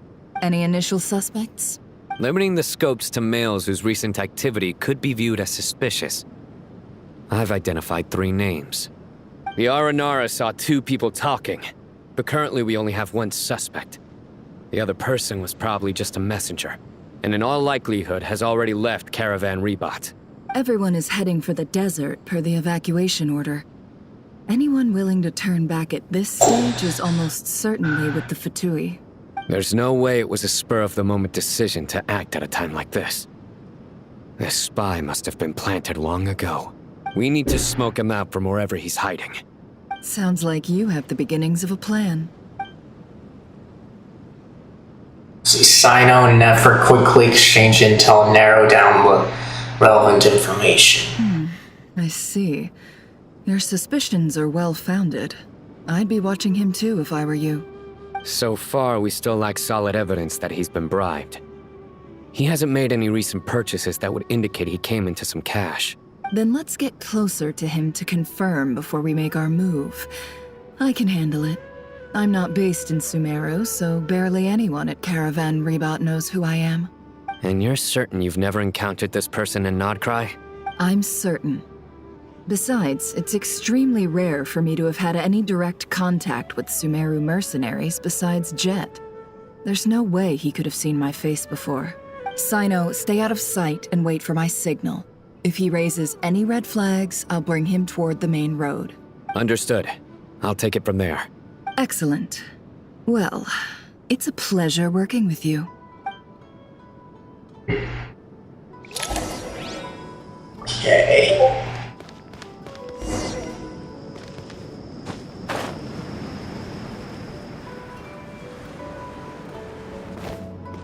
Hey, buddy. Darker skin, scars, frequents the desert and has ample combat experience. Nothing unusual about how he dresses or acts. What's that he's looking at? A coin. Interesting. Could that be how his contact paid him? Conveniently discreet for someone trying to hide any unexplained income. And yet it could be highly valuable. Sorry to bother you. Has everyone here already left? I don't suppose you happen to see a lady wearing a hat? Ma'am, what are you doing in Caravan Rebot all by yourself? The main group evacuated some time ago. Didn't you pass them on the road? My friend and I lost some of our cargo along the way. I didn't want to miss out on potential business, so I told her to go on ahead and meet the client while I retraced our steps. I didn't think it would be so late by the time I found it. And then there was a terrible sandstorm. I guess I must have taken a wrong turn, because I didn't see any large groups on my way here. Forgive me for asking, but just to be on the safe side, could you describe this friend of yours? Sure.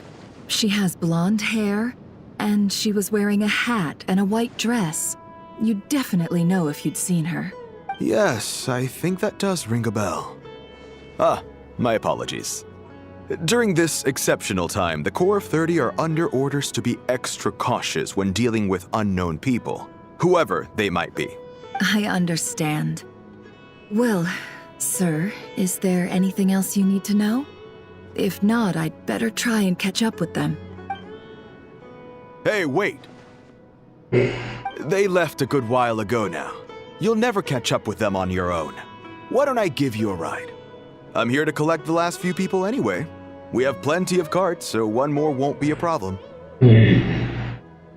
Why are they showing this guy?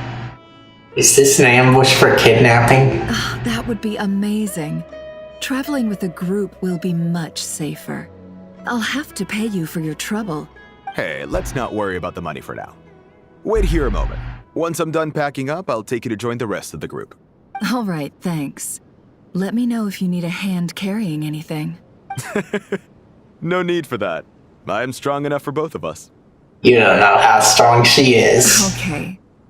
Well, I wish there was some way I could repay you. Guess it's my lucky day, running into someone who knows what they're doing here. You might have just saved my life, you know? You're not wrong there. I mean, what kind of cargo is so important that it's worth risking your life to get back? I hope for your sake that it's priceless. Not as priceless as your life.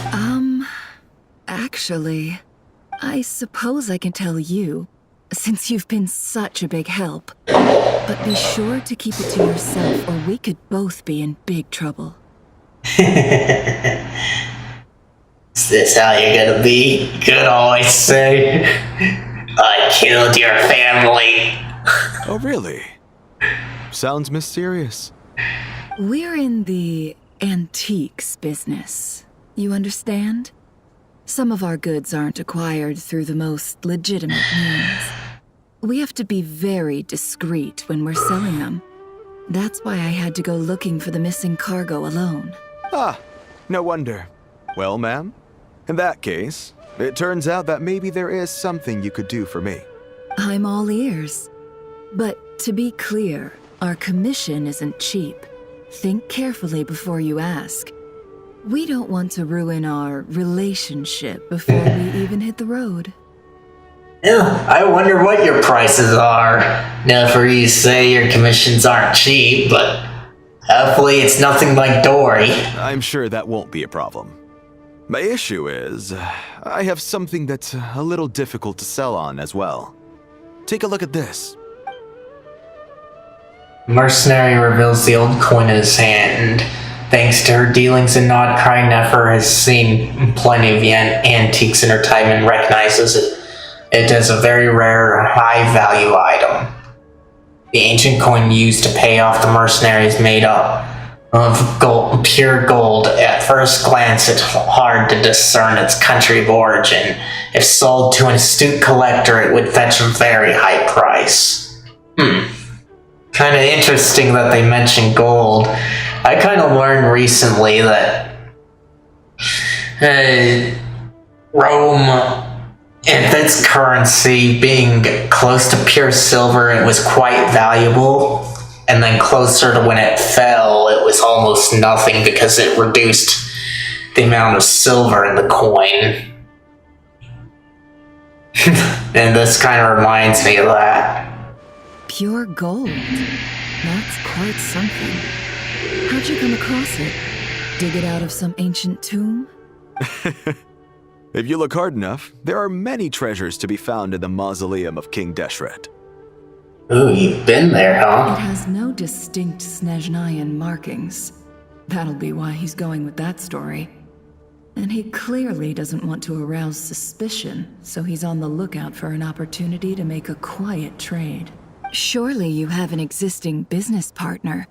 Won't they take it off your hands? I hope I won't be attracting the wrath of my competitors by helping you sell this. The shop I used to work with is having cash flow issues at the moment after losing some money. I'm under enough pressure as it is without having to deal with them. On the off chance anything went wrong, I'd never get my money back. I understand. Gold is the last thing that traders with cash flow problems want to see. Well, in that case, I think we can work something out. As it happens, I'm just about done packing. Shall we make a move? Sure. Let's walk and talk. This evacuation was a huge operation. They needed a few people to stay behind and tie up loose ends. And I ended up being one of them. You're lucky you ran into us in time. I certainly am. I don't know how this happened. One thing led...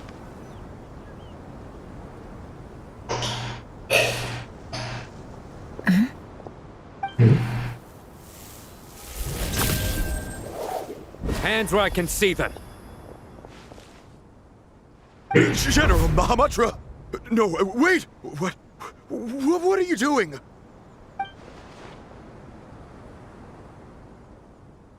This is the coin? Good. Sadly, you won't have the chance to spend it. Nicely done. Looks like Sumeru's Matra are a well-oiled machine nowadays. Unmarked gold coins are quite difficult to trace. Thanks to you, we have secured the evidence. Here's what's gonna happen. You're gonna go to Davy Jones. Sino nods to the group, then turns and leaves with the suspect. Before long, he returns with the intel he got out of the suspect. Southeast from here, leeward side of the hill. That's where he's meeting his contact. Great work. Candace tells me your interrogation skills are highly effective. Hers are quickly catching up. She's improved a lot in recent years. Looks like it's over to you for the next step. Because I'm quickest on my feet? Because you know how to trail a target. Plus, it'll be easier to monitor their activity from the air. Fine. I'll be quick. One more thing. The Traveler just brought a message from the Dendro Archon.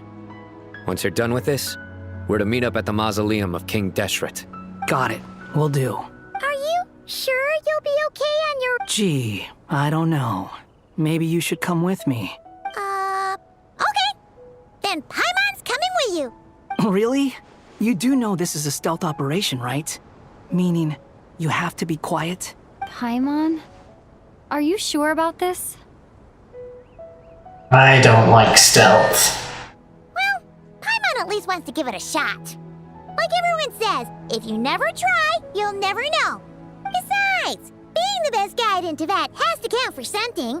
This should be a piece of cake. I'd rather take out the trash than sneak around. Fine. Join me if you want. But be warned. If anything goes wrong, I'll have to gag you and shove you into a bush. Paimon will be super careful. Promise. Good. Then what are we waiting for? Let's go. Ah! Coming!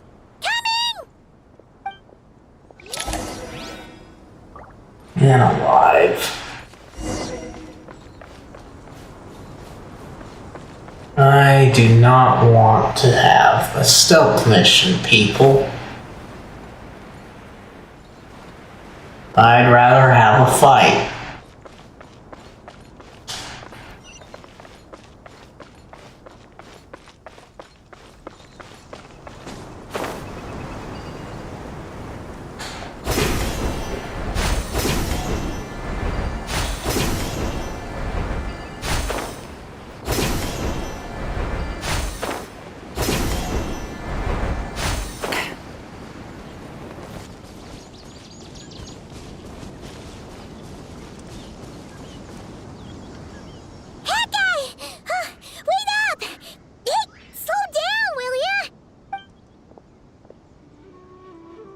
We're here. Now we wait. Okay, yeah, cool. Cool. What's on your mind, Paimon? Huh? Nothing? I thought all you cared about besides being a guide was food and sleep. Why the sudden urge to go on a dangerous mission? What's that supposed to mean? Paimon's been on plenty of dangerous missions before. But never on your own. You hardly ever leave the Traveler's side. Just saying. I'm kind of at loose ends right now. So if you did want to share, I suppose I'd have to listen. If not, suit yourself. Makes no difference to me. That guy? Do you think Paimon is useless? What? Where's that coming from? When we were in Nod Krai, Paimon suddenly realized something. Even though Paimon's with the Traveler every single day, whenever we face real danger, she can't do anything to help. Paimon doesn't get like this very often. She just got really scared when the Traveler got kidnapped that time. What if she never came back? What would Paimon do then? And the more Paimon thought about it, the more useless she felt. But Paimon doesn't want to be a burden. Paimon wants to be a friend who's actually useful.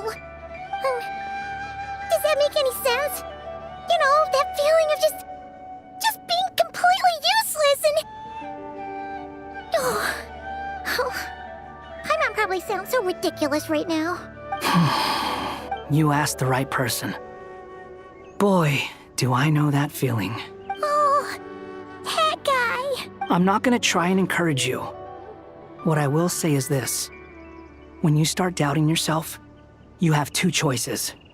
Give up or change. You have to make the decision to move forward. Otherwise, no amount of consultation from other people is gonna help you. So ask yourself, what do you want? To get stronger? To learn more? Whatever it is, go do it.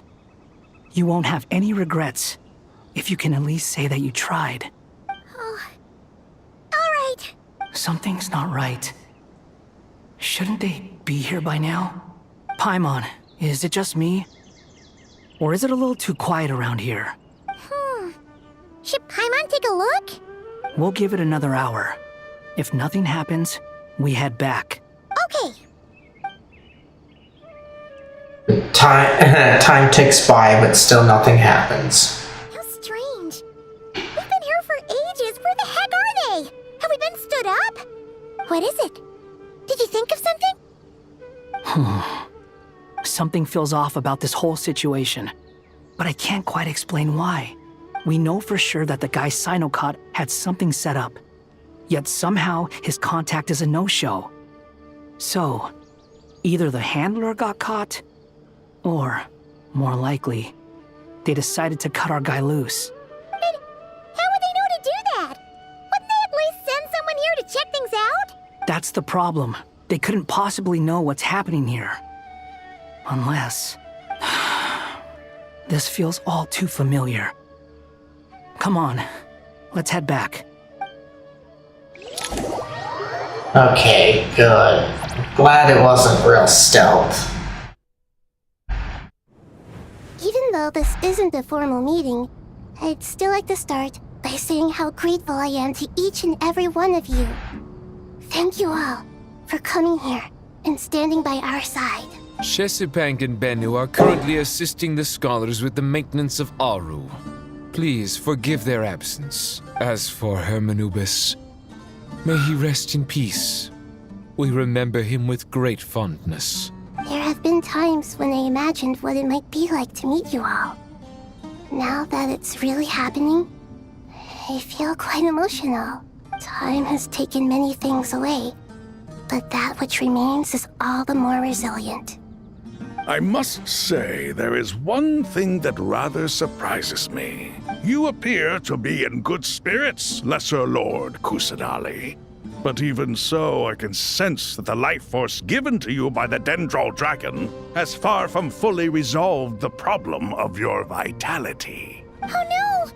So even a Pep's power didn't work? Don't worry, Paimon. It worked very well indeed. The issue is how closely I am tied to Irminsul.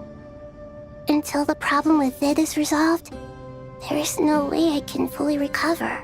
Sumeru has undergone tremendous changes during your absence.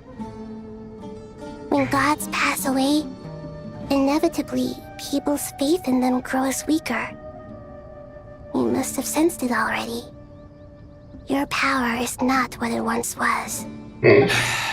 Regrettably, this is true. I too have grown weaker due to the effects of Irminsul. Right now, we're all in quite a sorry state. Then what do you suggest? We take all the help we can get. Sumeru is our shared home. You and I, gods and humans alike. We must unite all our strength in this moment. Though Al-Ahmar is no longer with us, the alliance between the three gods remains in force. Regardless, as subjects of our king, we have a responsibility to support Sumeru through this catastrophe. Not to mention that it was the people of Sumeru who released us from this prison of Aru.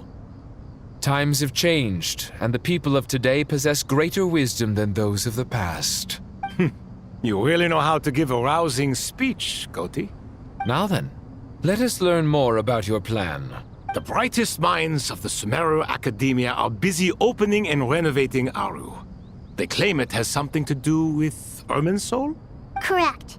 Irminsul has existed in Teyvat since the very beginning. But during the Age of the Dragons, it did not possess the significance it holds today. After the heavenly principles arrived, the power of the Light Realm was divided into elemental energy, and Irminsul was refashioned as a device that records and preserves all information. Since then, everything in this world has been inextricably linked to it. As the Dendro Archon, I have a duty to protect Irminsul. To Sumeru, it is both a national treasure and undeniably a major threat. Teyvat has seen many upheavals in the last few years. The most recent of these was a major crisis in Nod Krai, which forced Sumeru to be even more vigilant than usual. I made sure to monitor all the pathways through which an outsider could potentially transmit themselves into Irminsul. But despite my efforts, a major problem still arose within. I still believe that someone has actively invaded Irminsul. But rather than taking any of the pathways I referred to, the intruder chose instead to utilize the most direct route, and the only one that cannot be protected against, by entering Irminsul through death. I see what you mean. You cannot simply stop all deceased souls from returning to the ley lines because of a potential invasion that could occur at any time. That's right. As important as it is to guard against external threats, I couldn't allow myself to stop the souls of the departed from finding peace. Please, understand how difficult this predicament was for the Dendro Archon. Defense has never been an easy task. After Irminsul was invaded, my authority was quickly restricted. Soon after that, the tree began denying access to any connections. I'm sure you feel responsible, but you are not to blame. No one can predict every possible disaster. There will always be trials and tribulations for the world to endure. It's kind of funny that he says that like it's true. But then you got people that say that God will know everything about all the possibilities in that. But again, you've got things like the Tower of Babel. If he knew everything, then why is the Tower of Babel such a frightening thing? But the people of Sumeru should not have to endure this. We must find a way to break through the lockdown and connect to Irminsul. And this is why you need Aru. Yes. The only thing in Sumeru capable of rivaling Irminsul in terms of overall function and performance is Al-Akhmar's legacy, Aru. All I managed to do before falling into a coma was make some minor adjustments to Irminsul. Using Aru is a last resort, and a move that comes with enormous risks. The Scholar's initial plan was to borrow Aru's power to reboot the Akasha, then use the Akasha to connect to Irminsul and investigate. Unfortunately, Irminsul has suffered far greater damage than they first thought, rendering that plan futile. To rise to the challenge, we had to resort to more extreme and far costlier means. This has led to a number of new contingency plans. To reclaim Irminsul, our brightest scholars have made further modifications to Aru with multiple goals in mind. I thank you all for giving them your blessing in this endeavor. Human wisdom has clearly improved over the millennia. You have not only our support, but that of the Jinn, the Aranara, and the Pari. Together, we will do everything in our power to save Irminsul. By the way, when you spoke earlier of an intruder, it almost sounded as if you knew who you were dealing with and what they were capable of. Well, since you ask. Interesting, a tremble at that point.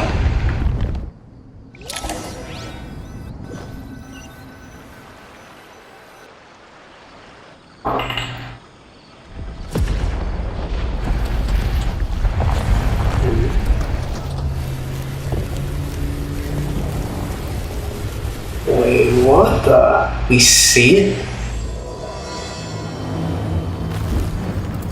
Ooh, Act 10, huh? Interesting.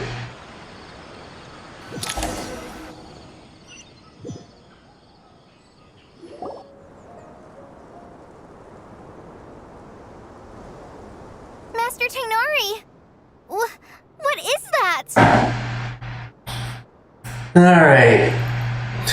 There's still some light out, but I feel like it's a good time to get some light in, but I also feel like I need a break to get a drink and possibly use the bathroom, so I'm gonna do a full-on break right now. You guys do whatever you need to in the meantime, but if you need something to do, be sure to check out today's question of the day. If you're watching this live and you don't see it, the command in the title of the stream should bring it up, and I will check on that when I get back. But if you're not watching this live, if you rewind towards the beginning, you should be able to find out what the question was, and you can leave your answers in the comments. And with that, I will be right back. Now, as soon as I get my connection established, be right back.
Alright, I'm back. Let me check on you guys.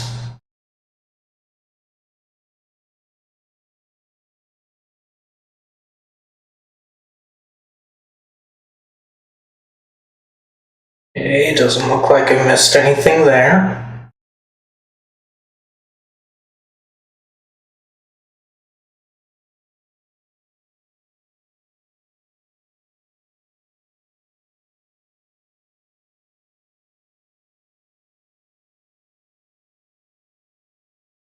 And nothing there.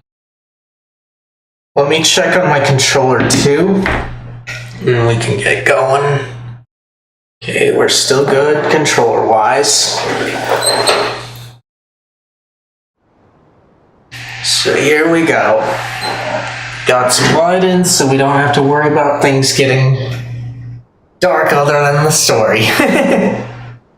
So let's see, Master Tanari, what is that? Is this Irminsul? How did this happen? What's going on inside? Luckily, we managed to evacuate everyone. What in the world was that? That was terrifying! Nahida, so this is the catastrophe she's been fighting against all this time? My. I understand now, Dendro Archon. You make yourself quite clear indeed. Not once over the millennia has Irminsul been so terribly afflicted as this. Please continue, Dendro Archon. Irminsul's root system is what comprises the ley lines. In the past, it has always been hidden away, going unseen by the general populace. But now, an evil intruder is making it reveal itself. It has become a tree of unbridled greed. A clear sign that a deranged experiment has advanced to a new stage. Blasphemy. From where I stand, an experiment in the name of blasphemy sounds rather improper. But if we are to honor Dottores' will, this is what we must do. The birth of this tree proves to me beyond doubt that this incident is connected to him. But to explain the situation in full, there is someone I need to tell you about. In the most concise and precise language possible, Nahida explains what she knows about the second of the Fatui Harbingers, the Doctor. His true name is Zandig, and his crimes are beyond all reckoning. Zandig. So it was him. I saw him in the desert once. A man of supreme arrogance. So this is where it has taken him. But didn't Dottore die in Nod Krai? How is he still able to do all this? He must still have loyal followers amongst the Fatui. Even so, I'm still unclear as to how he has been able to wield such a profound influence over Irminsul. I can confirm that Fatui forces have arrived in Sumeru City. Furthermore, Irminsul seems to be undergoing some kind of mutation. Evil branches are beginning to grow. Things that do not belong to this world are slowly but surely materializing. Sorry, I couldn't think of any other word to describe it. They don't seem to be fully formed physical entities yet, after all. But they are gradually becoming real. A baleful tree, climbing up into the heavens. Speaking of Dottore, I have some information on that front as well.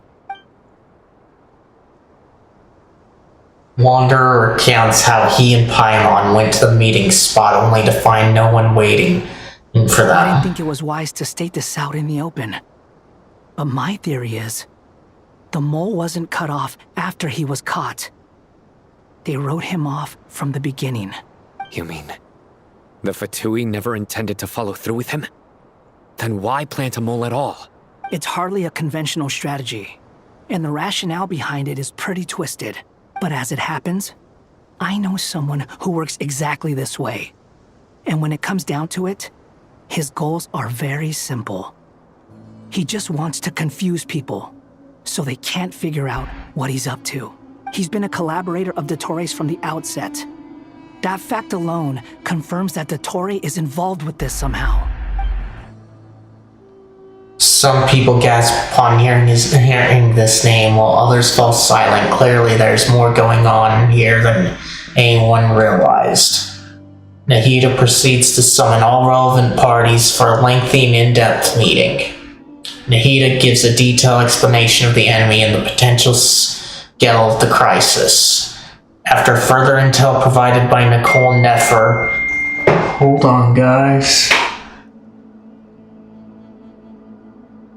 Oh. It's nothing important. Let's see. So back to this. Some people gasp upon hearing this name, while others fall silent. Clearly, there's more going on here than anyone realized. Nahida proceeds to summon all relevant parties for a lengthy and in-depth meeting. Nahida gives a detailed explanation of the enemy and the potential scale of the crisis. After further intel provided by Nicole and Nefer, a plan is formulated, and everyone prepares to get to work.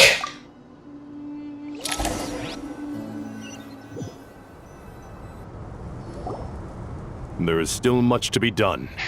Everyone, please remember our core strategy. As per the discussions, the following groups must act immediately. Mr. Al-Haytham and Mr. Kaveh, the next phase of the Aru renovation project must begin right away. Godspeed to you both.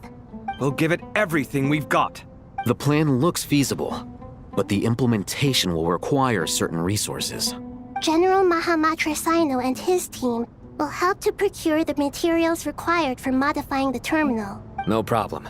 I've already spoken with Sethos and Hat Guy, and they've agreed to assist me. This kind of thing is best left to the fleet-footed, right? Hat Guy? If it's efficiency you're after, we're the right people for the job.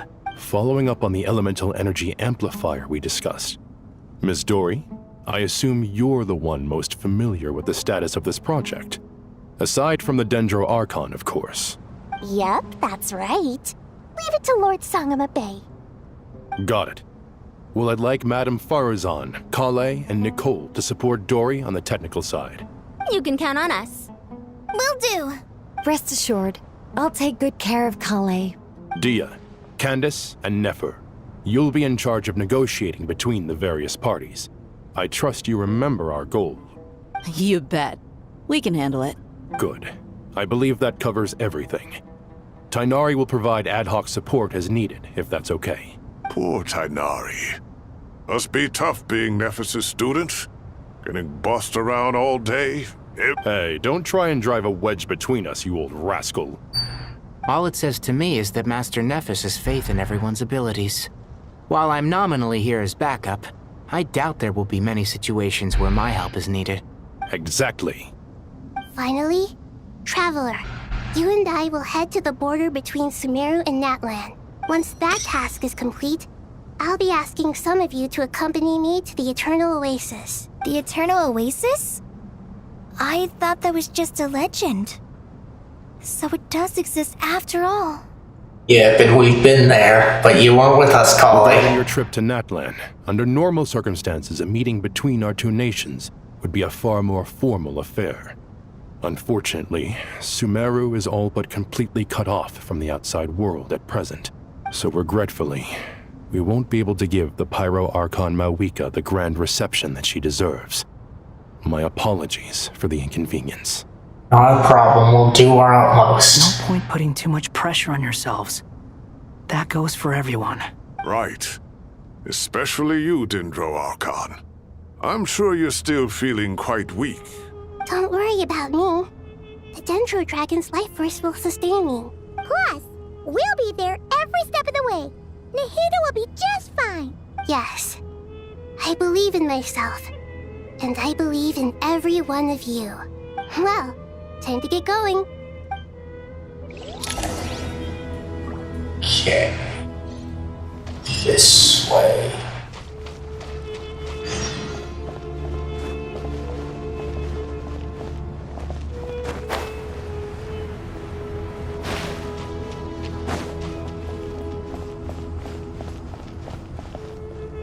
Okay, copy. To what extent we can implement the final plan depends on how successfully the Akasha can be modified and configured. And to make sure the configuration works, Aru will also need some further optimization. Yeah, no surprises there. Once we roll this out, any Sumeru citizens who already have Akasha terminals can simply continue to use their existing devices. This still leaves us with a significant equipment shortage, though. Many groups of people were never issued Akasha terminals, including mercenaries, the desert folk, and many others. We'll need a supply of rare materials for the renovation of Aru and the production of new terminals. Right now, the best place to source these locally is from the primal constructs within King Deshret's mausoleum. Time is not on our side here. It's gonna be a race against the clock. The Aru merge and renovation project will have to be carried out by you two. Everything's riding on this, so failure is not an option. Best of luck to you both. As discussed, General Mahamatra Sino and Mr. Hat Guy will source the required materials. Mr. Sethos is quite familiar with the layout of King Deshret's mausoleum. With him accompanying them, things should go quite smoothly. I have every confidence. In the meantime, we may as well take a breather. Makes sense. There's not much we can do until the materials arrive. Get information and stay close. What is this, boot camp? Knock it off. It's just Sino being Sino. You know what he's like. Everyone clear on our mission objective. Look at the excess primal constructs, dismantle them, and extract the required materials. And King Deshret's 7 pillars agreed to this? If they're just sitting there doing nothing, we might as well put them to use. Thoth's words, not mine. Okay. Alright, so it's this place, huh?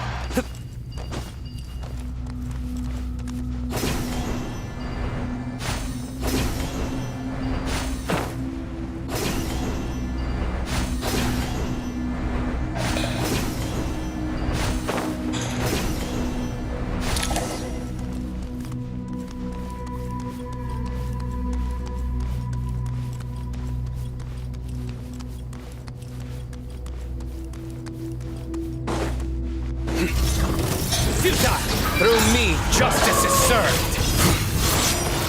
Behold, bow your head. How amusing. Move or be moved. Surrender.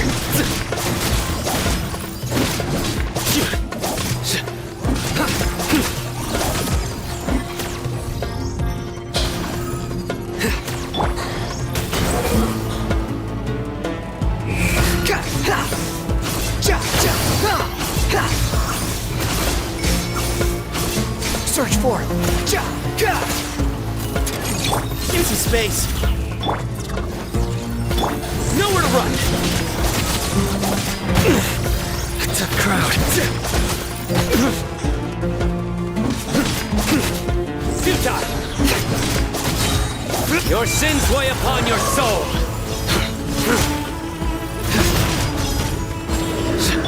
Way ahead of you. Sage's wisdom!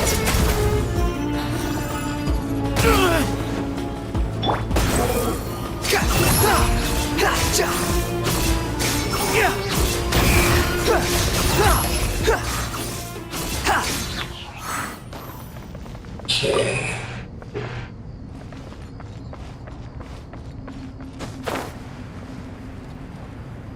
They certainly didn't like that. But at least they're getting us healing.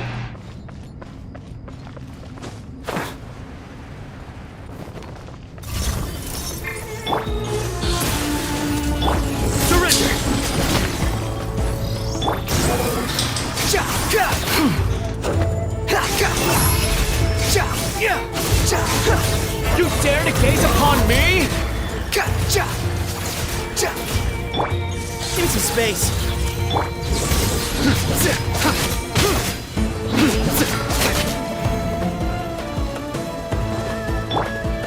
The wind rises.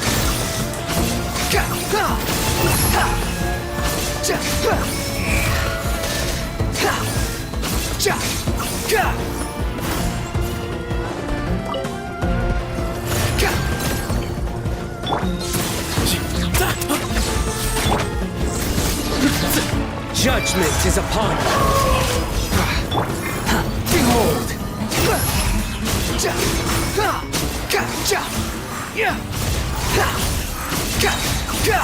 Bow your head.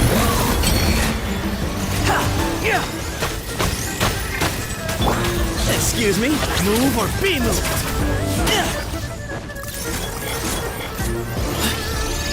The wind wind rises.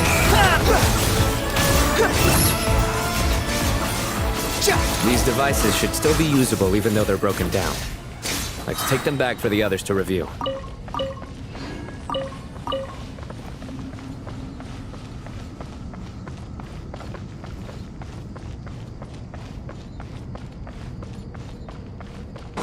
Okay.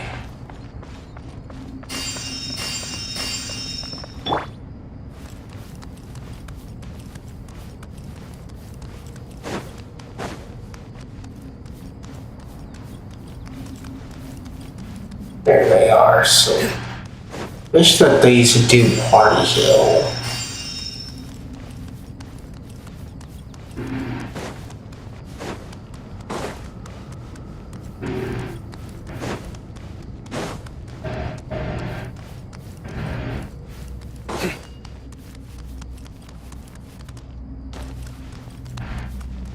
Wait.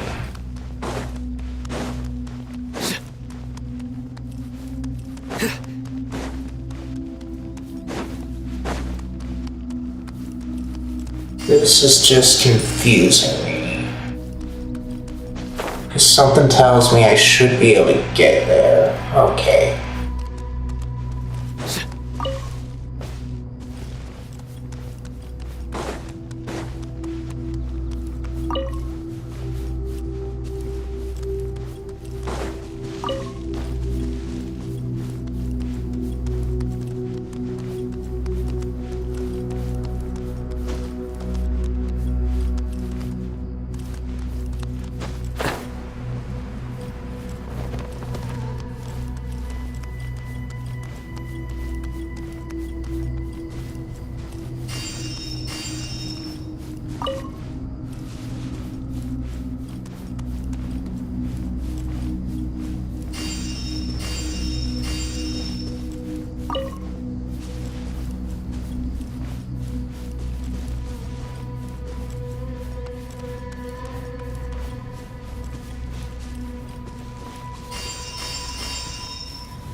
Nowhere to run! Squall and Fury! Know your place! Way ahead of you! Futile! Your sins weigh upon your soul!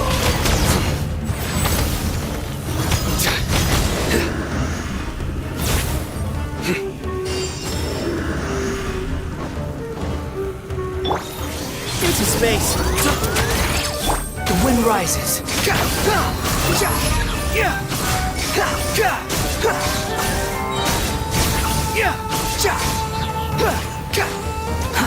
Too slow. Wretched vermin! A sage's wisdom! Nowhere to run!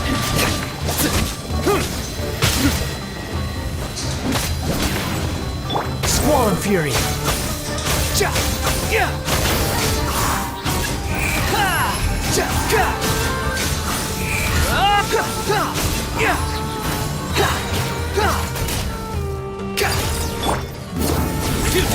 Through me, justice is served. There we go. How many do we need again? Enough to make an Akasha terminal for everyone who doesn't own one. I remember you telling me how revolutionary these Akasha terminals were. You've used one before, right? The Academia declared the Akasha to be the most powerful and comprehensive wisdom dissemination system in history. Certainly sounds impressive. Neither Hat Guy nor I have ever had an Akasha terminal. Well, if it all goes to plan, that's about to change.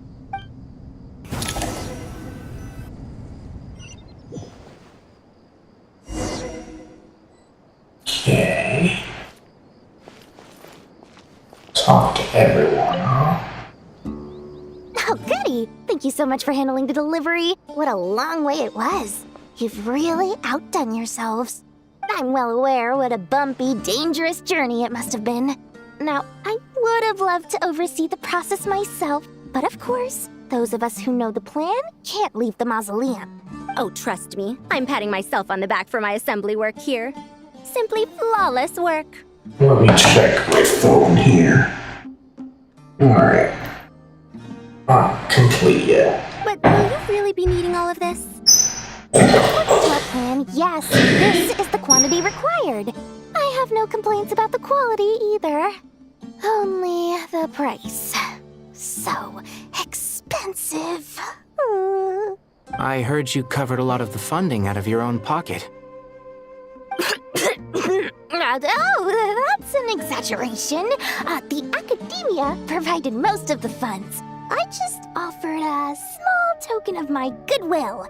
Sure you did. Of course, the real tragedy is how little profit I'm making on this. You know, it's a serious crisis when you can't even make money out of it. It's really quite a beautiful design. And I'm intrigued by how such a diminutive device is able to output the power of the Light Realm. Did you attend the lecture on Light Realm energy, Madame Farzan? I don't believe I saw you there. Of course I attended. I was just a little late, so I had to listen to the whole thing from outside the back door. Anyway, I have a perfectly good understanding of Light Realm, elemental and abyssal energy, as well as the relationship between the three. Good to know. Master told me in private that the conversion process between Light Realm energy and elemental energy involves highly classified knowledge that shouldn't be disseminated too widely. But even so, the scholars still shared said information. Well, you can't enforce a rule that everyone breaks. Is that the idea? At first, the Dendro Archon was reluctant to explain it in great depth for safety reasons. Later, she came to terms with it, and simply informed my master that we would all have to face the question of survival together. To protect someone from such dangers means keeping them in the dark. But for someone to know and embody the wisdom within, they must understand its very essence. It's an information hazard. We're exposed to danger just by knowing the facts. And just like bait, it lures us in by offering us the solution to our problems. But if you're not careful, you'll end up pursuing it down a dark path. A tricky problem. But today, this big problem has been broken down into many smaller, more trivial ones. What do you mean? I get it. For instance, you and I share secret knowledge, while she and I take on the risks of life, death, and fate. Something like that? Hey, what? That is not what I call a trivial problem. Well, as they often say in Vahumana, an event that is monumental to the individual is negligible in the grand scheme of history. Generally, the fate of the individual is an insignificant affair. Being from Amorta, where the subject of our research tends to be a lot more personal, I have to disagree. It's hard to dismiss the individual as insignificant.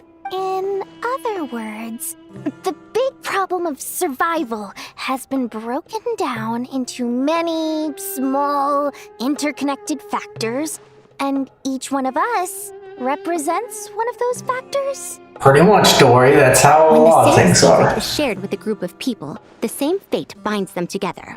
Most people would find this unimaginable, but to us scholars, this is the path that has always beckoned to us. Sharing knowledge is a good way to fight against fate. I will always believe in that. All right, I think that's everything. Thanks a lot. But don't go anywhere just yet. I'll still be needing you to calibrate the equipment.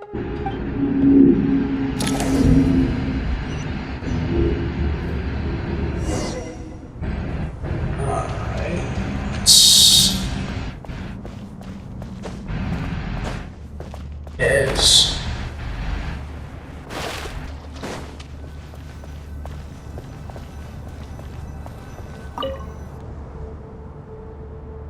Okay, the materials are ready.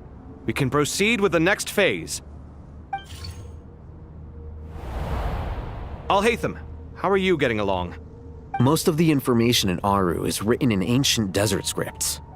Some of this is written in a tribal language, while other parts seem to be a variant of an Oasis script, based on the glyph forms. Oh. Not lost to history, I hope. Some are. All we can do is infer the meaning based on the rules of related languages. Although, this section actually fills in some of the missing historical record. I'm transcribing it so we can bring it back to the academia. After Aru started up, 2 more lines of text appeared here. Can you read them?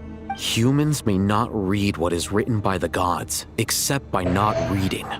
Victory should not be easy to attain, for it symbolizes divine wisdom. Knowledge must not waver, for it has external borders. Is this a clue to solving a puzzle? Or is it being symbolic? You can't read it unless you don't read it. Victory is wisdom. Knowledge is confined by borders. Wait, I think I've got it. It's a metaphor, isn't it? It's talking about a chessboard.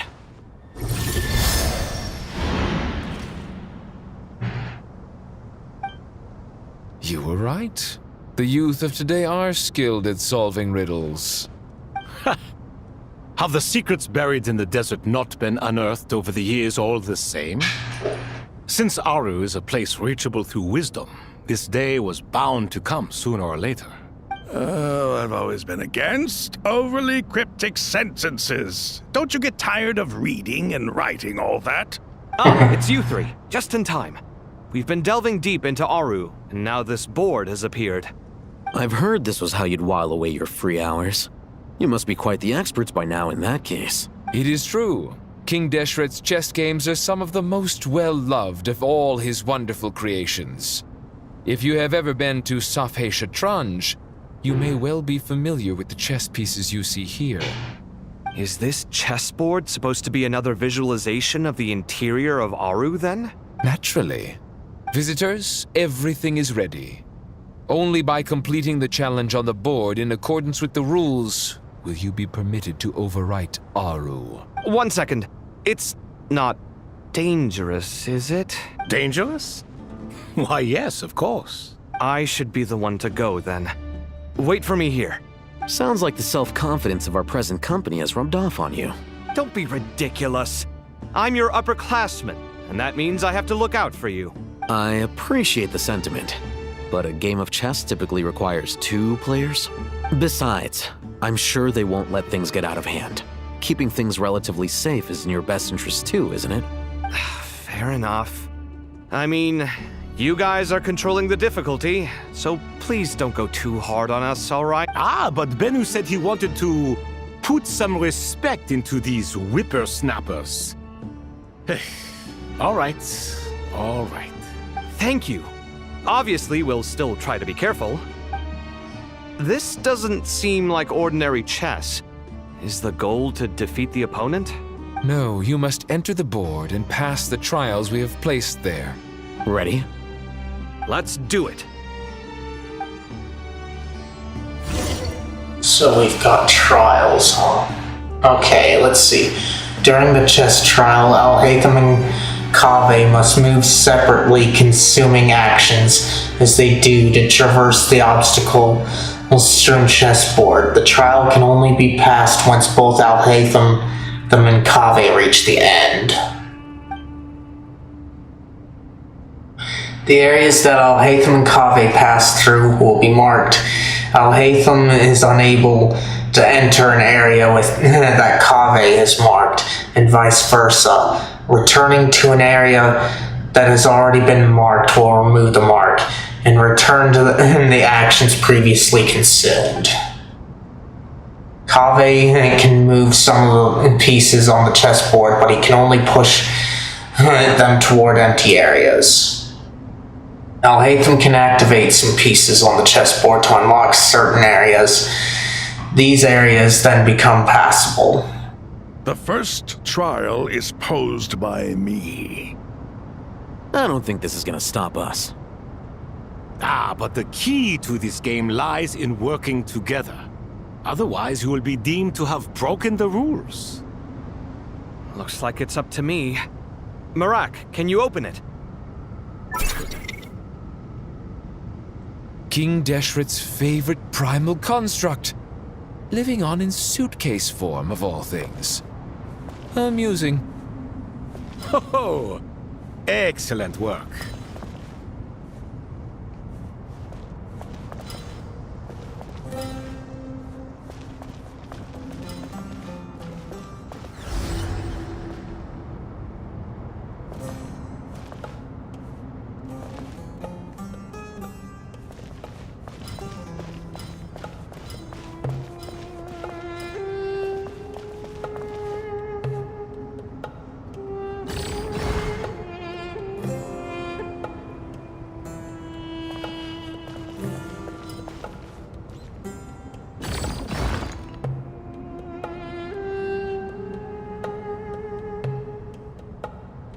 Strange time to catch up on sleep. I'm not sleeping, I'm thinking! It's not that simple, you know.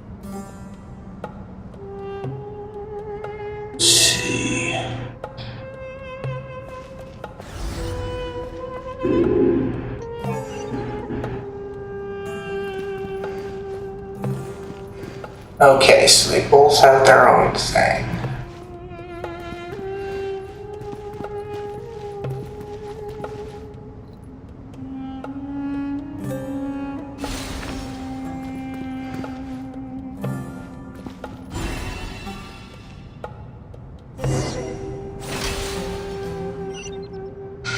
Okay. Now is the time for my trial.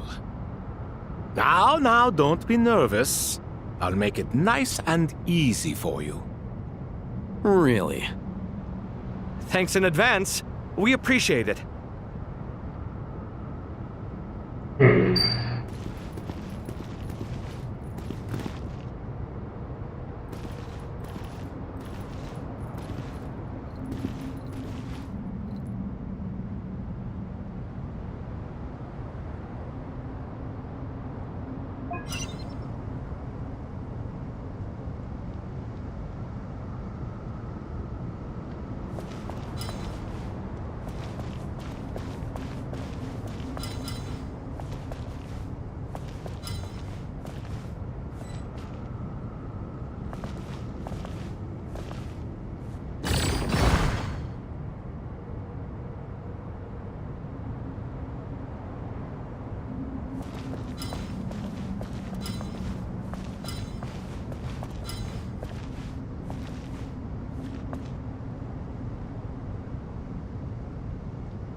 Strange time to catch up on sleep. I'm not sleeping, I'm thinking! It's not that simple, you know.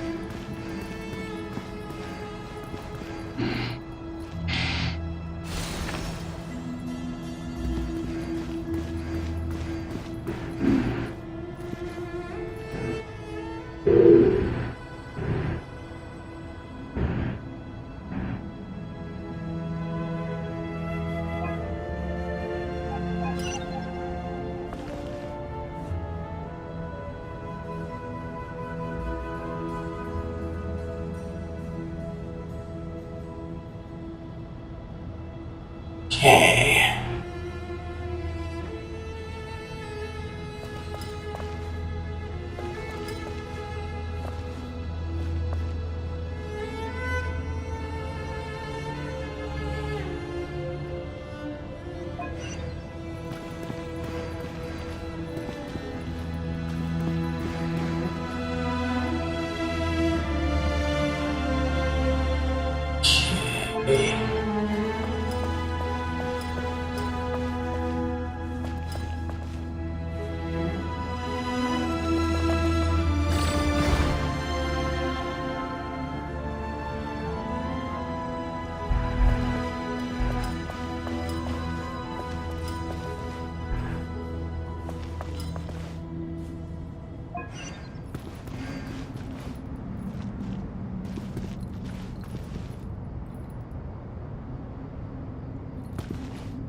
Okay.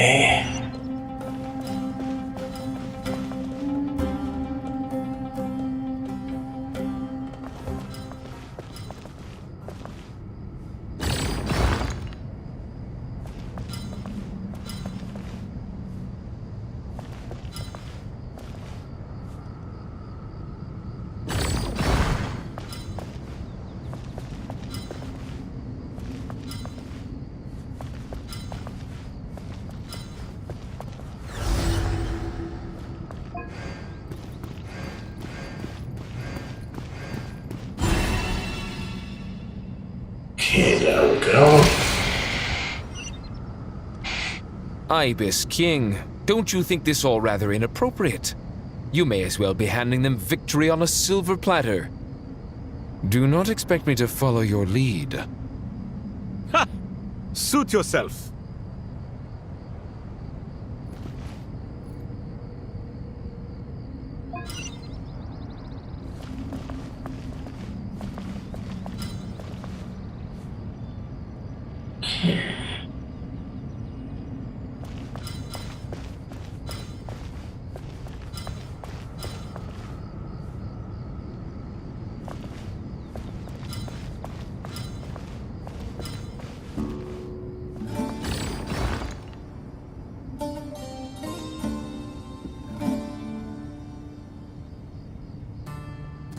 Strange time to catch up on sleep.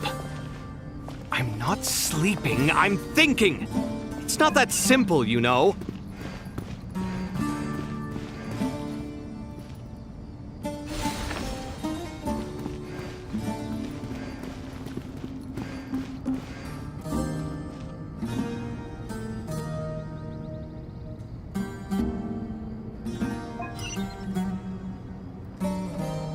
Okay.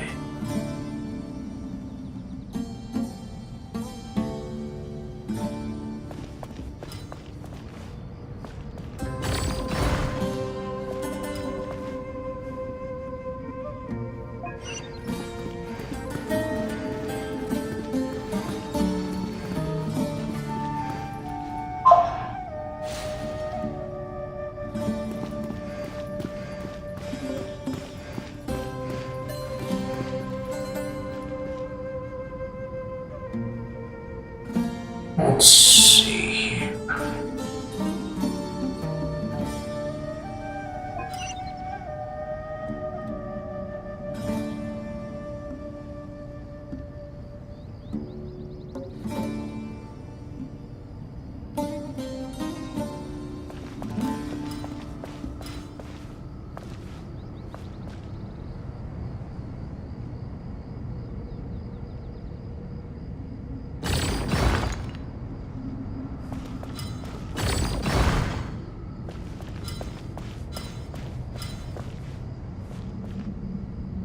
Okay, so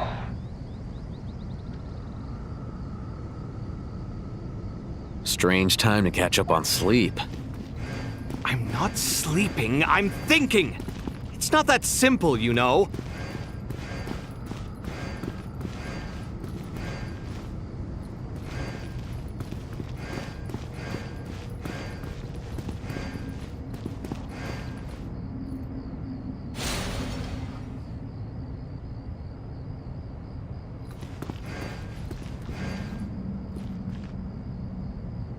there's one thing.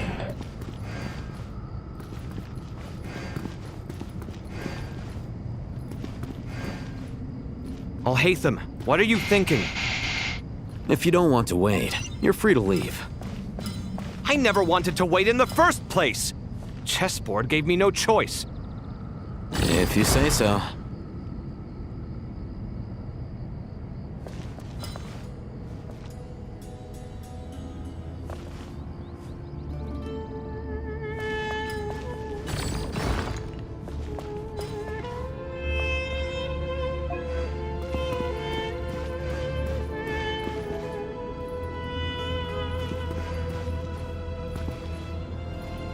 So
Or the difficulty, yes.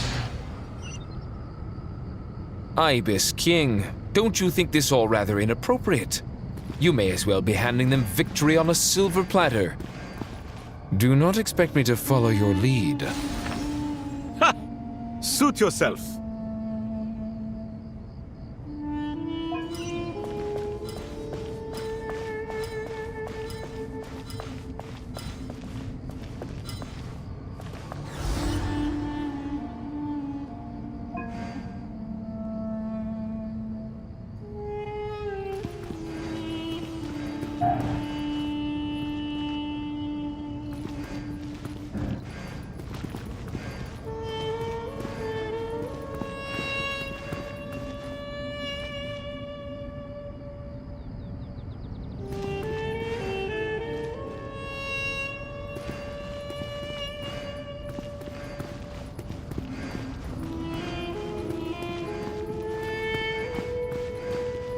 Alhaitham, what are you thinking? If you don't want to wait, you're free to leave. Who said it? Ibis King, don't you think this all rather inappropriate? You may as well be handing them victory on a silver platter. Do not expect me to follow your lead. Ha! Suit yourself.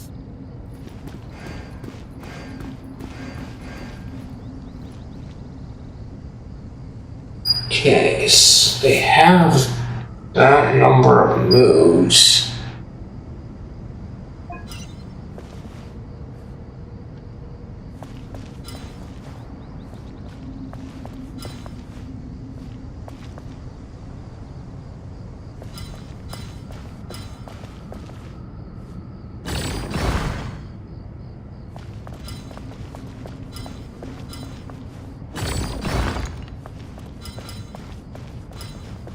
Okay. There, now we should be able to get there. Strange time to catch up on sleep. I'm not sleeping, I'm thinking! It's not that simple, you know. There we go. I did not like that. Done.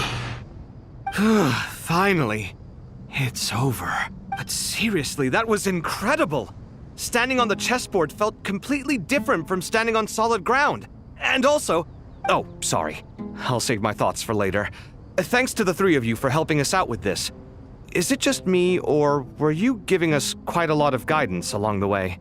We made but a humble contribution. You lived up to our expectations. Bravo! Our aid was not given for naught. In addition to the existing functions, I'd like to ask you for another favor. Since Aru's interference shield can cover the entirety of the mausoleum, it should be possible to extend its range even further. Perhaps you can find a way. So, building upon the existing functions to... Ah! I'm with you! Imagine for a moment. What would the ideal outcome look like if this function were compatible with the devices? I agree. This is the best solution possible. Please, everyone, we beg you to help us. Me, oh my! Well, since you ask so very nicely, I suppose... Goti? Kroko? What do you say? Naturally.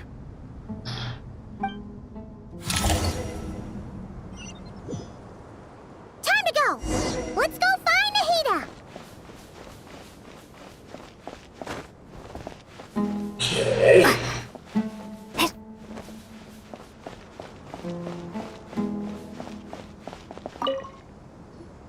There you are.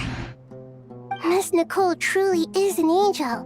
She shows great wisdom in guiding others, and she has already sent word to Natlan on our behalf. She said that while the other members of the Hexen Circle are busy with important work, she is quite free, and she's more than willing to accompany the people of Sumeru for the entire journey.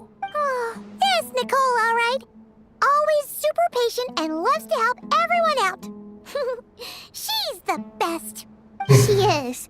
So kind and enthusiastic. Well, time for us to get going. Let's head out.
Seriously don't like this climb that we got. I'm making it, obviously. But I wish that they gave us more ledges to rest on.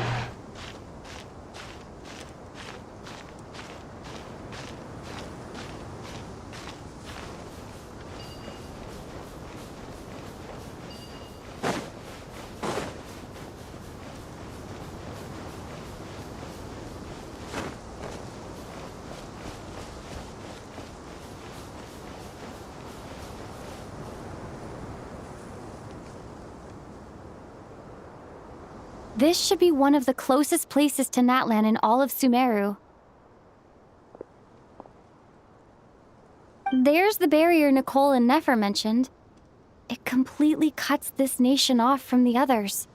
But why? Why separate you from the rest of the world now specifically? And if I'm not mistaken, Irminsul was polluted once before, wasn't it? I think that's right. The forbidden knowledge was eliminated, but the fact that Irminsul was polluted should remain unchanged. This seems kind of weird. We've been voiced so far in this scene, and then you turn off the audio for our thoughts?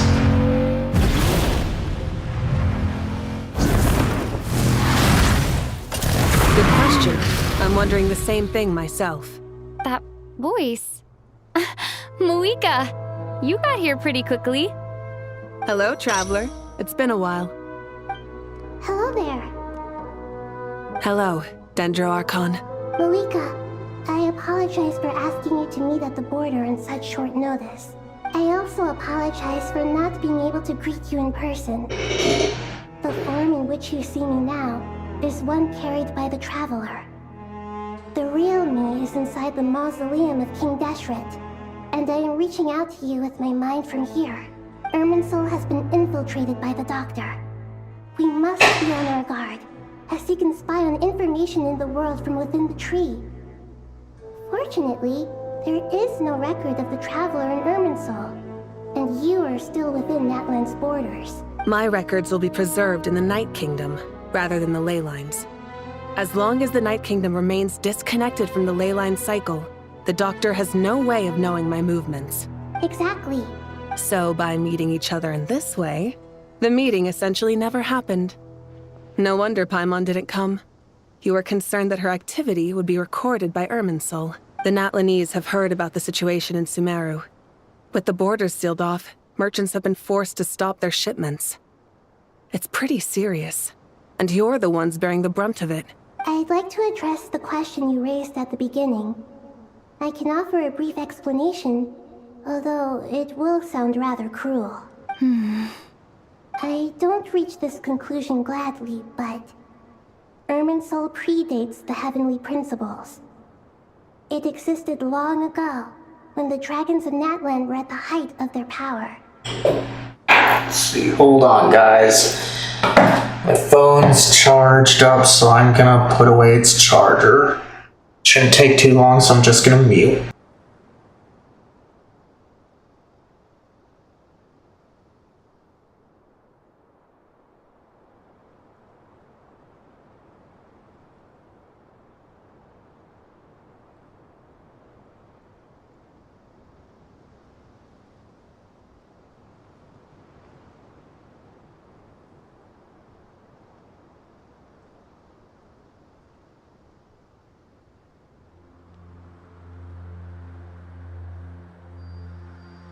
Alright, sorry about that, but about this, but feels like I need a longer break, so I'm just gonna take the break right now to use the bathroom and get a drink. You guys do whatever you need to in the meantime, but if you need anything to do, be sure to check out today's question of the day. If you're watching this live and you don't see it, the command in the title of the stream should bring it up, and I will check on that when I get back. But if you're not watching this live, if you rewind towards beginning of stream, you should be able to find out what the question was, and you can leave your answers in the comments. With that, I'll be right back.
Alright, now I'm really back. Sorry about the confusion there.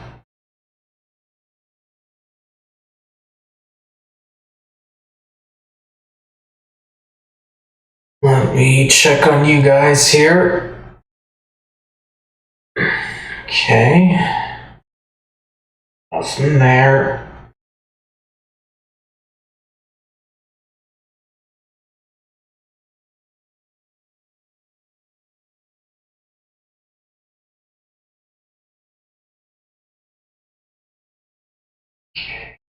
And nothing there.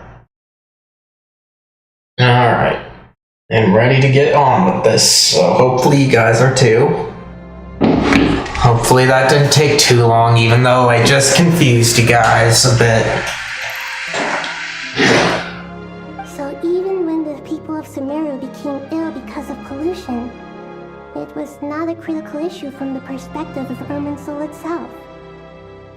As long as it continues to function normally, the barrier will not be activated. But this time, the Doctor's invasion has directly affected the tree. That is what caused the barrier to deploy. The Heavenly Principles established a rule that when Irminsul is plunged into grave danger, a portion of power will be reserved to isolate Sumeru. That way, even if Sumeru is destroyed, the outside world at least has some time to catch its breath. We'd certainly need it. The heavenly principles created almost everything that exists in Teyvat today. To them, preserving the existence of the world and its inhabitants takes priority over protecting Sumeru. Meaning, protecting Sumeru now falls to you. Yes. My own power may be limited, especially compared to yours. But that doesn't mean that we're just gonna sit around and wait for the end. If necessary, I will utilize any and every means at my disposal. Nicole of the Hexen Circle didn't say exactly what this meeting was about. But after hearing everything you've said so far, I think I can guess where this is going. That's right. Nahida and I discussed it at length. We both know how presumptuous this is, but... You need the Pyronosis, don't you? Yes. You guessed correctly. Originally, I only intended to borrow it, but the situation is far graver than I foresaw. So instead, what I ask of you is to please give the Pyronosis to Sumeru. Why do you sound so nervous? There's no need to be shy. Surely a gnosis is pretty important to a god. I guess, but it's not as if losing it would suddenly render us powerless. But I'm sure you don't need me to tell you that. With all the nations you've traveled to, and all the gods you've met, you must have realized that by now. As far as I'm concerned, a gnosis is basically an elemental energy enhancer. But I don't usually use it. You know me. I like to think I'm pretty strong without it. Yeah. Not about to dispute that. So you see, you don't need to sweat it. Here, take the Pyronosis. Just like that? Just like that. To tell the truth, I've always toyed with the idea of giving it to someone who needs it more than I do. I know you accompanied Nahida here to try and increase the chance of success. It's a good thing you did, because your involvement is one of the main reasons you've managed to persuade me. Are you sure about this? Handing over your gnosis just because of me? I won't try to quantify it, but trust me. Handing over the gnosis to Tumaini is far from the craziest idea I could think of. Besides, even if you hadn't come here personally, I think I still would have agreed to Nahida's request. Irminsul doesn't just affect Sumeru. It impacts all of Teyvat. I know all too well how difficult it can be to protect the things you care about. So logically, morally, or however you want to cut it, helping you is the right thing to do. You don't need to tell me the specifics of your plan. Where the gnosis is involved, the tighter the secrecy, the higher your chances of success. Moika, my heartfelt thanks go to you and the people of Naplan. Don't mention it. But now for the hard part. How do I actually give it to you? The Irminsul barrier is right in the way. I have an idea.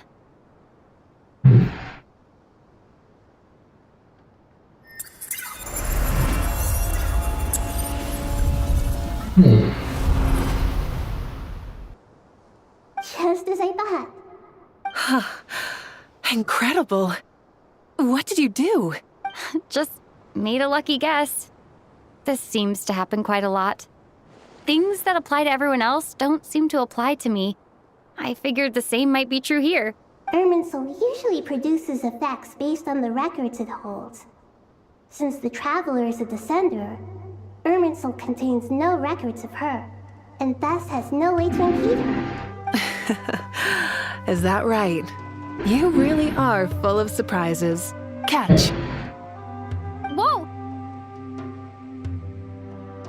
Thank you, Moika. Thank you for trusting us with something so important. All right. No need to get so formal. It's not like we're strangers. Besides, there's still one problem. You might be able to pass through the barrier, but I don't know about the gnosis.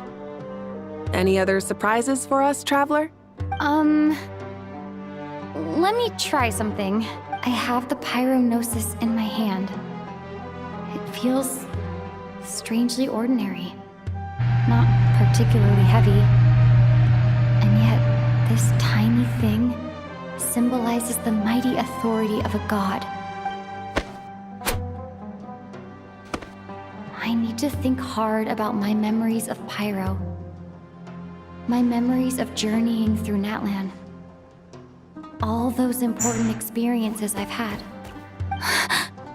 The Gnosis disappeared. Traveler, are you alright? I'm fine. The Pyronosis disappeared into my body. Just like... phlogiston. Maybe it resonates with you because you've mastered the power of phlogiston. You might not be recorded in the ley lines, but you're still Artumini. Whew.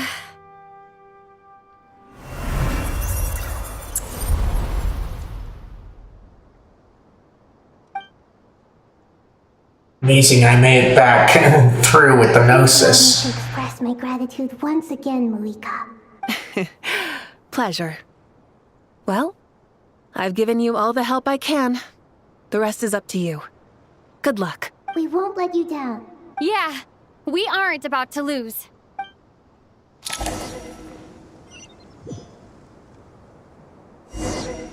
Okay.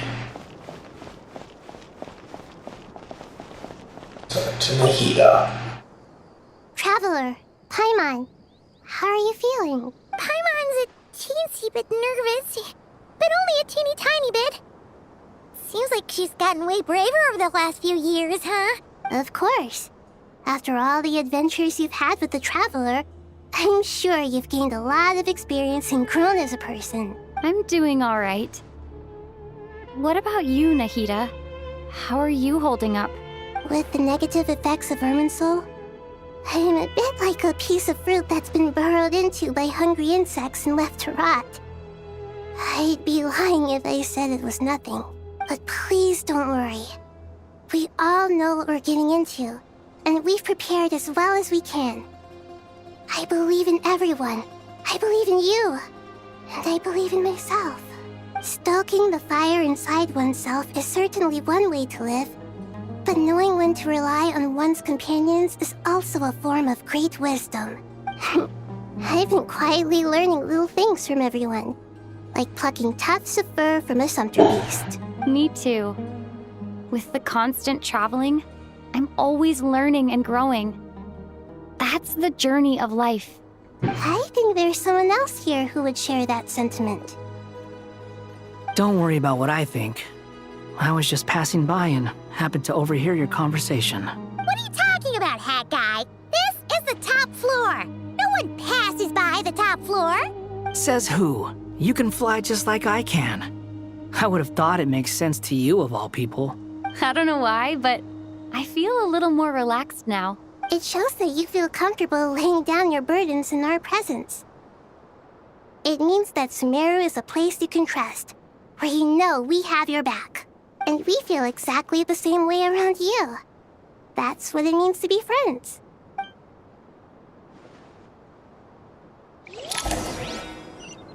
Okay.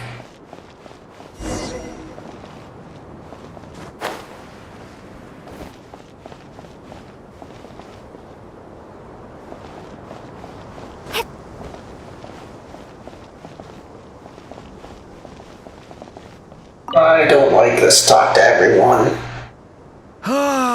It's finally done. Ugh, but I have a nagging feeling that there's something I've forgotten. Oh, there you are. Everything wrapped up on your end? Okay, fair enough. That was a pointless question. We were working in tandem, after all. You must really be exhausted. Well, it's been a busy day.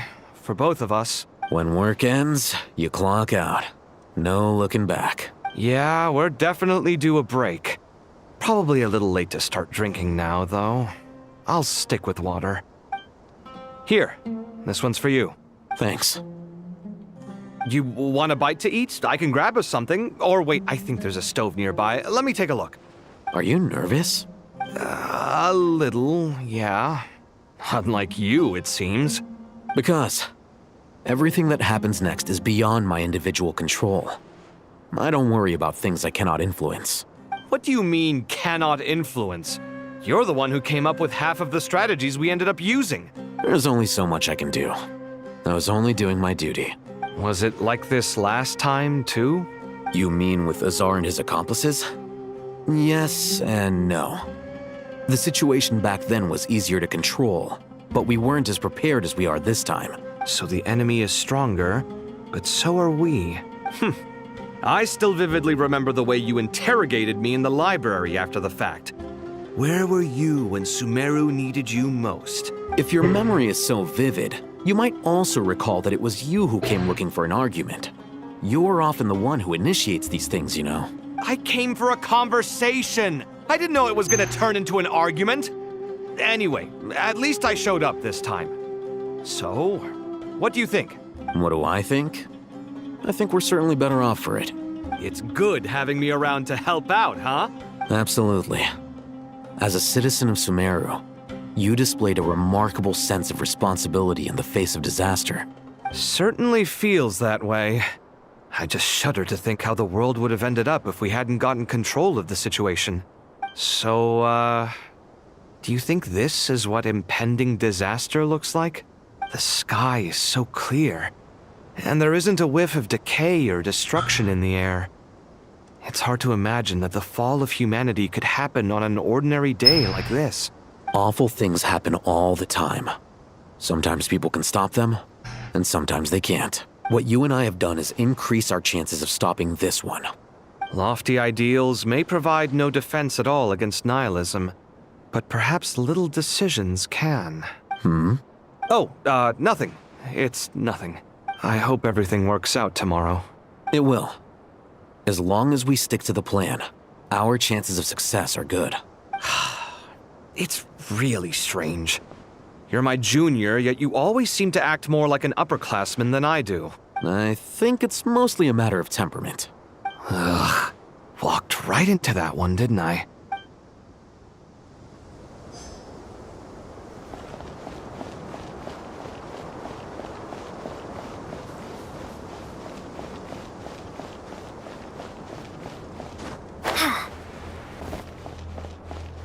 Hey.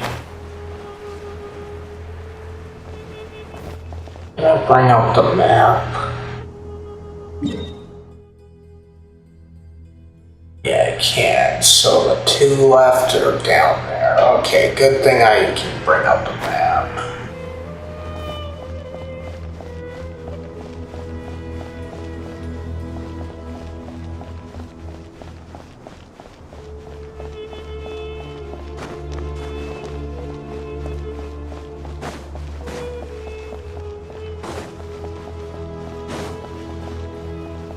But I thought the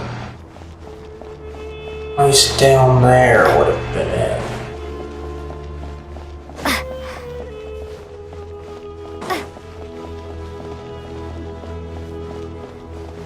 I thought our exit was down there.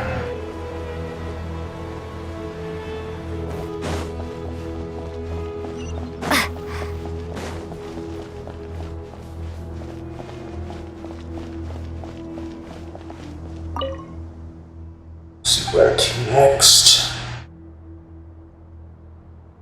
Okay. So let's go mid-level. Alright, so now I know how to traverse this.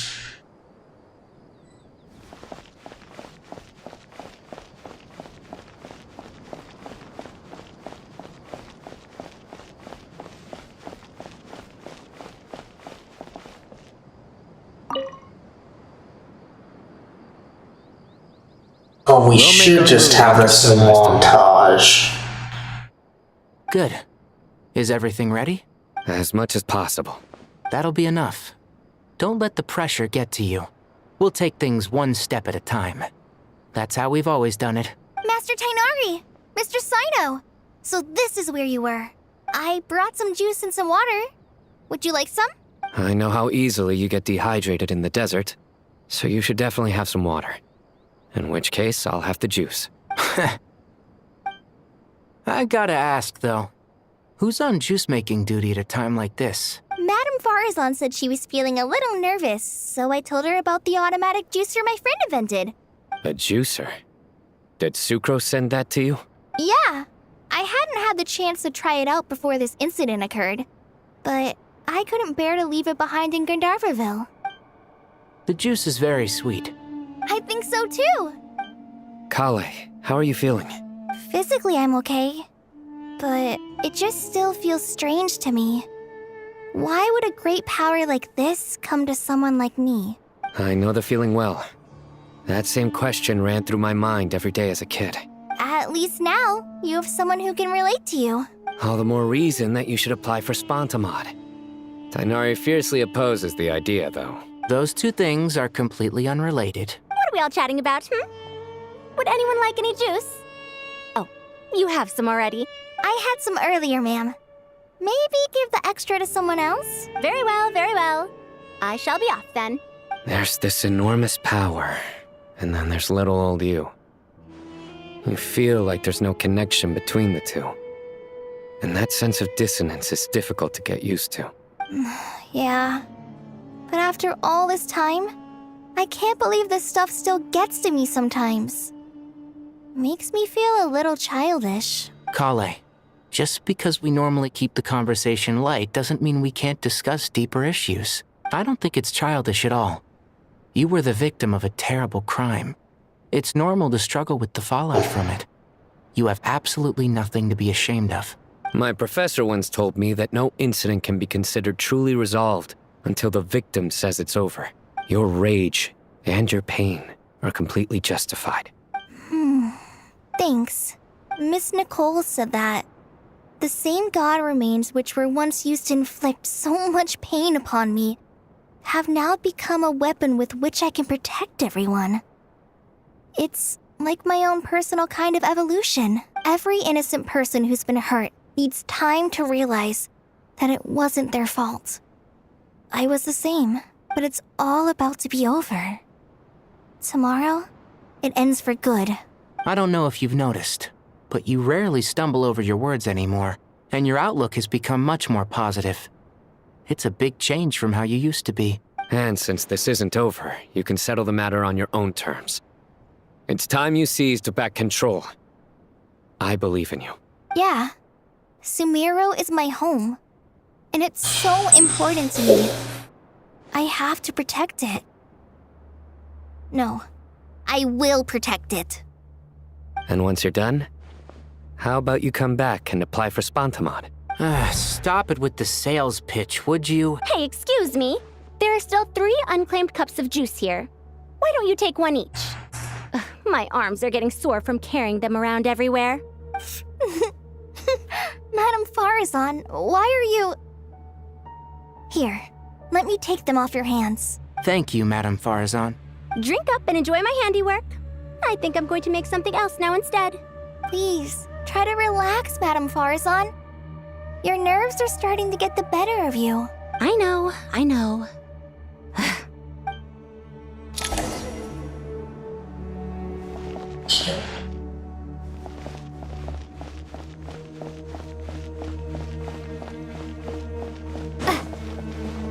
Alright, so we can't do that.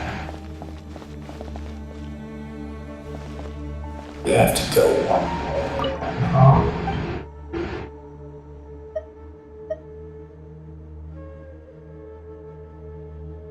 Oh, I see. Rest for tonight.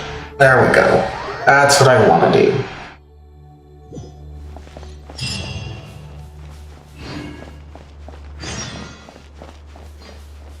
Time to go! Let's meet the others at the mausoleum of King Deshret.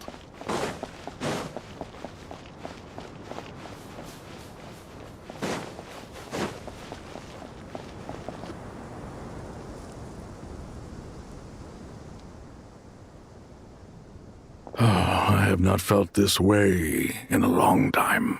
Standing up high, gazing out at the rolling dunes. One cannot know what freedom truly means without first losing it. The Golden Slumber truly lives up to its name as a dreamland. Though desert sands exist there too, no mirage, no matter how glorious, can compare to true beauty. Dendro Archon, what is on your mind? I was wondering whose counsel I should seek on the questions in my heart. What kind of questions? So many. More than can be put into words. And they are questions you should probably find the answers to yourself, As Nahida. I once said to a friend, we look, we see, and we comprehend. But the question still troubles us. What are the many disasters that this world faces, but the sum of all irresolvable questions? The biggest question you should be asking is how to seize victory. Yes. Although, I would express it differently. I must not fail. And so the question I am most curious about now is whether the path to victory will be an arduous one. What we declare to be a young sapling, we may, in fact, find to be a towering tree, if we would only cast aside our ignorance and look beyond the veil of time to see her true form. Nahida! We're here! Just in time. My preparations are almost complete. Ready when you are. We're here too. Miss Nicole! Miss Nicole! You run so fast! I thought I'd get a lot of exercise as a forest ranger, but I can barely keep up with you. Sorry, I got a little carried away. Lesser Lord Kusanali, the equipment is ready, and the modifications to Aru are all complete.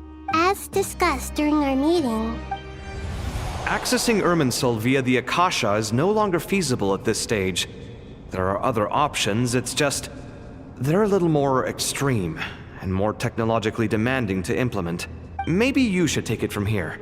The architecture and functionality of the Akasha terminals overlap considerably with Aru. There is reasonable evidence to suggest that one was developed based on the other, or that they both utilize technology of the same origin. As long as the transplant and merge operation succeeds, Aru should theoretically work on a scale greater than the Akasha and approximately equal to Irminsul. It will become the largest active computing device in all of Teyvat. A system this powerful is capable of a lot of different things. In the past, the Akasha was primarily used for one-way information transmission, but I suspect it could also serve as a central bridging hub. In the pursuit of greater knowledge, some scholars have attempted to connect their consciousness to Irminsul through the use of terminals, incense, and meditation. Correct. In academic language, scholars who reach that stage are said to have entered Satyavata life. Hypatia has performed this practice many times in the past, and she was once under my care for a period of time. Right. And this at least proves that there is a zone within Irminsul that can be connected to. that's right. Providing wisdom to the people is one of the very reasons for Irminsul's existence. I think I understand where you're going. Please, continue. In that case, I'll skip to the conclusion then. We need to further modify Aru, merge it with the Akasha, manufacture terminals, and distribute them to every single person we can reach. Every person? Even the desert folk?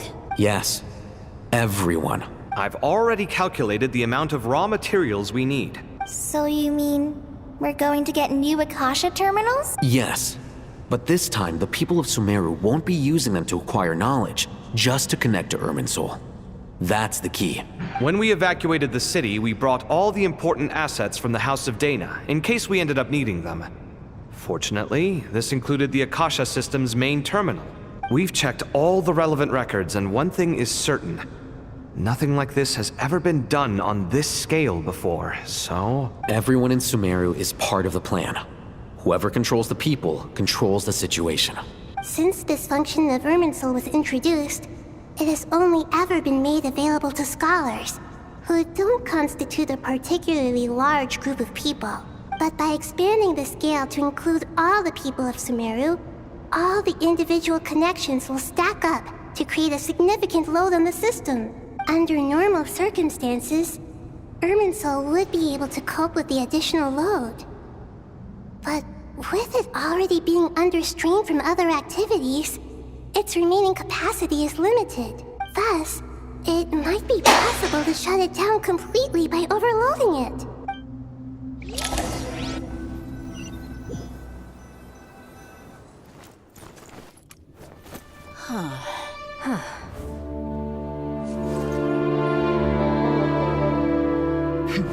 Counting down. 3, 2, 1. Are you ready? Ready.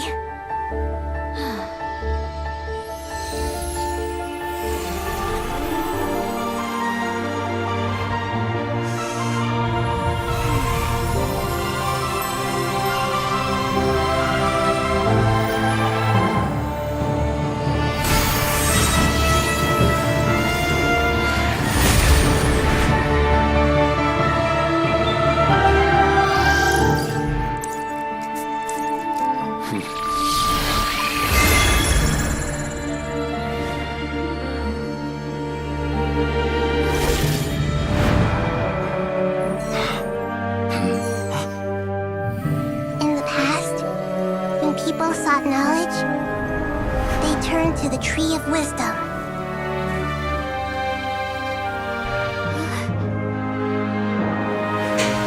Today, we use it to save Sumeru and the whole world. These boughs that nurtured learning must not become tools for destroying the world.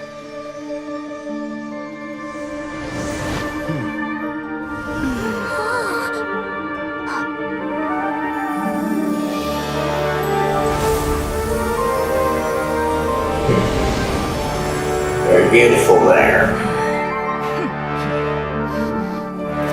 Stop. Please stop. End this transformation.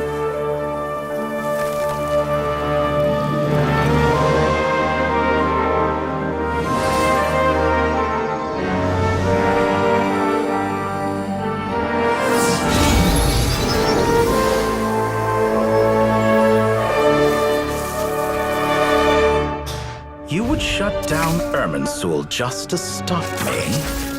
You fools. I have all the time in the world.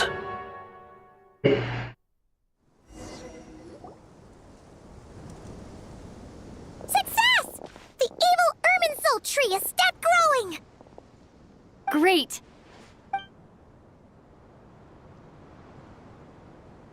What a display of true courage! The courage to think and the courage to act! I never thought I would witness the shutdown of Irminsul with my own eyes. Perhaps this is human wisdom in action? Indeed, only humans could do such a thing. Gods are few and far between. What was once created for spreading knowledge is now used for another purpose. A rather ingenious plan. I am grateful to you three for your help. Only thanks to you were we able to extend Aru's interference capabilities to cover all terminals. Now, nobody who wears a terminal will have their activity accurately tracked by Irminsul. No matter how many eyes Dottore possesses, he will not be able to see us clearly. Now for the next step. I will need the help of your supreme powers once again. How might we be of service, Lord of Dendro? I need to reach the Eternal Oasis immediately. Right now? In that case, Ibis King, would you agree that this is a fine opportunity to dust off our old tricks? Never. I assume you have that chess set with you? You mean the one you gave to me as a gift? Asking for it back, are you? How could I? You misjudge me. I just wanted to show you another way you can use it. Connect to Safei Shatranj.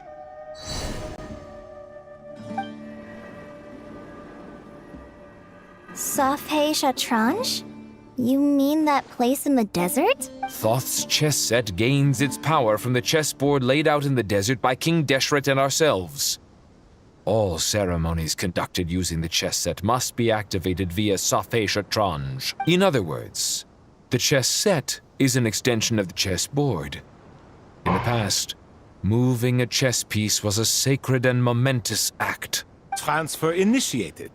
Entering live combat mode.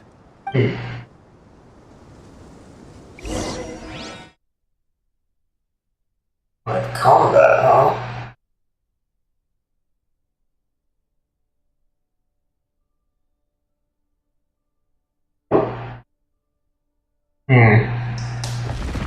Okay. There we go.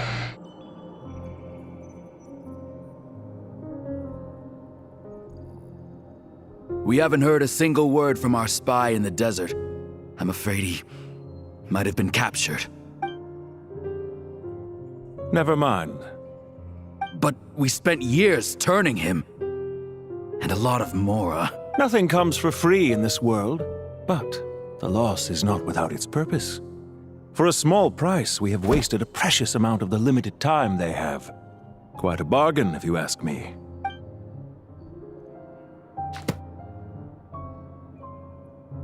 Understood. Weighing profit against loss is a necessary part of life. But to tell the truth, I have been operating at a loss since this all began.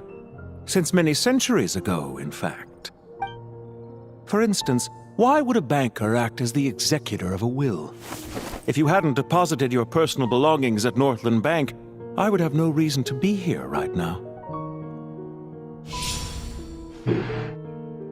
Raider, so we need him. Dottore, I've placed your final data backup into the ley lines as per our contract. I trust we are now square for the safe deposit fees you paid. Is it not a little petty to split hairs like this, given our amicable relationship? I consider sound bookkeeping a matter of principle. Do not forget that you only live to see this day thanks to me. In fact, every day of your life since you met me, you've been living on borrowed time. Why, that's hardly a fair assessment. I will concede that my survival was perhaps at your whim, but I became a harbinger on my own merits.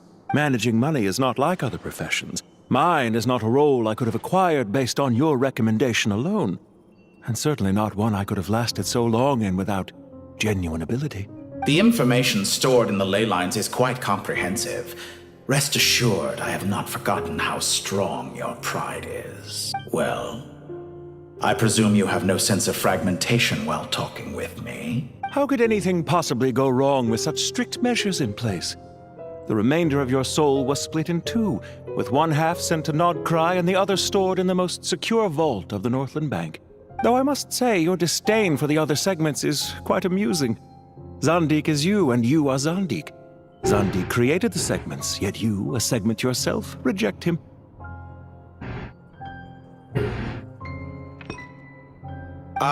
That is, Zandik, created segments of various ages in his later years. To achieve this, he had to freeze time and part with a portion of his soul. But as constructive as it sounds, it erases my uniqueness. If each segment is equally me, then by the same token, none of them are truly me. A soul living forever in the past inevitably holds different views than he did in his later years. The same thing that completes me also restricts me. You too might ask yourself which stage of your life you want to be preserved at. The day your business failed? Or the day you were framed by a gang and sold off to a medical lab as a test subject? We needn't dredge up the past. This undesirable plan was eventually scrapped. Lesser Lord Kusanali was quite right. I needed an opportunity to eliminate myself. And after that, I concluded that there was no more effective plan than directly splitting the soul. Once the soul is transferred out, you will find that creating a physical body is far simpler than creating a puppet. The other half of your soul suffered a crushing defeat in Nod Krai, you know.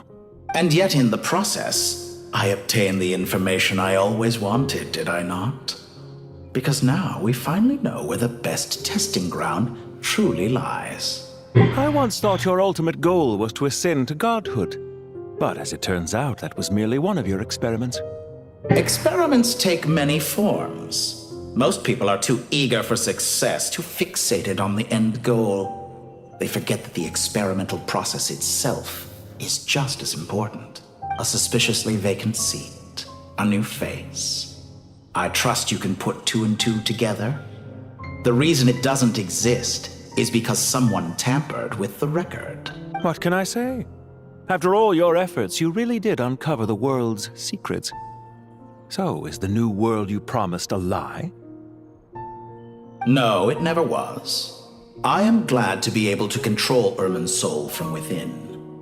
Now I shall attempt to create a new world inside the existing one. Almost everyone faces the prospect of death, but not a single person has ever been able to experiment unrestrained in the afterlife through sheer force of will. I am the only one to have overcome this enormous challenge. Would I not be letting the world down if I didn't make the most of the opportunity to experiment? Clearly, the dividing of your soul did not affect the magnitude of your ego. Out of all the versions of you that have ever existed, this you is the most insane and the most radical. Is that why you chose to work with me? Which was it then? My insanity? Or my radicalism? Could I call myself a venture capitalist without a suitably ambitious plan to invest in? Yours happened to fit the bill quite perfectly. Well then, I must say, while I am surprised enough that you showed up at all, what surprises me more is that you chose to present yourself as my former subordinate, and not as the banker Pantalone. Why make things harder than they need to be? Exposing my true identity in a situation like this would only serve to destroy diplomatic relations between Snezhnaya and Sumeru. I daren't imagine the consequences. Showing up in the name of the original antagonist gives you the recognition you rightly deserve, while also being sensitive to Snezhnaya's predicament. It was an easy win. As for why I'm here, if you're suggesting that your credit is in the negative, I won't argue with that. Many people say that about you. I'd argue that a significant factor in your willingness to cooperate is the fact that you have but a few years of life left after my death. Living and dying together has a way of binding two parties together rather closely. Is it not true that a relationship should be judged by both the positive and negative returns it yields? So some of what I said actually made it into your head after all. It's true that I hope you don't die too soon, but don't you find that a strange thing for me to say?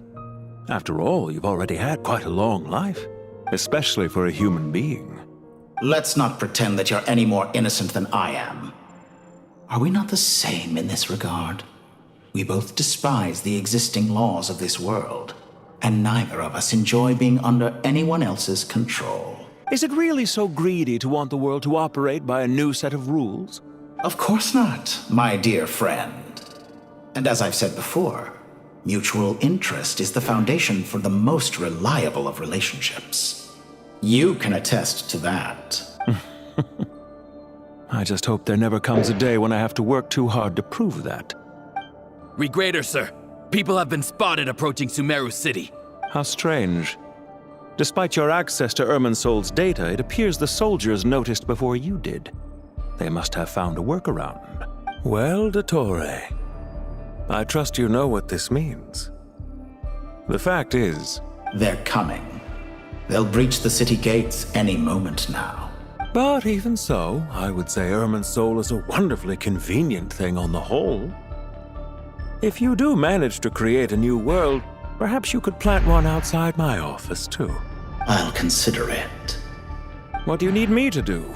Stall them? The experiment will take time. Stall them for as long as possible. Very well. But you're really asking for the moon here. Have you heard this story? There was once a guilty man, kneeling in the center of a church while an angry mob outside waited to bring him to justice. He pleaded with the gods, begging them to grant him one final request: the chance to finish confessing his sins before he was sentenced. Many suns and moons passed, seasons changed, and still his confession continued, as if he intended to speak until the end of time. Are you suggesting I worship you as a god? Or were you hoping that I might confess my sins to you? Certainly not the latter. That would make my life miserable indeed. See, speaking of gods... For someone who despises them so, you never seem to have any objections to me creating or becoming one. At first, I thought you'd be furious. Concerned I would terminate our partnership, were you? Not at all. You had reasons why our partnership must continue. Don't you find people's attitudes toward gods amusing? A god descends from the heavens and people worship it unreservedly, blindly following whatever rules are given to them. And yet, when they see an ordinary person gain godlike levels of power by virtue of their own hard work, they treat him with nothing but suspicion, even if he is a compatriot. Is that supposed to be a compliment? No. I was just thinking. I pity the man who would call you a compatriot. There's no need to be so self-critical. Let's see.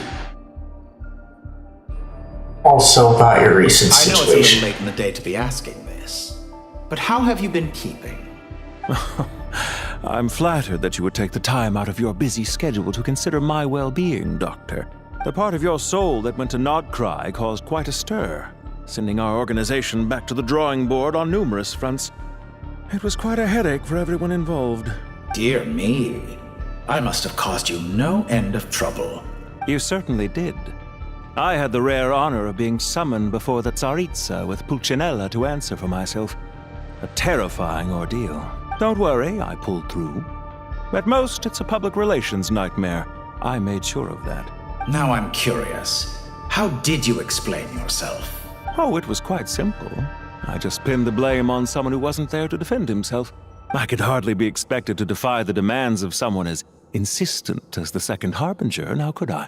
How you slander me. You know full well that I am perfectly amenable to reason. There's no question that you are partly to blame for the ruin of my reputation over the years. Let's see now then about your plans for the future. Do you have anything lined up for when this is all over? Hard to say. Field work always takes quite a toll on me, as you know. Once I'm back at Snezhnaya, I'll start with a well-earned cigarette. Why are you so eager to ruin your lungs after I went to the trouble of replacing them for you? If you have an issue with it, feel free to try to stop me. Let's see, now then. What's on your mind? The limits of humanity. It's a pity. Despite running countless calculations, I find there is simply no way to reduce any further the amount of one's soul required to sustain an individual. It's rare to hear you admit to being unable to achieve something. I beg to differ. For instance, as I've told you before, the original me was prone to motion sickness and couldn't make long train rides. Ah, yes, of course. One of the reasons you often sent yourself out on errands. What are you thinking about now? A new experiment. In the event that my soul was depleted, say we extracted my data from someone else's memories, yours for instance, and then combined it with your intact soul as the base material, what would we create? Such a scenario would be impossible. Oh? As long as your current soul survives, there will be no need to create a new individual. Don't forget, you were the one who approved of the present situation wherein only one Dottore remains. And if you ceased to exist, who would be capable of performing this experiment? Since the day I met you, you've always excelled at talking your way out of a quandary. See you. Isn't it a little too early to be saying goodbye? Not that I wish to keep you from your business, of course. Very well. Let's leave the conversation there for now. Let's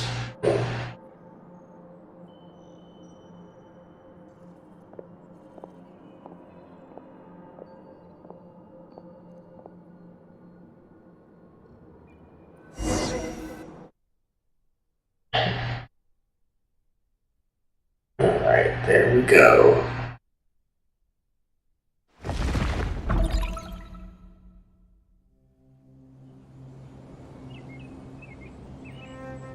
The power of King Deshret's 7 pillars is truly remarkable.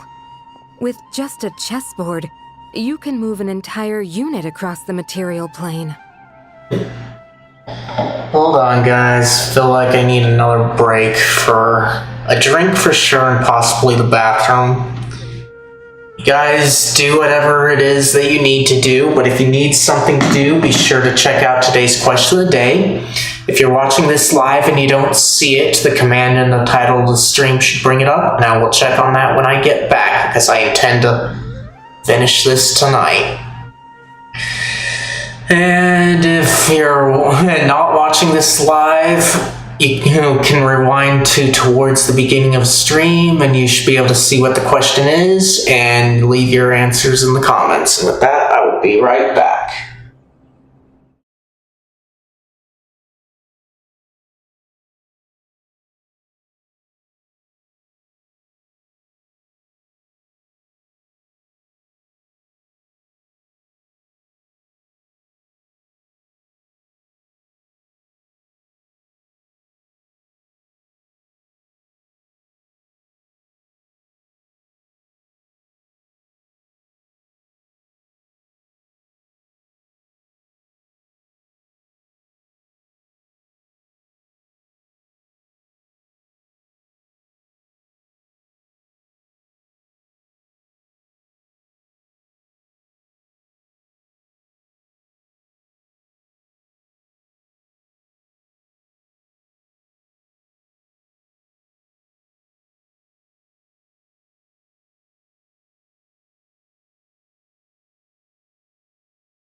Alright, I'm back. Let me check on you guys.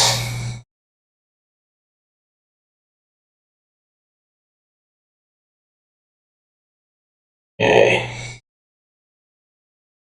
Yes, you did, Mira. But you'll be able to see him in the VODs.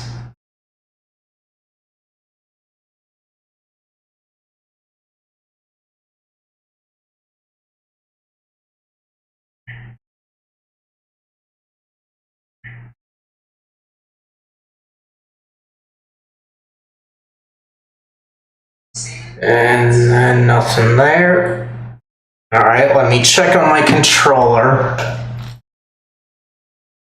Still seems to be good, so we can continue on.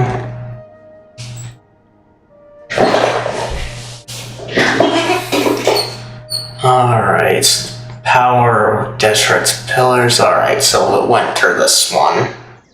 Yeah, sets us up for a much easier fight. Really makes my day.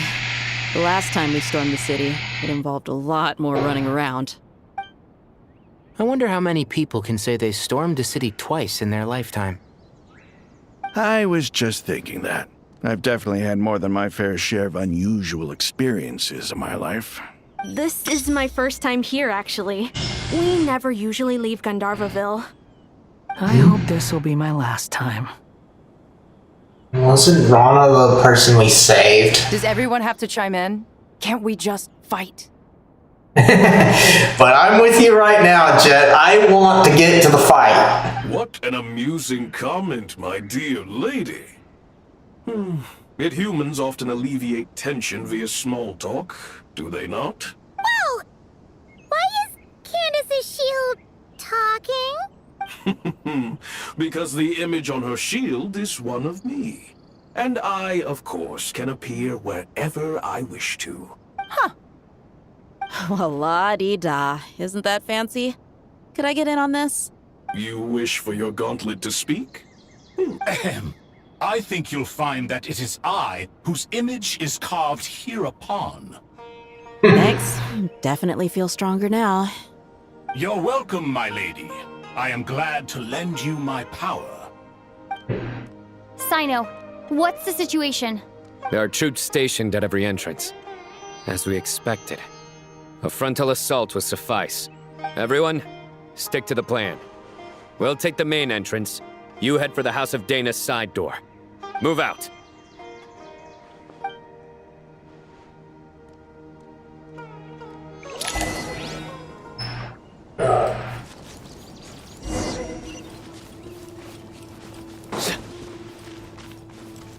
Wait, why are there two things? Out of my way! Take this! Watch out! Get lost. Thank you, Jet. You gotta be more careful. If you're not ready to put your life on the line, you can't be certain of defeating your opponent. She's right. Keep your wits about you, Rana.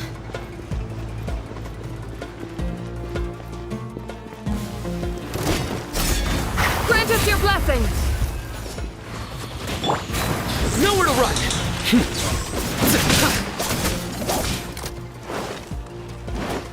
No escape! Buckle up! You asked for it!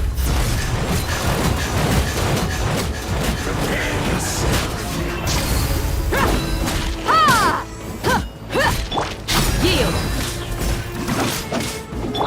Futile! Through me, justice is served! You can't run from death.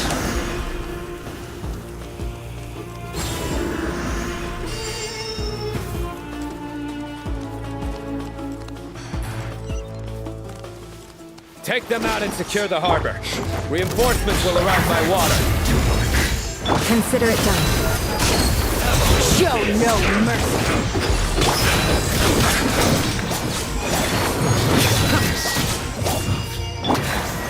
Where are you? This one's well done. You're dead meat!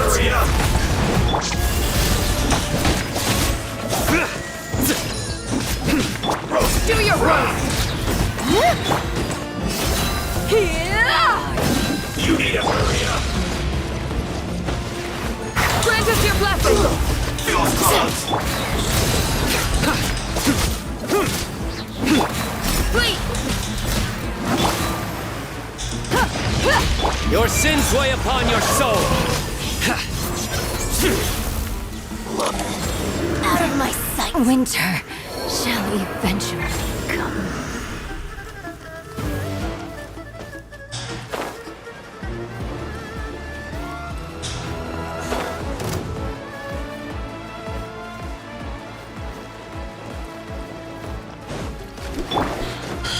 Do your worst! Look alive!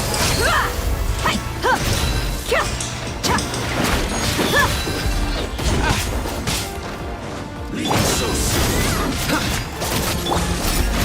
Hear my prayer! Gloves off!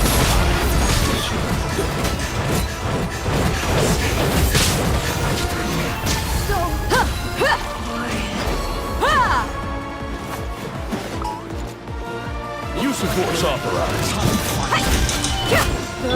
Flee! Do it. Buckle up!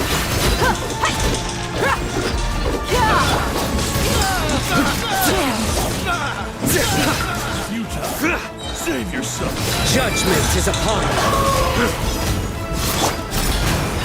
Grant us your blessing! Look alive!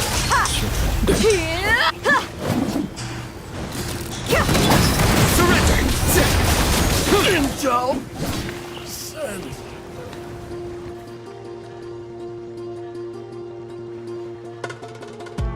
Waterway secured. Brothers! Sisters! Perfect. Just in time. Welcome. Once we've linked up, we'll continue the advance. The team has arrived at the north entrance, as planned. Good. Press on. Okay, there we go.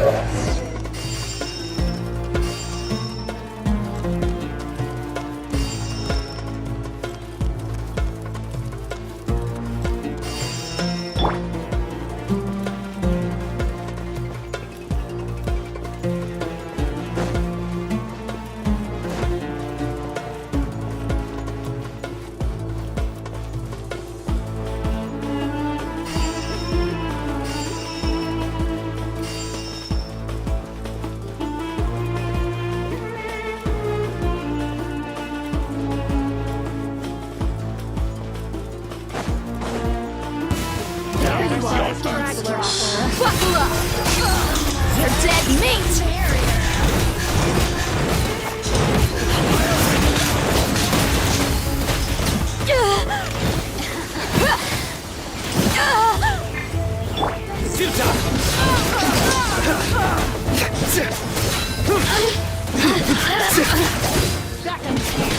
Blink! Look alive!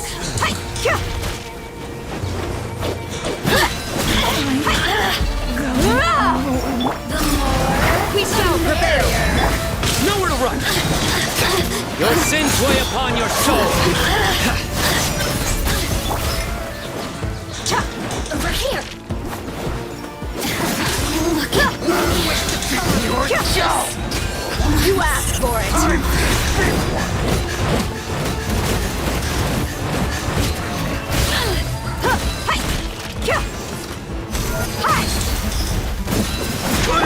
Do your work! Hear my prayer! Futile!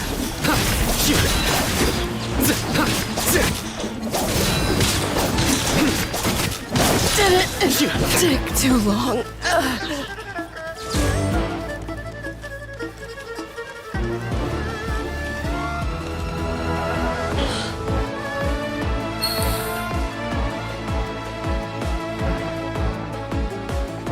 Ambush, huh? Look out! It's an ambush! Finally. We need to hurry. Take the middle road now. Mahamacho Sino, area clear. Don't relax just yet. More Fatui approaching from the right.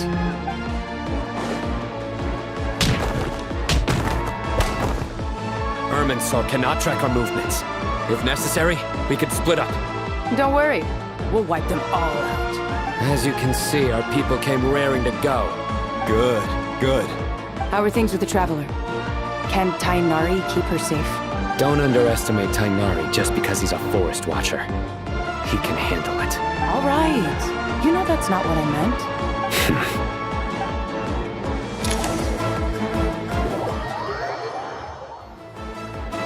Let's hope we have a healer this time. Drawn the Fatui's fire away. It's our turn. By using a cluster leaf of cultivation, we can pass through certain terrain silently. Good luck with that. We'll just fly up there. Huh? Oh, yeah. Paimon forgot she could fly. Ready? Ready.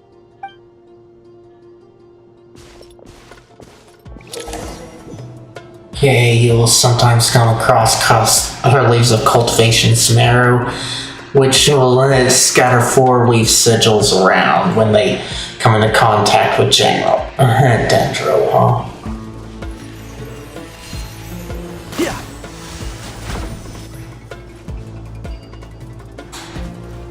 Okay.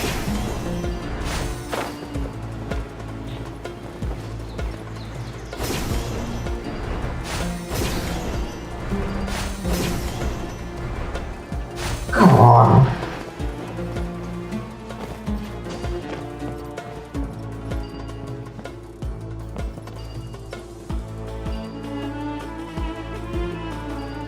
There it is up there.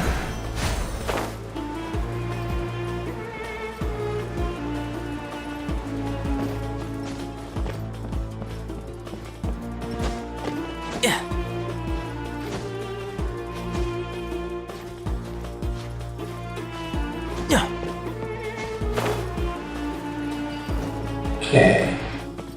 So we can't do that one.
Okay. Can't go that way.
Okay. Alright.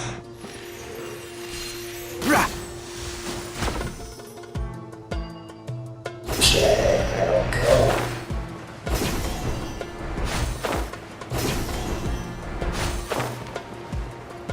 There we go.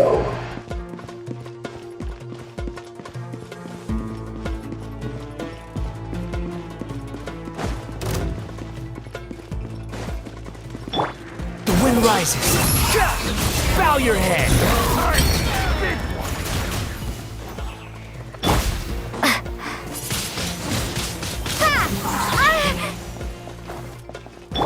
Squall and fury.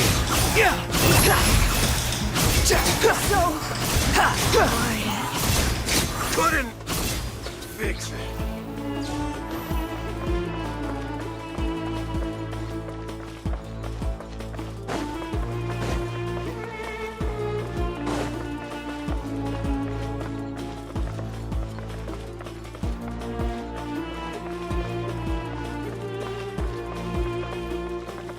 Okay, oh, too slow.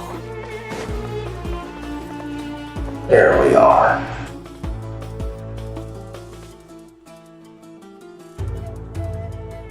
Fatui soldiers up ahead. Can we just fight them?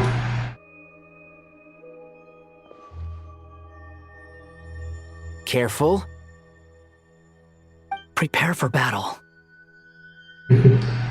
Thanks for that. Hey! There's people over there. You have some nerve showing your faces here in the center of Sumeru City. Let me see what that was, though. There's two places where that could have been. Okay. Over in the other place, huh?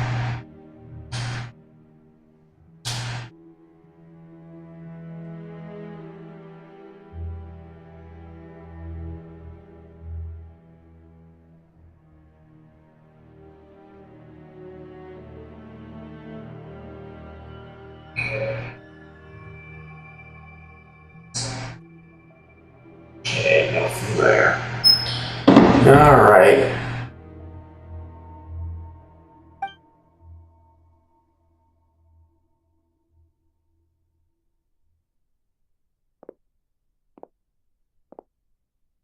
You're right on schedule.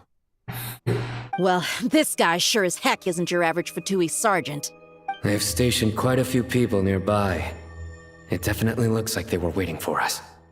But something feels off. Everything about this guy feels too deliberate. I highly doubt he's just a subordinate of Dottores. And he's no mere sergeant. Whatever his rank is, it's high. Much higher than we thought. So you've been waiting for us.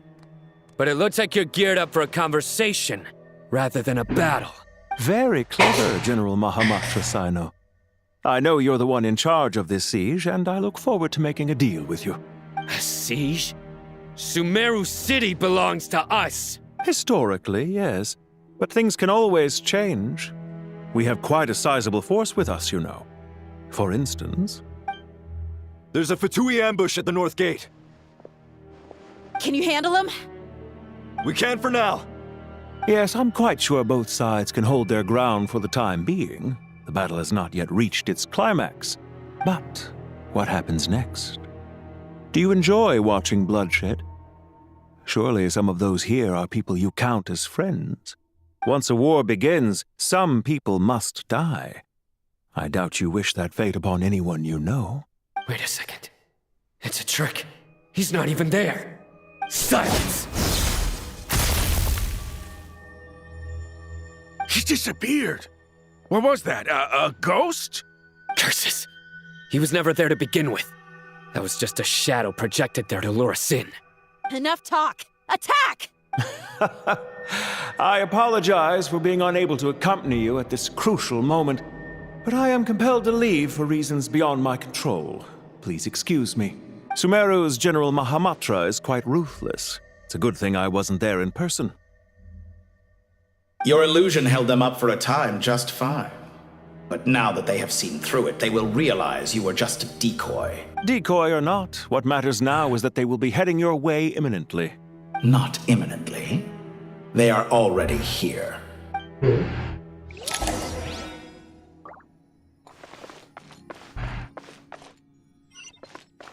Quit following me. Follow you? Where's the camera? We made it! This is far enough. Tainari, you go help Sino. Don't worry about us. We'll manage from here. Are you sure you don't need me to stand guard? No need. Once the connection is established, we'll disappear from the sanctuary of Surasthana. Go help the others. All right. Goodbye for now, then. Please tread carefully.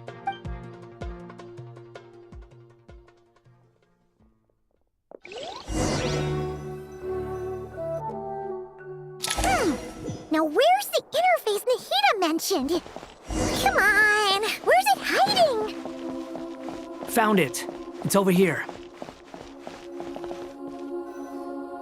We can connect to the inside of Irminsul through the Sanctuary of Surasthana's built-in security system. You should be pretty familiar with the process. Is it the same route as last time? For the most part. We don't need to adjust any of the parameters. Then I should be fine. And Paimon?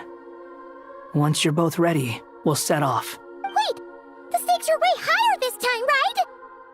Maybe Paimon should stay outside and help the others. Then, you can focus on the fight without having to worry about Paimon. Huh? Why are you staring at me like that? It's nothing. I just suddenly realized how much you've grown. Hey, you've grown quite a lot yourself. Don't you two start getting into it again. Well, anyway, Paimon thinks she's pretty knowledgeable. Who's the best guide in Teyvat again? And don't forget, Paimon's a college student now. If we say Alhatham's not a weirdo, it's hard to explain how he came up with the idea of you applying to the academia. But for all that he counts, you're doing surprisingly well in your studies. Just goes to show how important it is to have someone supporting you. And Paimon's not the only one. Let's not forget that you only became a student because of Nahida's personal recommendation. That's fair. I have learned a lot in Sumeru. Oh yeah, did you ever come up with that ugly nickname you promised me? What? No way! We're friends now! Paimon gave up on giving you one ages ago. Anyway, isn't Hat Guy enough of a nickname for you? Fine. Suit yourself. We need to go. Paimon, if you're staying, look after yourself. Will do. Paimon's gonna link up with Tighnari and Cyno. You guys are the ones who need to be careful. We will be. Bye for now.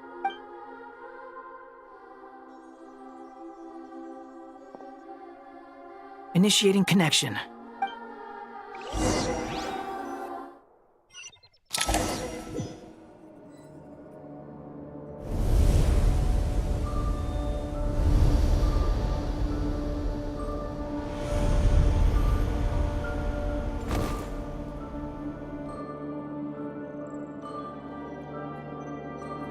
Weird setup here. Well, here we are again. Come to think of it, I still don't even know where we're going. Thanks to our terminals, it should be impossible for Irminsul to read. I can... Don't tell me. Only you need to know. That way, whatever happens to me next, it won't affect your progress. Listen to me. Your safety is just as important as mine. Don't even think about sacrificing yourself for the greater good. We came here together, and we're leaving together. All right, if you insist. I won't argue with you. So got pyro, huh? Okay.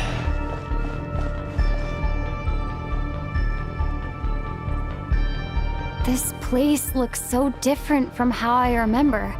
It's unrecognizable. It's a complete mess. Like someone's turned the place upside down. Must be Dottoro's doing. Either he's searching for some information he needs, or... It's still changing. He has to know we've entered Irminsul. But luckily for us, he can't pinpoint our location. Be on your guard. Don't let him find us. The red parts have probably been corrupted by Dottoro's power. Don't touch them, or you might alert him. Well, we want to be alerting him because I want to fight. He's looking for us. Tread carefully. That wall could be a problem. Fortunately, it looks breakable. Give it a shot.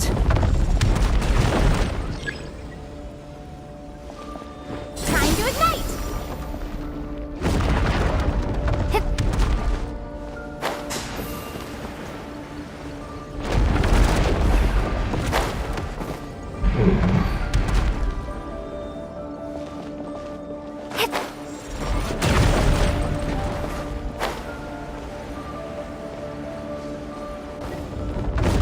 Okay.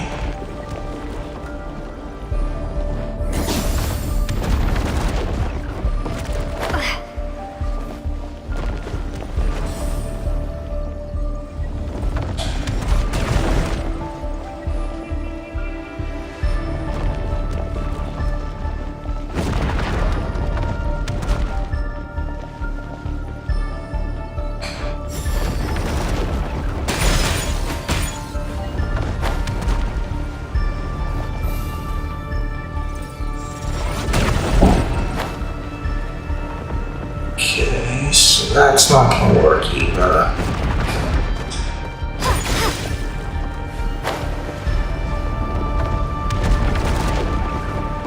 Okay.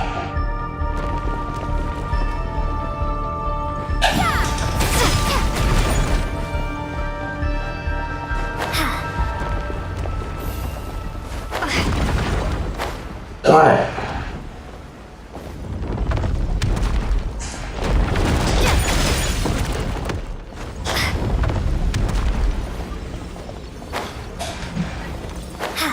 Okay, so...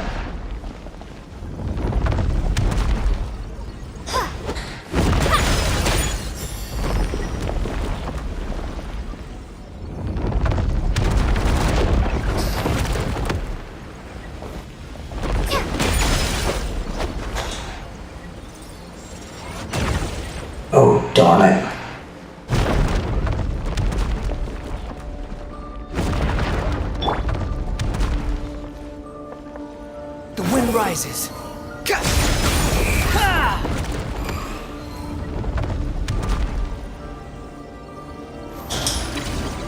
Okay, so use him.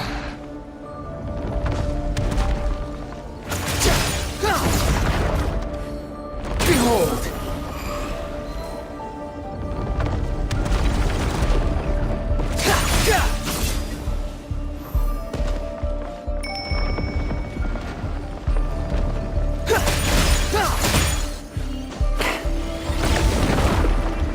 Okay, not good. Why can't I get a save point?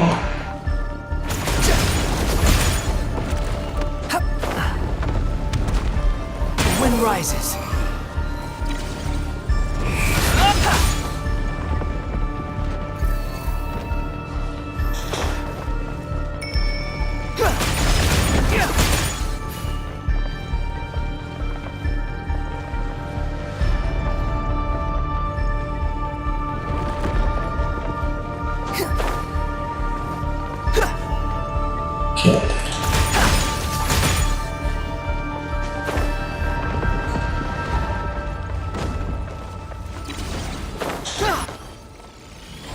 Okay, so if I touch it...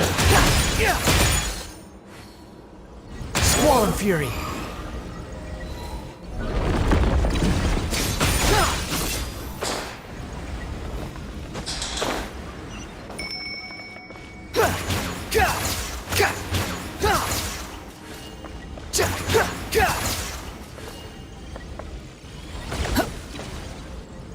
The wind rises.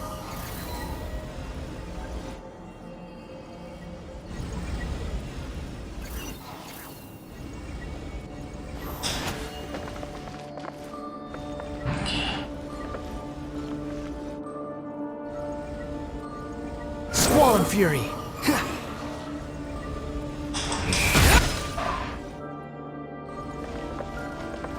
Okay. Behold.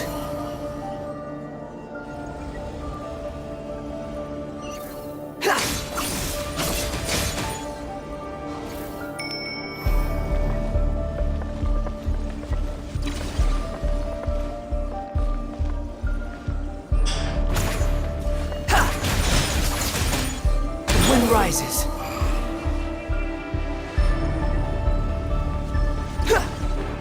Okay, so...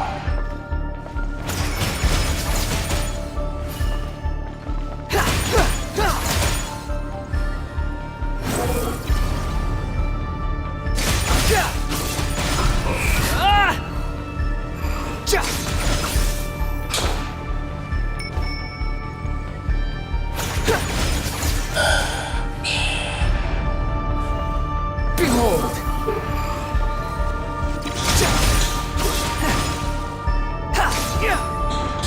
Darn it, no! Squall Fury.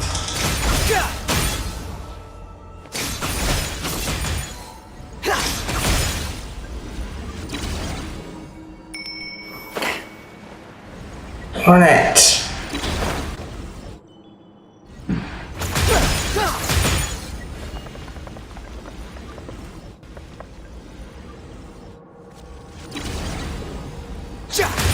Behold.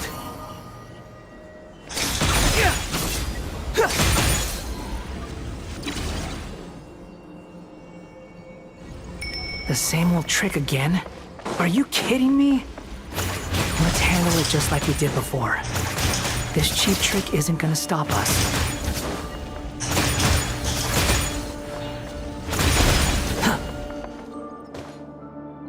Oh no! It's... A trap!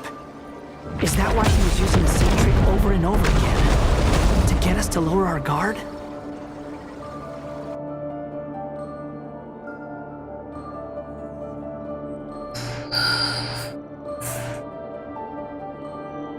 I'm trapped!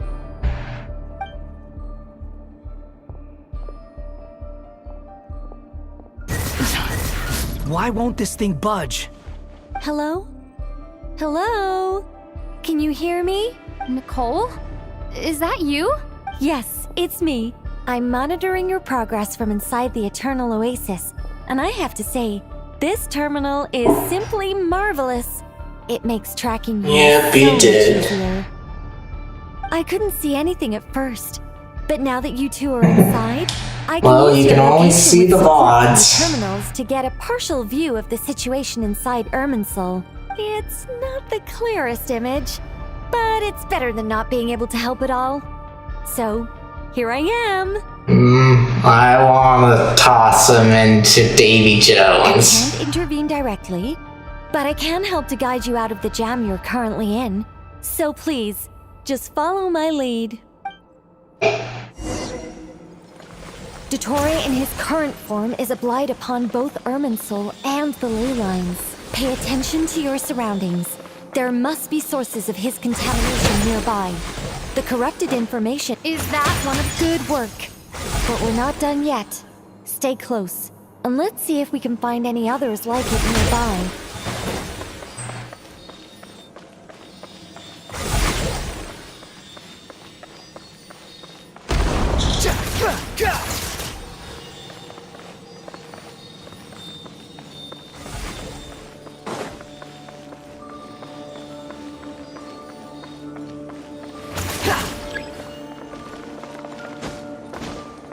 The wind rises.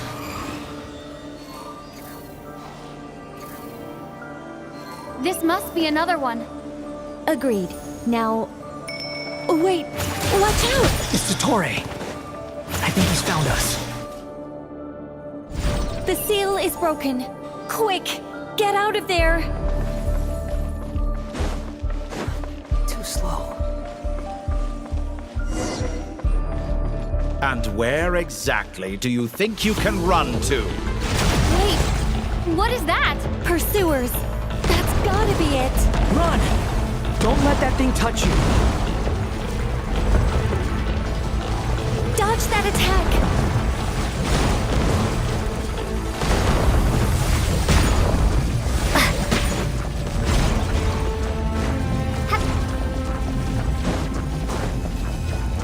There's more than one path.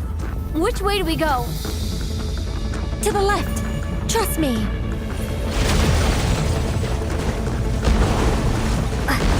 Fleeing like vermin. What a pathetic sight. Hey! Watch yourselves! Stay focused! There's a cliff ahead! Jump! Okay. More of those corruption sources. Destroy them as you did before, and open the exit as quickly as possible. They're relentless. Is he trying to wear us down? You'll just have to destroy these too.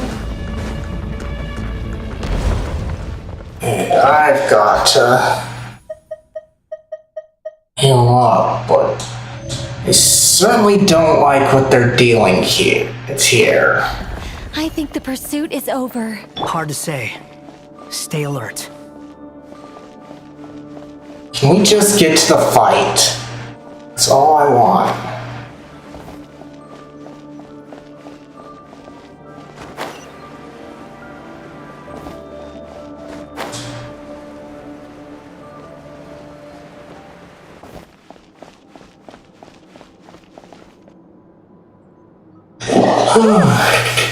I think we've made it to relative safety. Phew, goodness. That was tough. You doing okay? I'll be fine. Don't worry. Take a short rest, and then... Nicole? Nicole! The connection's been cut. But that means... Look at you supporting one another. How very touching.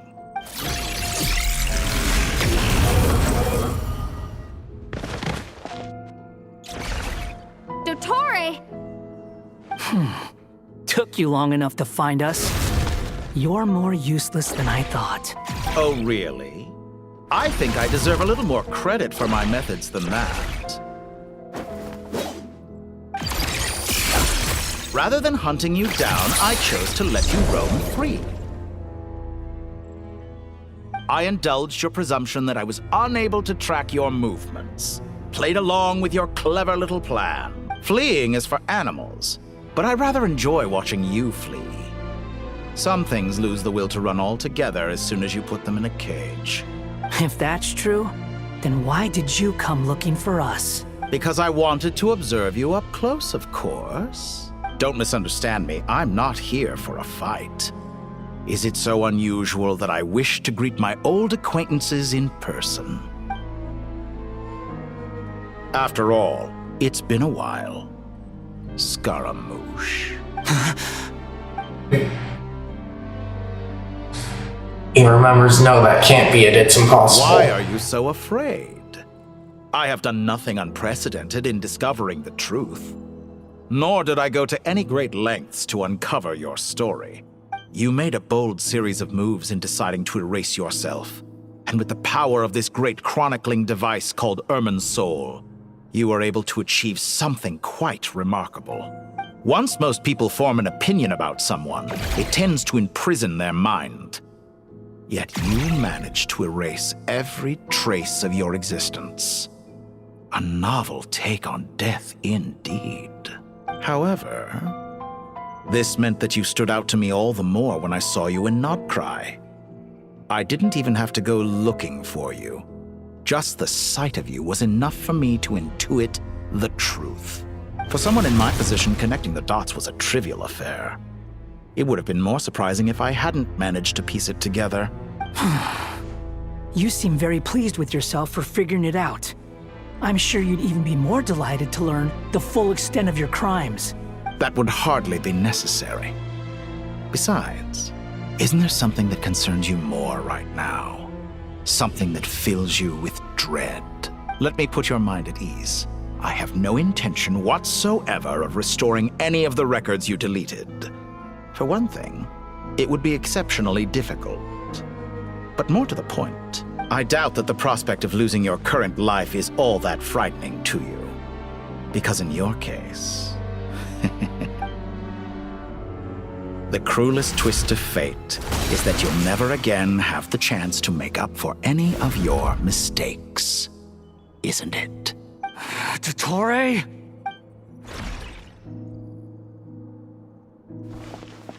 All here shall bend. Swallow Fury! That's far enough!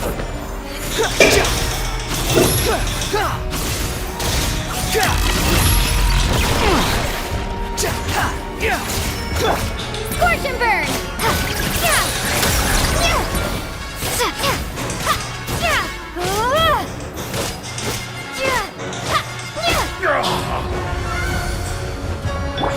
I'm afraid you'll need to do better than that to take me down. I expected you to have grown stronger. Ah, how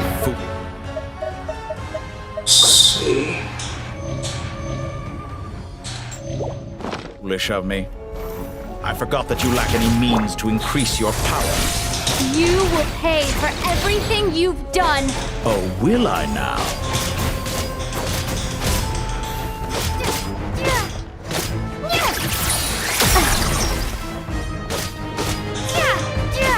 The wind rises.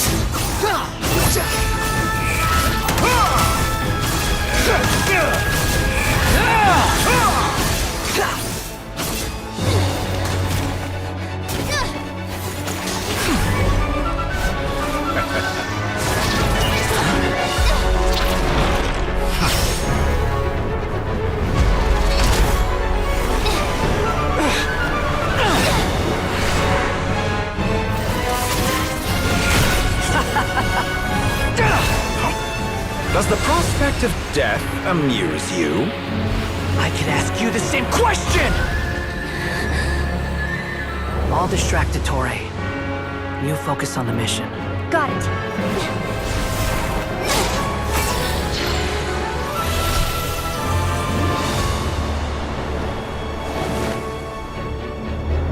For the hopes and dreams of the masses. Open the secret door on this enchanting night. May wisdom's light eradicate ignorance and darkness, and hereby fulfill our ancient vow. Commence data extraction.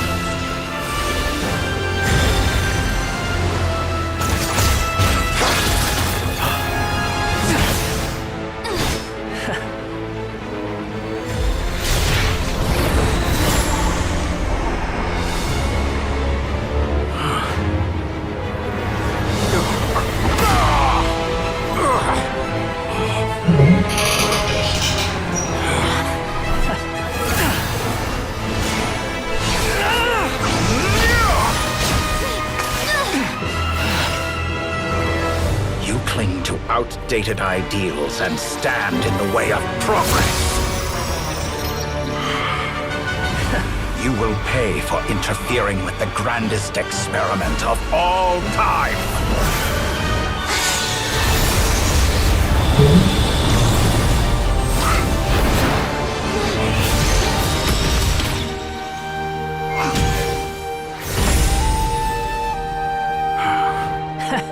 Good timing.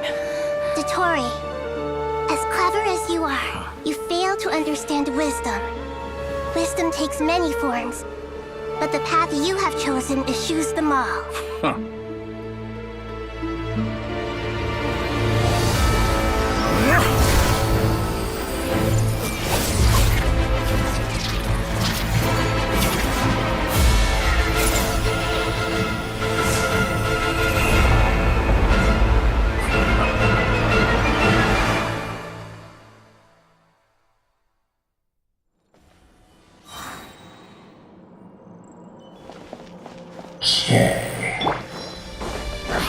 My strength is fading!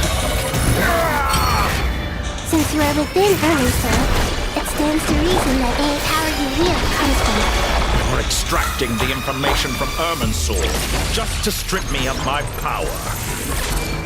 I will find his weakness.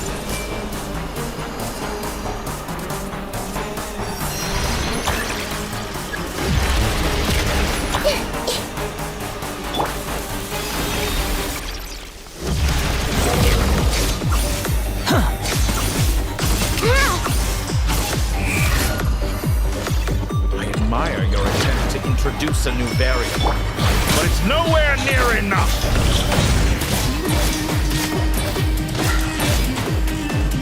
Squall and Fury!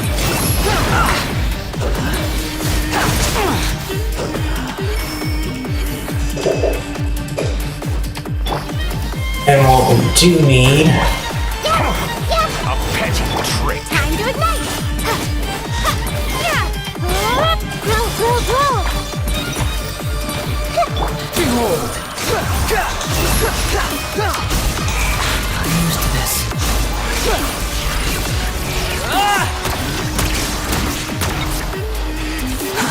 Too slow.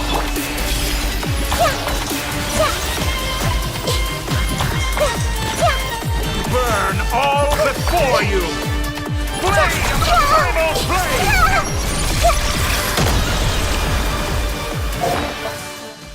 I really wish that they would give us a healer.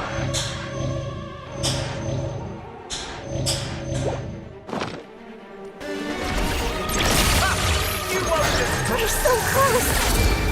Just hold on a little longer! I'll hold him up. Traveler, Hat Guy, the rest is up to you. We certainly have a knack for surprising each other, don't we? I'm just getting started.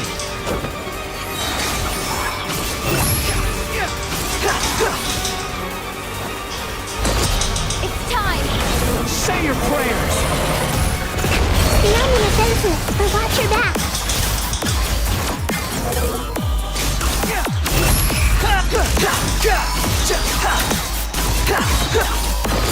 It's time! Say your prayers!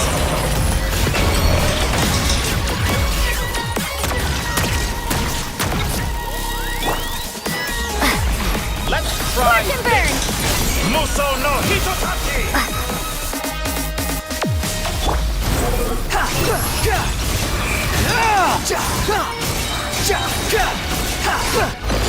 It's time!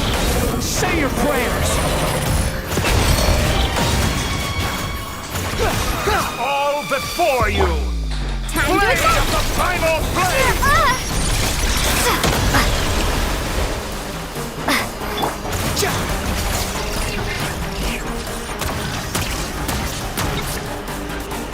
The wind rises.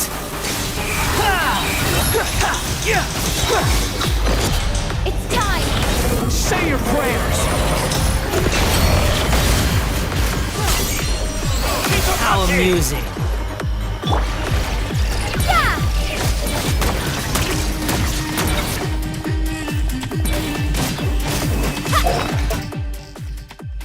Okay.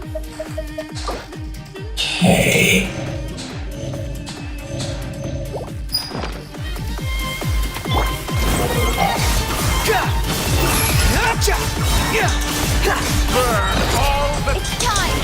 Say your prayers! Finally, time for you to die.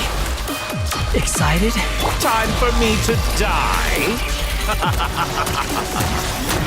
How could I have reached this place if death was something I feared? The last gasp struggle of a dying man is a pretty pathetic sight. And I know it when I see it. We shall see about that. It's time! Say your prayers! Too slow. I'm used to this. The wind rises. Burn all before you!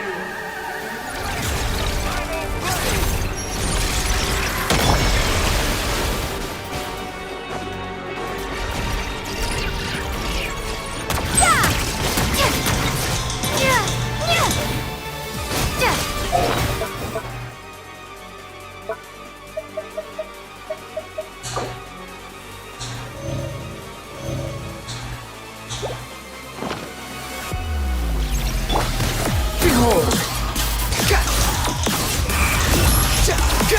Let's try this. Muso no... It's time! Say your prayers!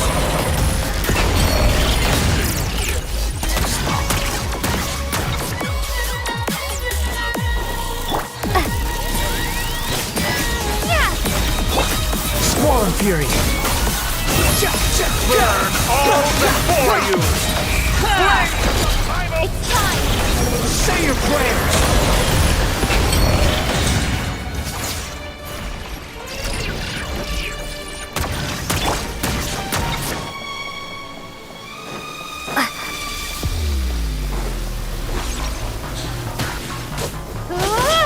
Scorch and burn! Let's try this. Muso no Hitotachi! That's it!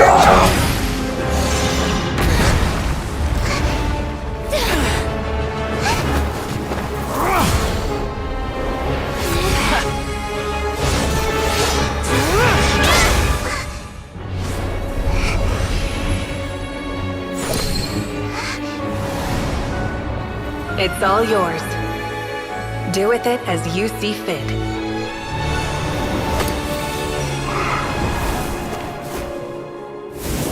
Just as you say, this world is home to some archaic things. And as you suppose, you are a formidable opponent. You have long coveted the secrets of wisdom. So now, I will demonstrate true wisdom in action. I invoke my supreme authority as the keeper of Irminsul. Commend me or condemn me. But give your verdict now!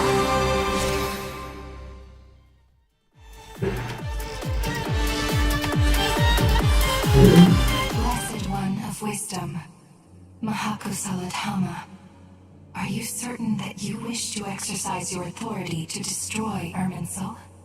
It represents both your roots and your finest accomplishments. You truly intend to abandon the very thing you have always fought for? This is my decision. Irminsul has been corrupted beyond redemption.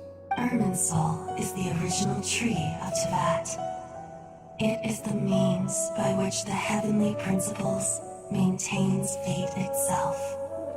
The 7 Archons should honor and revere it, for their authority was bestowed upon them by the heavenly principles. It is precisely because I honor and revere it that I fight for the humanity it exists to protect. Wisdom is knowing how to weigh the options and make the right decision. If you truly care about the fortunes of this world, then it is me you should seek to preserve. Planting a seed begins the chain of cause and effect. Since you have become a great tree yourself, why should the loss of another tree be anything to fear? Why are the shades here? But again, Lord of Dendro,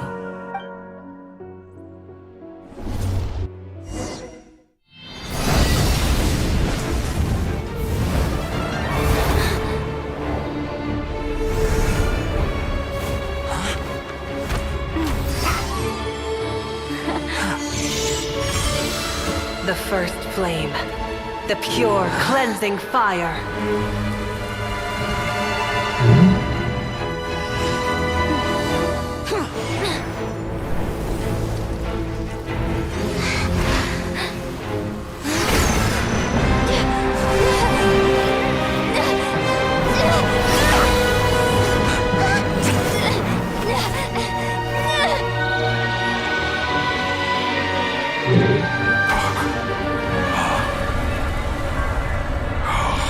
Who is this?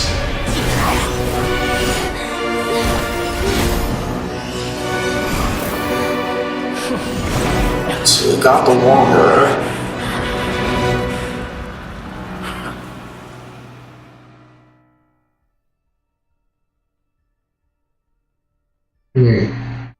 Kinda confused about what happened there with the hands.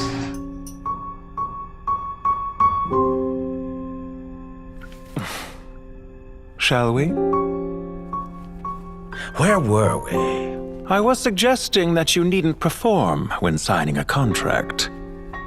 You're only sitting here because your bank demanded an evaluation of the trustee. So you told a story about a young scholar from a merchant family in Sumeru? I told a compelling tale, didn't I? The post-expulsion story is far more captivating. The human experiments or the elixir of immortality? The part where you die. Ah, yes. My favorite part. The 35-year-old Segment thought of himself as Dottore, reserving the name Zandik for the original specimen. Of all the Segments, he was the most selfish.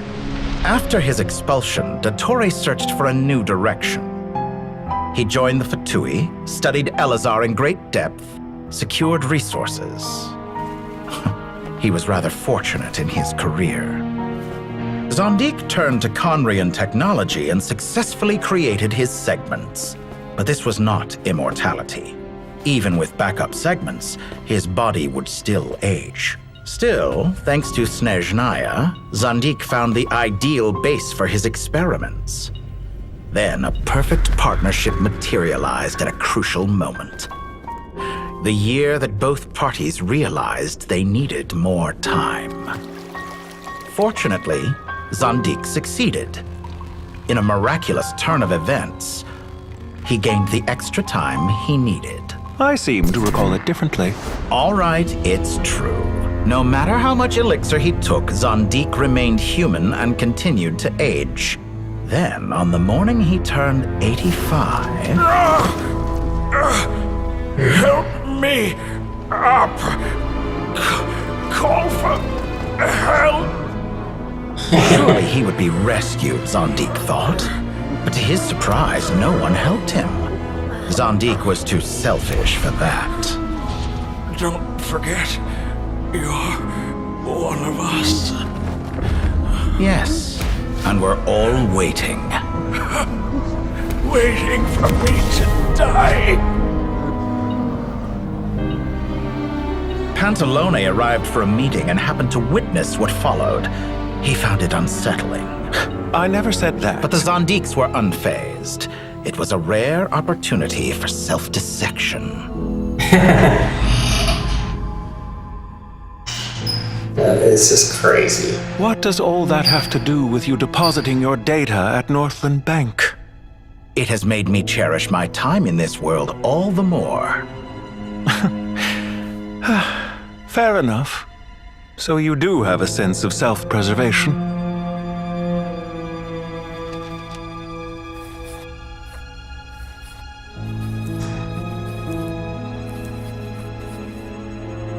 What do you mean? You're hardly normal, and you don't cherish life. You just don't want to admit defeat in the limited time you have. Even so, don't I deserve an interesting ending? I'm counting on it.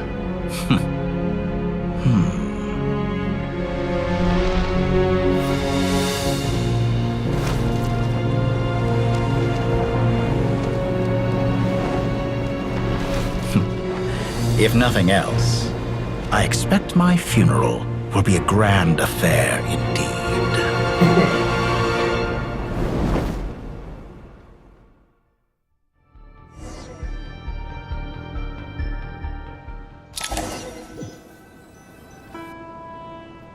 What a magnificent fire. In Snezhnaya, we light fires to ward off the cold. Fire, it seems, is antithetical to ideas such as cold, frozen, and unchanging. Perhaps it has always been that way. From the beginning, fire has been used to drive away wild beasts and warm the body and mind. You could say it's a form of treatment. One that cures the human heart of mortal fear. Mortal fear?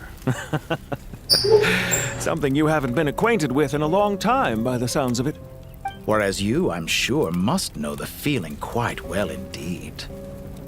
I remember when we first discussed the elixir of immortality, you claimed that extending your lifespan was about buying more time. But was that really the truth? You fear the prospect of dying a wretched end in this world, don't you? Of course I do. I'm only human, after all. And while you may have forgotten it, you cannot deny that you too were once human, Dottore. I do not believe that there is no such fear in your heart. Perhaps you are right. But I abandoned it long ago and devoted myself to my experiments. I have felt no fear since. From the very beginning, I never thought you could win this game. But still you came, contract in hand, to honor our agreement. Because I am a reputable partner. And as we have discussed, experiments are about more than results alone. The process is equally important. I have come here and completed my creation, and I do not regret my decision. I'm afraid your journey ends here. After I die, there will be no one to make the elixir of immortality, and your remaining stock will only last a few more years. How then will you prove that you didn't perish in this incident alongside everyone else? When I feel optimistic about market environments, I never forcibly adjust them. They have their own direction. And I myself am one such environment. I have been quite particular about many things in my life. But where the manner of my death is concerned, I choose not to be. You make yourself sound so magnanimous. Oh, but I am. And I hope you will be too. It may have been a long time since anyone told you this, Dottore, but I recognize that you are a truly rare talent. Ha! I can see it. The experiment in blasphemy that I've been performing all this time. It has been a long process, and I do not care about the results as much as people might imagine. If the very goal of your experiment was to explore infinite possibilities, then there was never any reason for it to end. Indeed. Yet now, the experiment has officially drawn to a close. What should I call you? Zandik? Or do you prefer Dottore? Suit yourself. Goodbye, Feofan. This time, that's what it truly is. And don't I know it? Goodbye, Zandik.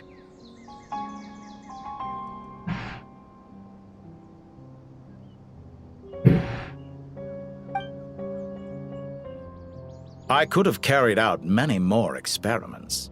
But to me, Lord of Dendro, this outcome is certainly not the worst. I believe you. But unfortunately, this is where it all ends for you. This experiment does not belong to you, nor do any of the results. Experiment? It sounds like you're trying to outdo me in my own field. Wisdom is conveying information in terms that people can clearly understand. You know exactly what I mean. Indeed. I can see no further outcomes. Ha! You have a formidable mind, and you are braver than I thought. Setting fire to the very thing your survival depends on. Your previous threat was empty, but this time, it is real. When necessary, wisdom can be as fierce as an inferno. Some of the flames that incinerate you come from within yourself. Perhaps you are right. You see what lies at the bottom of the human heart, and that is your wisdom. Here is where your journey comes to an end. All that is yet unknown belongs to those of us who will carry on living. It seems I have unwittingly been your arch-enemy all along. But now, it's all over. I do not deny your intelligence. But what you refer to as experiments, I would never describe in those terms. They are events that take place in the real world, and they are so much more than mere data. Goodbye. We will never meet again.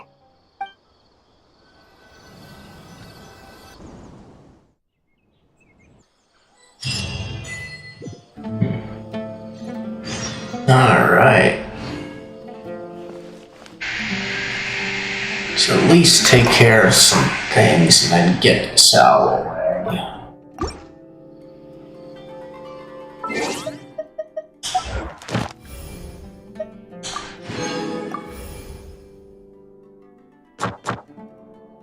Okay.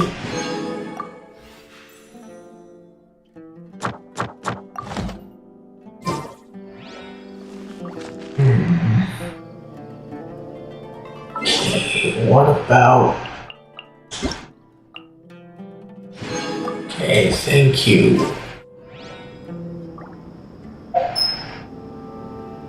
Where do...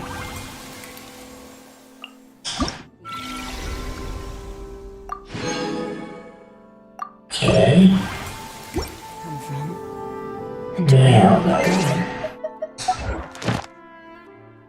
Okay, it's just that. Well, that's the last of them. Everyone on the list is already back where they should be. It was a long, hard road, but we finally finished escorting everyone back. I just pray that we'll never need to leave again. I hope we can stay here forever in this peaceful paradise of our own choosing. Paradise.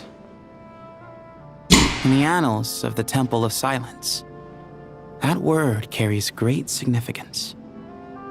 It represents the hopes and desires of the gods. Their longing for a place to rest. I wouldn't think gods need such a place. People always think they're the only ones who can lose their homes. They forget that gods too need a place to reside. As the Goat King once said, "A god without his people shall cease to exist." Gods need their believers every bit as much as their believers need them. Only we can truly understand how much the desert faith has faded over the centuries. But we still talk about the gods as though they're part of our lives. Given the myriad ways in which gods and humans interact, I'd say they really are. How else could Dunyarzad consider the Dendro Archon a friend? Well, that sounds about right to me. Describing them as friends sure makes us feel a whole lot closer. If you told me a few years back that I'd have this many friends, I'd have called you a liar. Belief is a choice, just like friendship. We've made our choices through battle. The right ones, wouldn't you say? I'll be heading back to the Temple of Silence. I heard the Goat King and the Ibis King decided to pay us a visit. How about you? It's back to Aru Village for us. Still plenty of supplies to distribute and people to help. Until next time, old friend. As long as you can find the time, you're always welcome to visit us in Aru Village. Right back at you. Make sure to drop by the Temple of Silence the next time you're free. Where it is that two of the other 7 pillars, Shezapang and Bennu, might also be dropping by. Since you're wearing the symbols of their power, it'd only be fitting if you came to see them for yourselves. Dropping by? That makes it sound like they're visiting a neighbor's home. Well, the temple was founded by Hermanubis, so I guess to them, that's exactly what it is. Guess that's true. All right. We'll make sure to find time to stop by. Stay safe on your journey home. I will.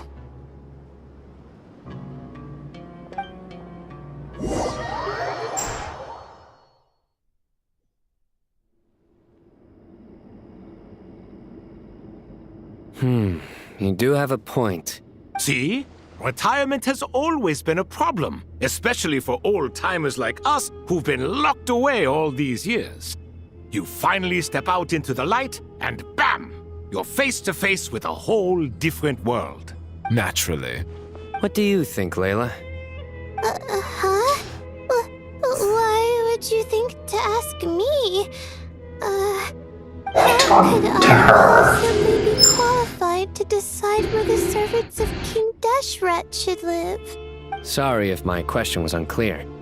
Do you think their statues will stand out too much if we place them here?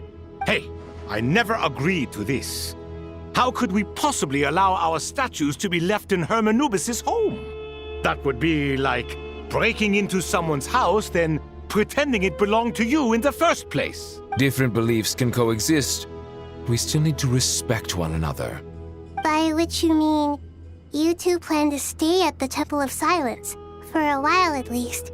But you have no intention of relocating your statues here. So, you see this as sort of a family visit? Is that correct? Family.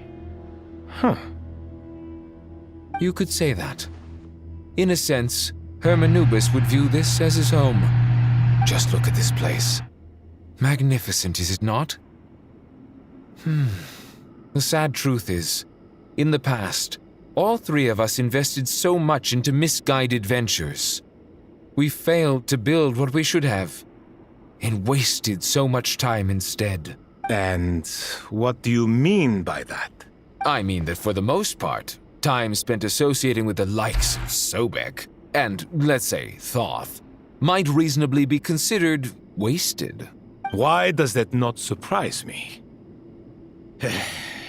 Go on.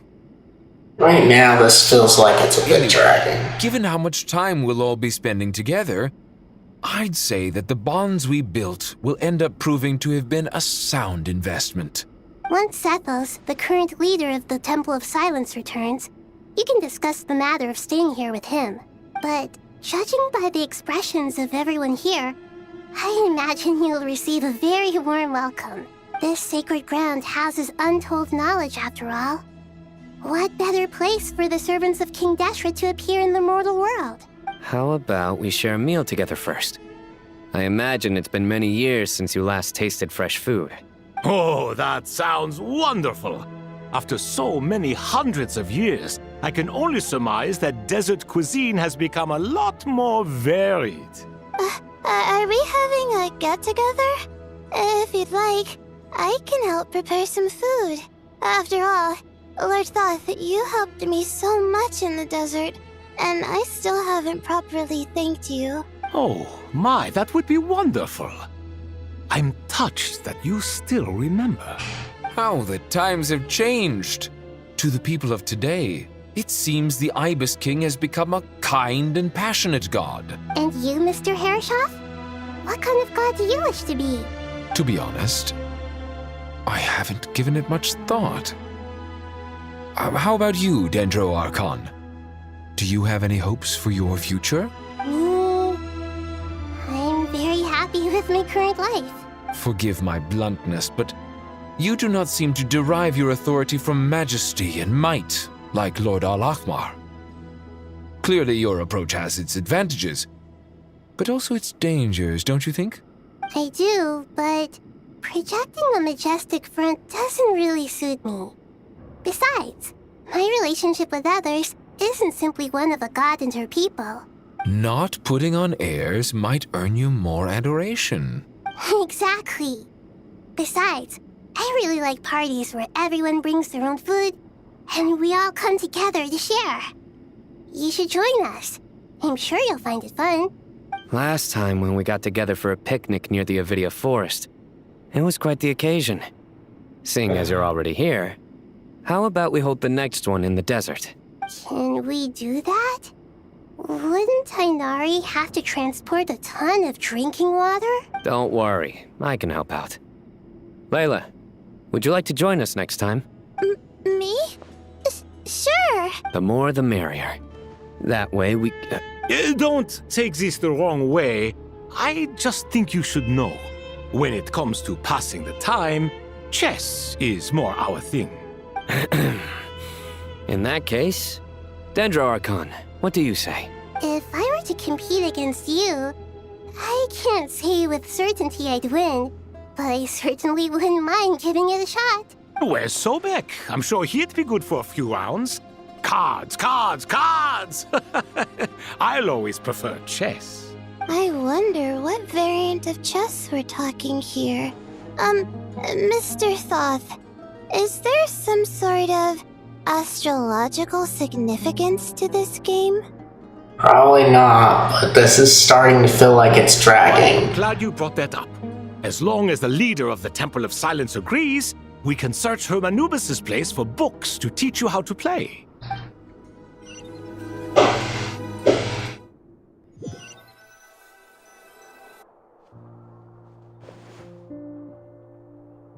Such devastation visited on Sumeru City. So many houses destroyed or damaged in the fighting. Who could have foreseen this? Look at all of this. It's going to take me forever to tidy up. I suppose living below the academia doesn't always work out to your advantage. Alright, we did kind of go to the next scene here, which is kind of nice, but really, we don't need long things with these guys. My sincerity and effort in helping to clean up this mess might be in order. Helping? Effort? This is your house! Of course you should be putting in the effort! If anything, I'm the one who's helping! So you see yourself as just a helper in this situation. I must admit, I'm rather shocked. If you're trying to say that since I live here too, I have an obligation to tidy up, fine, I suppose I do. Wait a second, stop changing the subject! Nevertheless, in the wake of a great storm, a missing roof is a predictable inconvenience. Can you stop making it seem like I care more about this house than you do? Doesn't it upset you at all to see your home in this state? I won't pretend it's ideal, but that's no reason to be upset. This is the roof over your head, your shelter from the cold. The furniture is scattered, the paintings have fallen off the walls, the windows are shattered. Don't you feel even a little disheartened? The way I see it, these problems are easily solved. Ugh, this is precisely why I hate talking to you about sentimental things. It's like banging my head against a wall. You simply don't understand just how much work goes into making a proper home. It sounds like this is causing you a lot of anguish. You mean the house or the paintings? I mean your sentimentality. Oh, well, yes. But I'd rather not dwell on such things right now. Generally speaking, when anguish becomes the norm, people usually make an attempt to improve their situation. But there are so many people and things in life that are difficult to change. It's not like you can force them. Besides, anguish can be a source of inspiration. And I'm not sure I could break my reliance on it. I'm glad you're able to make yourself think like that. What kind of a response is that? I was stating a profound truth about the very nature of art. Suffering is the cradle of all creation. Even you can't deny that. And I wasn't trying to. I'm just happy for you. Pure and simple. Can't you tell? Happy about what? Happy that you can always find an answer that backs up your views. You... More often than not, life is a process of running into problems and then searching for answers. Yours more than most. Not everyone's so good at justifying things to themselves. It's something that you've been steadily mastering. Huh. What about you, then? What skills have you been mastering lately? Pass me that box. Huh? Okay. You may consider this my progress on the path to mastery. What? Wait a second. Isn't that box mine? Hey, it is! It must have fallen off that shelf. I'll hate them. Those are my paints and inks. Would you like me to put it in your bedroom for you? Huh? I mean, sure, if you don't mind. What kind of progress is this? Does he think he can bribe me? Not that giving me back my own things is much of a bribe. These books on the floor, they're a complete mess. And this one, didn't he say it was an out-of-print collectible? It's completely covered in dust, and some of its pages have even fallen out. Ugh, guess I should help him repair it. This one too.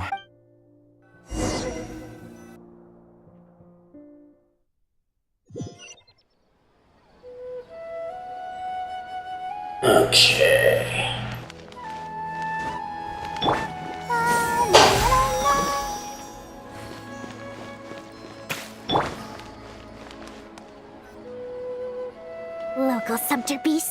Imported goods. Such a bright future ahead. I can picture the Mora just rolling in.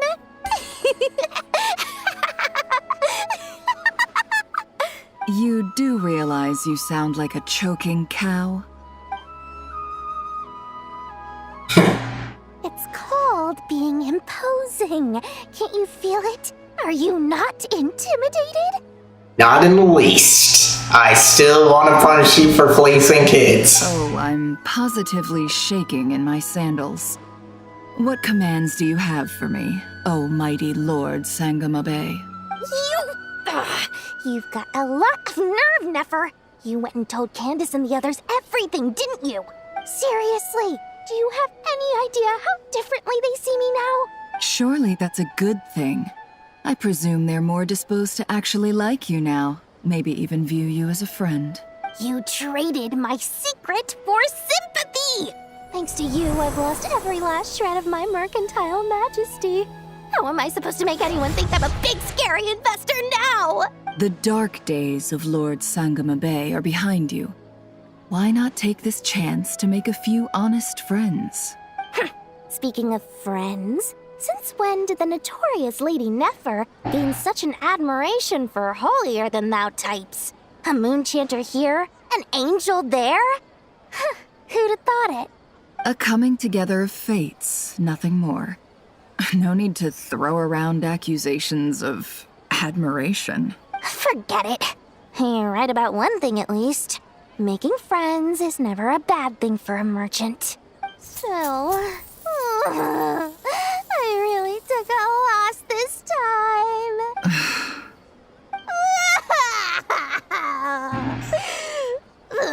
What are you looking at?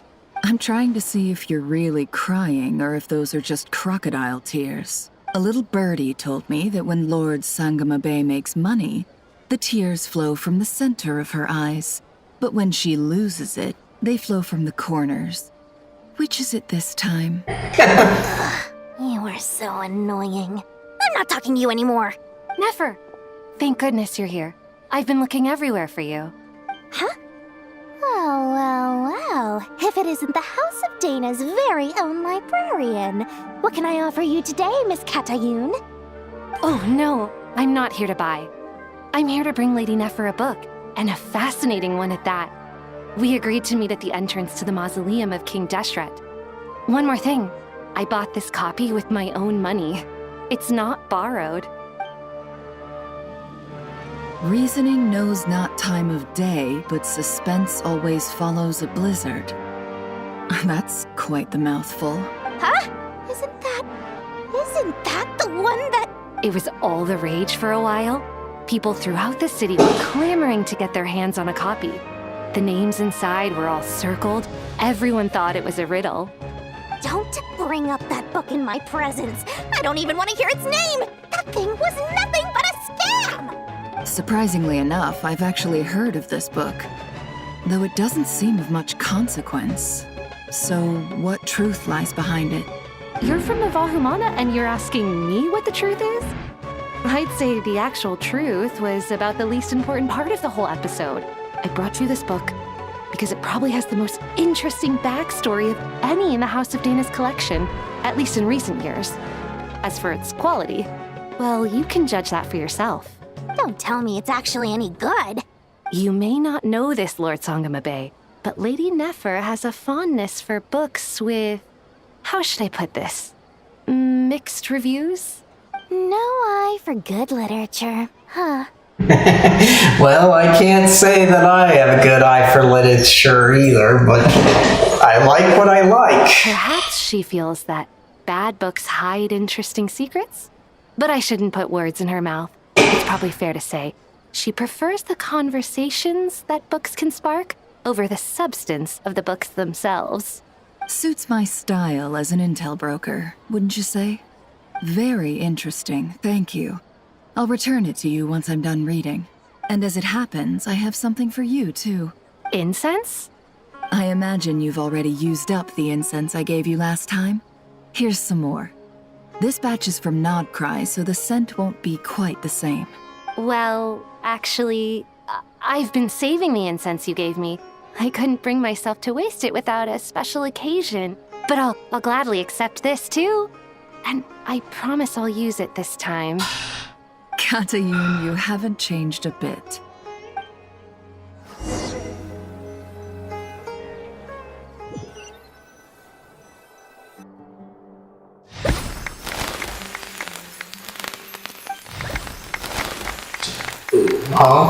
Congratulations, Kale.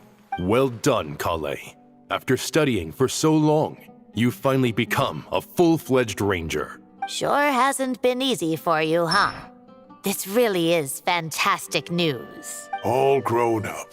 No longer a trainee, but an official forest ranger. Oh.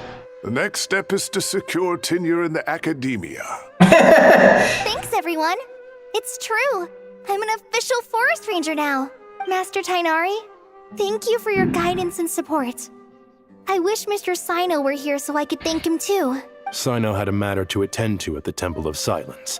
I don't imagine he'll be back for some time. But don't worry. We can celebrate together once he's finished. I'm afraid the party will have to wait. Kale still has some matters to attend to first. Kale? Is everything all right? No, it's not what you think. There's nothing wrong with my health. I just have a few things I need to deal with. I've made plans with the Traveler and Paimon to visit Mondstadt. Master Tainari and Mr. Sino will be accompanying us too. Well, that's a relief. Let's get together when everyone's back. I'm sure you'll be doing even better by then. Of course. I have a feeling you're right.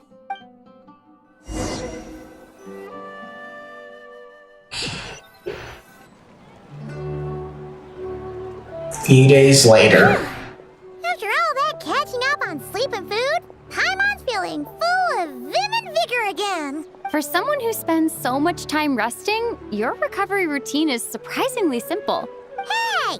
Paimon's been working her butt off too, you know. She flew all over the city helping everyone out. Don't worry.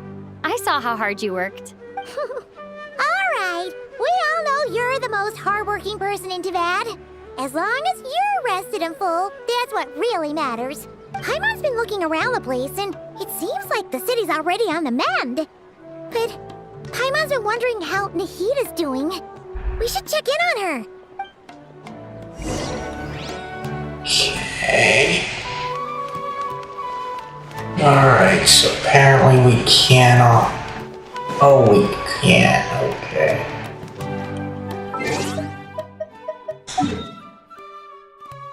Okay, let's see, over here.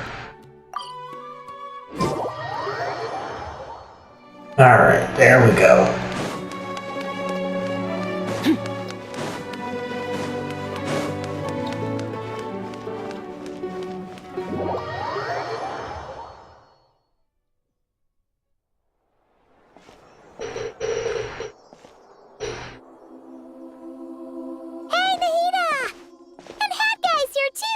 Traveler, Paimon!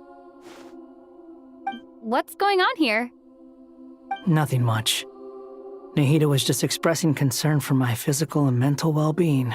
Oh, the Traveler told Paimon all about that.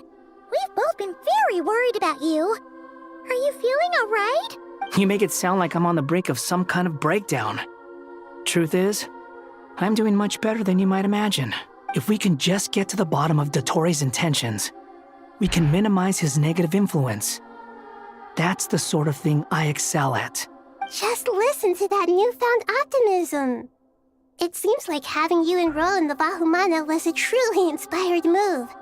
I can really see the positive influence. Observe, a classic Sumeru specialty. Chalking everything up to education and learning. To be honest, even I can sense the change in you.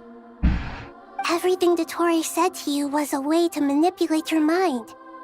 Fortunately, you're no longer under his sway. Can someone as old as me really continue to grow?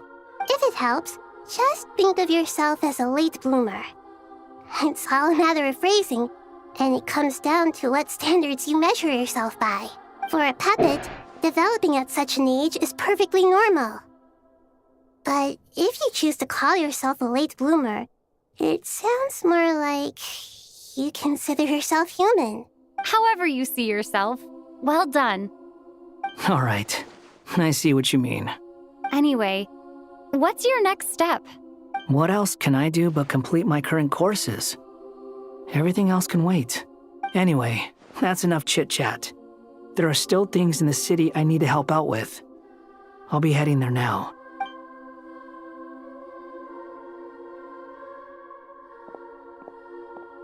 I'm so happy that Hat Guy is doing better than we thought. But what about you, Nahida? How are you holding up? The pyronosis burned down the corrupted Irminsul. The flames blazed for 7 days and 7 nights before they finally subsided. All that was left were the parts underground. Now, Aru shoulders the responsibilities that once belonged to Irminsul. The situation was contained before it got out of hand, so Teyvat's most vital information has largely been preserved. Irminsul has a strong influence over you, doesn't it? How will you cope now that it's gone? There is no need to worry. Thanks to Nicole's extraordinary talents, my connection to Irminsul has been severed and transposed onto Aru. Angels can do things like that? They can. Such abilities are precisely what makes them so powerful. The goddess of flowers, Nabu Malikata, once claimed that she too could perform feats beyond the reach of mere mortals. In my eyes, much of what she went on to achieve reached such transcendent levels. Her and Nicole really are both fascinating and magnificent. So, does that mean your situation is stable now? Correct. Just imagine that Aru has become the new Irminsul, and the essence of my existence has been bound to it. The wisdom of Sumeru has ultimately converged into a single, unified entity. Should we ascribe this all to fate, or is it merely fortune? Whatever it is, the important thing is you're okay, Nahida. Dendro Archon, Lesser Lord Kusanali. Oh, thank goodness you're here. Greetings, Traveler and Paimon. Sir Nevis, do you have something urgent to say? Yes, there's something I need to report. We've received a message from Snezhnaya. Nephis hands a letter to Nahida, who reads it. The Fatui Harbinger, the Rooster, sends us his sympathies, along with all the usual pleasantries. His stance is that, following the unrest in Nod Krai, Dottore was subjected to internal censure. This madness was the act of a rogue element, one who cannot be seen to represent the Zapoliarni Palace. No less than can be expected. Snezhnaya paid a heavy price working to stop him. They even lost one of their own harbingers. The letter goes on to say that even so, Snezhnaya cannot claim to be blameless. Apparently, they will deal with Dottore's subordinates in accordance with Snezhnayan law, holding all those involved in his crimes accountable. Additionally, they are supplying relief funds and supplies, which are already en route. They hope this will aid in Sumeru's reconstruction. Sounds like he's got an answer for everything. True. But as diplomatic rhetoric goes, it's highly effective. Completely watertight, both in logic and sentiment. This disaster has had a profound impact on Sumeru. There is much that I will keep in my heart. The matter of Dottore can be seen as settled for now. We are sure to cross paths again in the future, and in that light, Snezhnaya would do well to uphold their responsibilities and keep a tight rein over their actions. With Irminsul burned, the flow of fate now carries many more possibilities. I will be watching carefully. Perhaps we can move on to a less serious matter? Dendro Archon, will you eat with us once this matter is dealt with? Everyone wishes to celebrate together. Your presence would be most welcome. Of course! Junior Zod, Sino, and Hypatia all told me the same thing. If there isn't enough room for everyone, we can arrange back-to-back feasts. What a wonderful idea. That just leaves the question of what we should eat.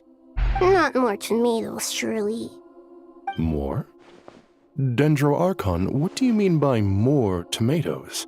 Those good friends of yours are always talking about tomatoes. Sometimes when I'm walking through the city, I can even hear them arguing in the fields. Since you see them so often, you must hear about tomatoes even more than I do. Tomatoes. Tomatoes. The word has a certain magic to it. Like the autumn fur of a sumpter beast swirling in the wind, sometimes flying up my nose. Tomatoes. What can we make with tomatoes? Wait, why tomatoes? Take your time, there's no need to rush. The traveler, Paimon, and I still have somewhere we need to visit. You'll have plenty of time to think it over before I return. Does this mean you're going to Natlan? Meet them there in person. It will require a long journey. I know. But this is necessary. I must go myself. Traveler, Paimon, we'll set off as soon as you're ready. Is that all right? Sure. We'll be ready whenever you are. You'll hear no objections from Paimon. We should grab some snacks along the way, though. It'll be just like going on a long holiday. Wonderful. I'm looking forward to this so much.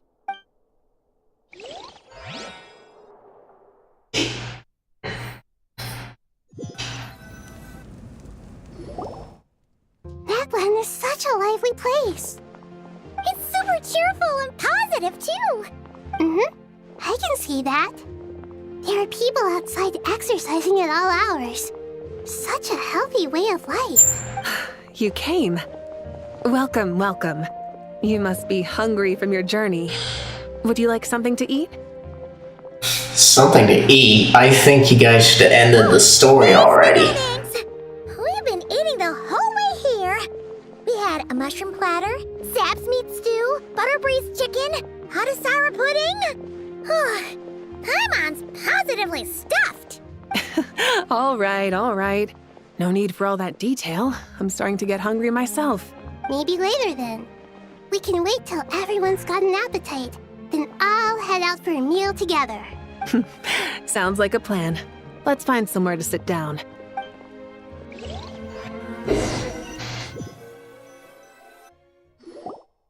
I should tell you, I already have some sense of why you've come. Why's that, Malika? To say thank you. Your senses are spot on. But on top of that, we also feel guilty. Because the pyronosis has vanished? I sensed its loss. Despite scouring through the remnants of Irminsul, we couldn't find any sign of the pyronosis. Not even any trace of it burning to ash. That's certainly unusual. Still, the potential fallout from Irminsul's loss is significant, to say the least.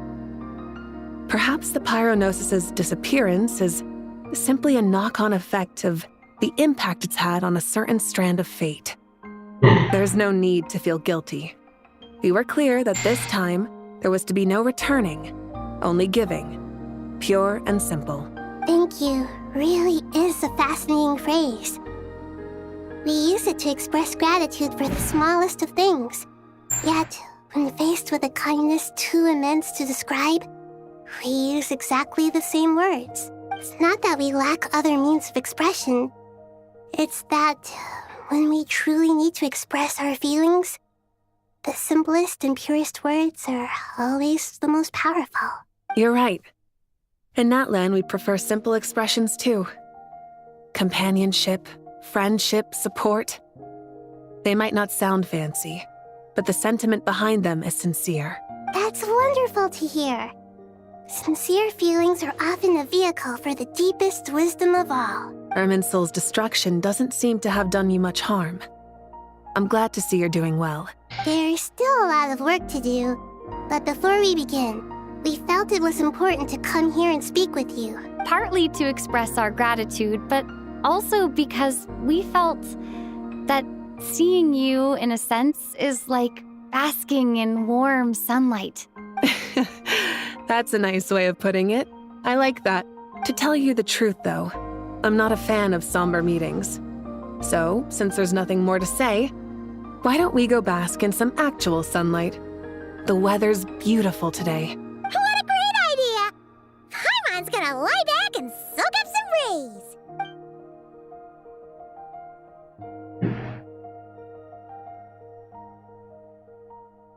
It's a cute scene there. In that case, I think I'll lie down for a bit too before we head to our next stop. And where might that be? Mondstadt. Paimon and I are gonna head back there with Kale and the gang. Long ago, I sensed that the god remains inside Kali had come from the goddess of flowers, but I kept it a secret. Those remains weren't hurting Kali, not as she is now. They simply exist. Besides, I could sense a deep yearning within her, a yearning for an ordinary life, a yearning to hold on to the hard-won happiness she now enjoys. With someone like her, I have a responsibility to keep her secret. She should be ready to face the truth by now. Whenever people meet, there is always the potential to create warmth and kindness. Every child grows up, but even as adults, they are still children in the eyes of certain people. Oh, just like how Paimon sometimes sees Nahida as a little kid. Is that so? Well, anyone who's friends with a kid is probably a kid themselves. Of course! And there's nothing wrong with that. When we get back, we'll actually be hanging out with another of our friends who happens to be a kid. Or more like looking after, in her case. Anyway, we'll always be there to watch out for our friends. Dear Sucrose, when you receive this letter, I'll probably be as busy as always. But busy with wonderful things. That's because I'm no longer a trainee. I'm now an official forest ranger. Impressive, right? Sino said that official rangers sound much tougher than trainees. Though he did say it was already pretty tough to start out with. You probably heard that something big happened in Sumeru recently. Don't worry, it's all been taken care of. We're heading to Mondstadt soon, so if you're free, maybe we could meet up?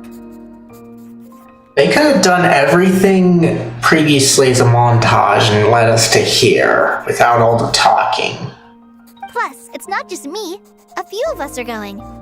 Hey, you still remember that time we all got together? You know, when we all went to the Windbloom Festival? It'll be just like that.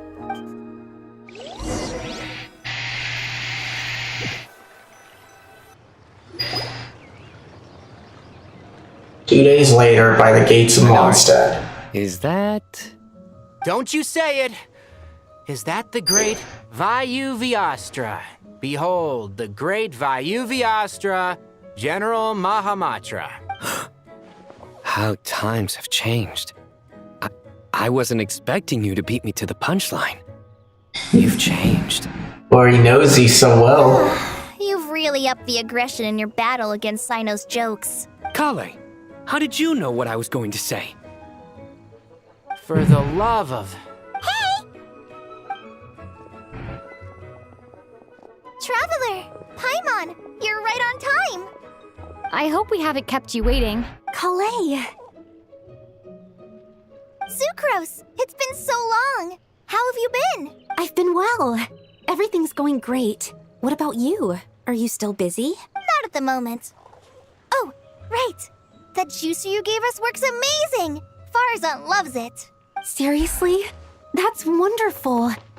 I don't suppose you drew up a detailed test report. Oh, what fruits did you use? How's the texture of the final product? Sucrose, you might want to try asking your questions one at a time. Albedo! Paimon didn't see you there! It's been a while since all of us were together like this. How about we follow the same plan as last time? Good idea, my friend. You never disappoint. So, what are your identities this time? Don't remind him. First things first. Allow me to introduce our very own official Forest Ranger Kale. The rest of us are simply her humble travel companions. This sounds like one of those mushy stories that gets people hooked on some corny, heartwarming premise. Oh, is your story not heartwarming? If I recall correctly, there was even a scene like this in King of Invocations. Besides being heartwarming, our story's also about tough, impressive-sounding job titles. At least that's what I think.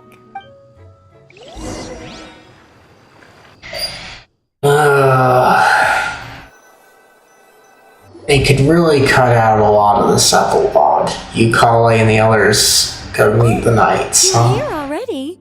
I'm still giving Dodiko a little trim. I won't be a moment. A trim? Does Dodoko need haircuts too? Of course. It's important to know how to take loving care of the apples of your eye. All of these trivial matters get left to me. It's because I'm an angel, and angels are, in a way, the guardians of all Teyvat. Oh, right! Well, that's definitely an impressive sounding job title. What are you writing? I'm just brainstorming some cool sounding lines. Oh, write them on these card backs. Of course. Clearly, my lines are pretty amazing, wouldn't you say? Miss Nicole. Kale? You seem a little nervous. I was just wondering, who was the person you mentioned who needed their wish fulfilled? Wish? What do you mean? Miss Nicole asked if we could meet up in Mondstadt once everything was over. She said a friend of hers had a wish that needed my help to come true. Well, you never mentioned that before. All we knew was that you'd arranged to meet in Mondstadt. But we thought it had something to do with the god remains. To be fair, everything I told you was true. Anyway, my friend is waiting. Come on, let's pay her a visit.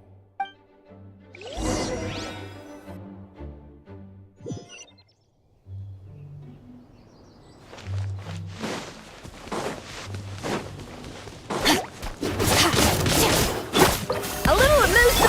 Strike a pop.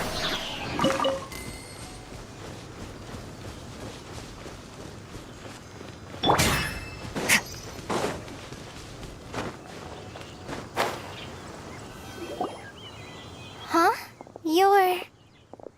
Surprised? I bet you weren't expecting to meet a woman like me beneath this beautiful tree in a faraway land. An oasis will spring from the place where a djinn resides. That saying falls somewhat flat here in Mondstadt, given that everywhere is already so lush and green. Lilupar, what are you doing here? I made friends with Miss Nicole. I asked her to bring me here and then invite Kale to come. The prologue to this story is that I have a wish. It has stirred within my heart for centuries. Millennia, even. Originally, it was merely Al-Ahmar's lie, but now it has become reality.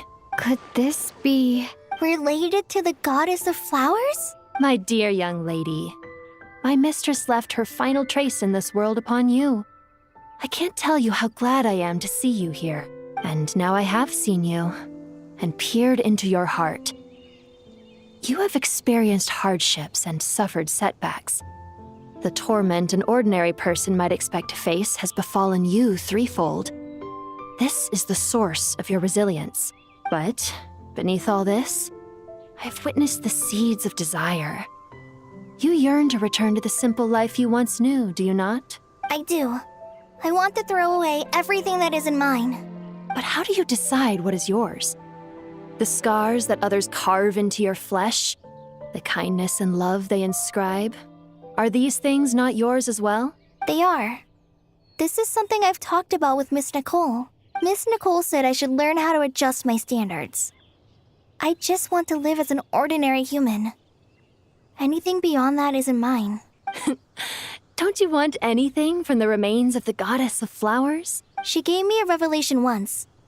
I think that's already more than enough. In the past, you would not have possessed such a rich heart. Your brief life has taught you to hold on to everything good, to home in on kindness. How fascinating. You're nothing like Nabu Malikata, and you're certainly not her. Of course not. I'm not some great and powerful being, Miss Lilopar. Yet I am a djinn. We exist because of the Lord of Flowers. We revere and love her. My wish is to see her one last time, to give everything for her. Kale, can you do this for me? But her remains won't be easy to remove. Are you sure this is what you want? That's beside the point. First, I need to know. Are you willing to do something for the soul of this lonely, wandering woman? I'm willing. But look, You know nothing about me. Even if you have heard the stories about me, all you would know is that I was rightly punished for the many evil deeds I committed. Ah, so you do know. Your lips are quivering, your eyes trembling, and still you're willing to do something for me. Life has been cruel to you, and yet you've learned to be kind. My dear young lady, to repay your kindness, I too must play my part. Are you sure about this, Lilipar? I yearn to see my mistress. For this moment, the world can burn to ashes, the universe be engulfed in flame. I care about nothing else. And you, Kale, I can give you a gift. You'll become just another ordinary human. But Miss Lilopar, what will happen to you? My wish will be fulfilled, and I can die happy. Why would you wish for that? A long, unending life might seem desirable for one who has never possessed it, yet it brings torment to one who has. My remains are scattered across the yellow sands, but my soul can find no peace. Since you've promised to grant my wish, give me that release. Allow the dying to die, and let the dead rest in peace. You have my thanks. Kale, there's no pressure on you. What she said, it's all true. A wish is a genuine desire, after all. It's as if you want to use the last of your life to give me a better future. Nothing so selfless. We'll be using our futures to fulfill each other's wishes. This is a noble act, a beautiful and secret transaction between two women. I understand. Miss Lilopar, I'm ready. Close your eyes, Kale. Then open your soul. From there, I will embrace my mistress. The downpour of flowers is your touch, like returning to the very beginning, like surrendering to your grace, my mistress.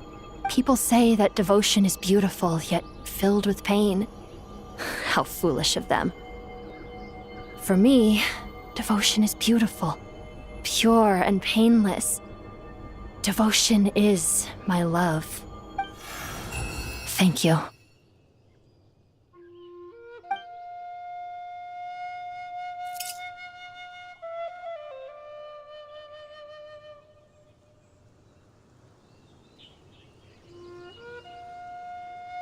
Lilipar! She disappeared? She left, carrying the blessing of flowers. Kale, are you alright? I'm fine. Now that the remains are gone, I don't actually feel any different at all. Those remains weren't hurting Kale. Not as she is now. They simply exist. Besides, I could sense a deep yearning within her. Kale must have already received what she was yearning for. I'm doing fine. I feel relaxed. There's really no need to worry. Then my wish has come true, too. To become ordinary? That's just one of my wishes. Actually, I have a few more. For instance, I want to protect the people I meet and help them find happiness. That sort of thing. So between Miss Lilopar and me, you fulfilled 2 wishes already, and protected 2 people. Wonderful, isn't it? I feel so fantastically happy. I guess that settles things here. So what's next? What do you want to do when we get back to town? Clay, look who I've brought to see you. Hey, Kale! I heard you guys were holding some kind of secret event. How come you started without me? Huh? Oh no, it's nothing like that. We were just saying goodbye to an old friend. Really? Who? Me. The old me. So that's what this is all about. Did you come all the way to Mondstadt for that? Because we knew the old you so we could witness the change? Exactly. The old me is gone. I puffed her into the air, and she became a fluffy pink cloud, floating into the sky, before disappearing forever. Do you think, maybe up in the sky, she has friends waiting for her with test tubes, flasks, and bows? Oh, who when you put it like that, it doesn't sound so bad after all. What do you think, Miss Nicole? I think maybe that's right. At least, if it were up to me, I'd consider that a happy ending. Dear Sucrose, even though my childhood ended long ago, these past few days have really felt like growing up again. I've become stronger, and I feel like I can finally accomplish things by myself. Surely someone as mysterious as you will find a friend like this fascinating? Always growing, always thriving like a plant. I came to say goodbye to my old self. I know that after this, she'll be gone. Thinking about it makes me feel a little lonely. I know the weakness that kept me company will one day leave me too. But somewhere in my heart, I feel a great sense of joy. It feels like I've always wanted to take this step. To walk towards the new me. Alright, that was a good end, but still way too drawn out.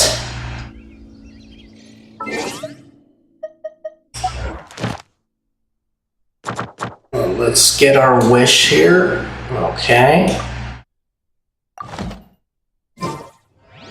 And we'll do our achievements.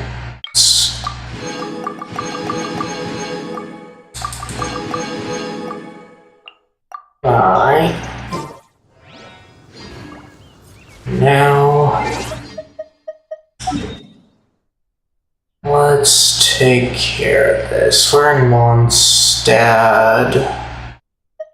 So let's go take care of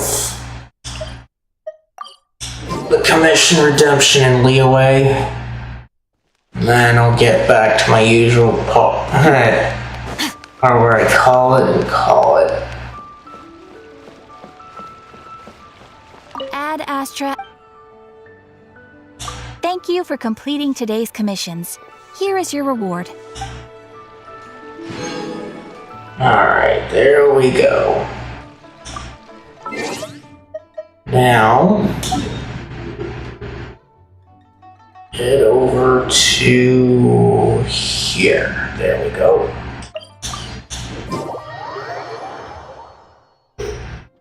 Alright. And I am gonna call it here. Because that felt way too long, but it was good. I thank you all for coming. If you're watching this over on YouTube and you enjoyed it, be sure to leave a like and share this with anybody else that you think might enjoy this. And if you'd like the chance to chill with me again, be sure to hit that subscribe button and bell notification icon to hopefully be notified of when I'll be live again. As for when I'll be live again, I've got plans tomorrow, and then we're coming up on the holidays a bit, just like one of the holidays, so I think I'm gonna take the rest of the week off. Probably stream again Monday, but I don't know about that for sure. I usually keep people up to date about that stuff on the posts tab of my YouTube channel, so be sure to check there. And regarding that, and if you guys are watching this on Twitch, you all know what to do. Speaking of Twitch, let's try and find somebody to raid.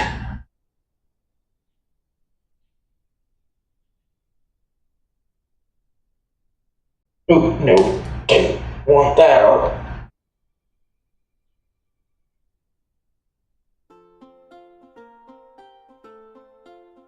Okay.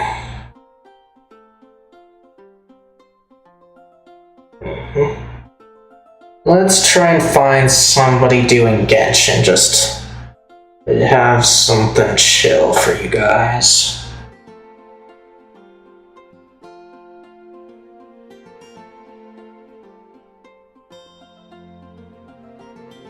Okay. Let's see. We are going to try and raid a Vantacrow. I think he's in the middle of Act 7.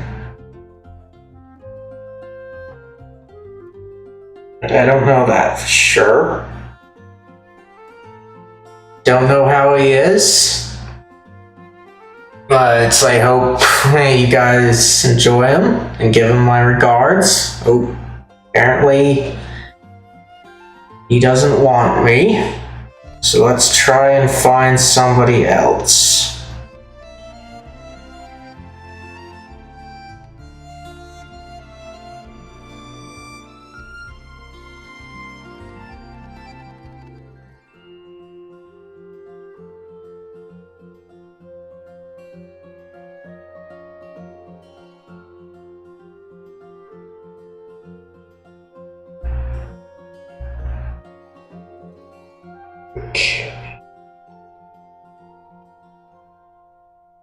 No, we're not gonna do that.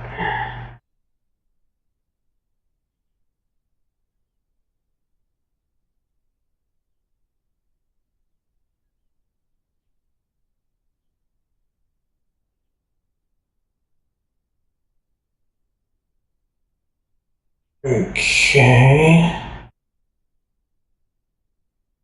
We are going to try and raid a Starry Star. They seem to be doing Genshin at the moment. I don't know what they're in. Title says Imaginarium. But let's go ahead and give them a try. Give them my regards and tell them I'll be there when I can. And with that out of the way, I thank you all again for coming.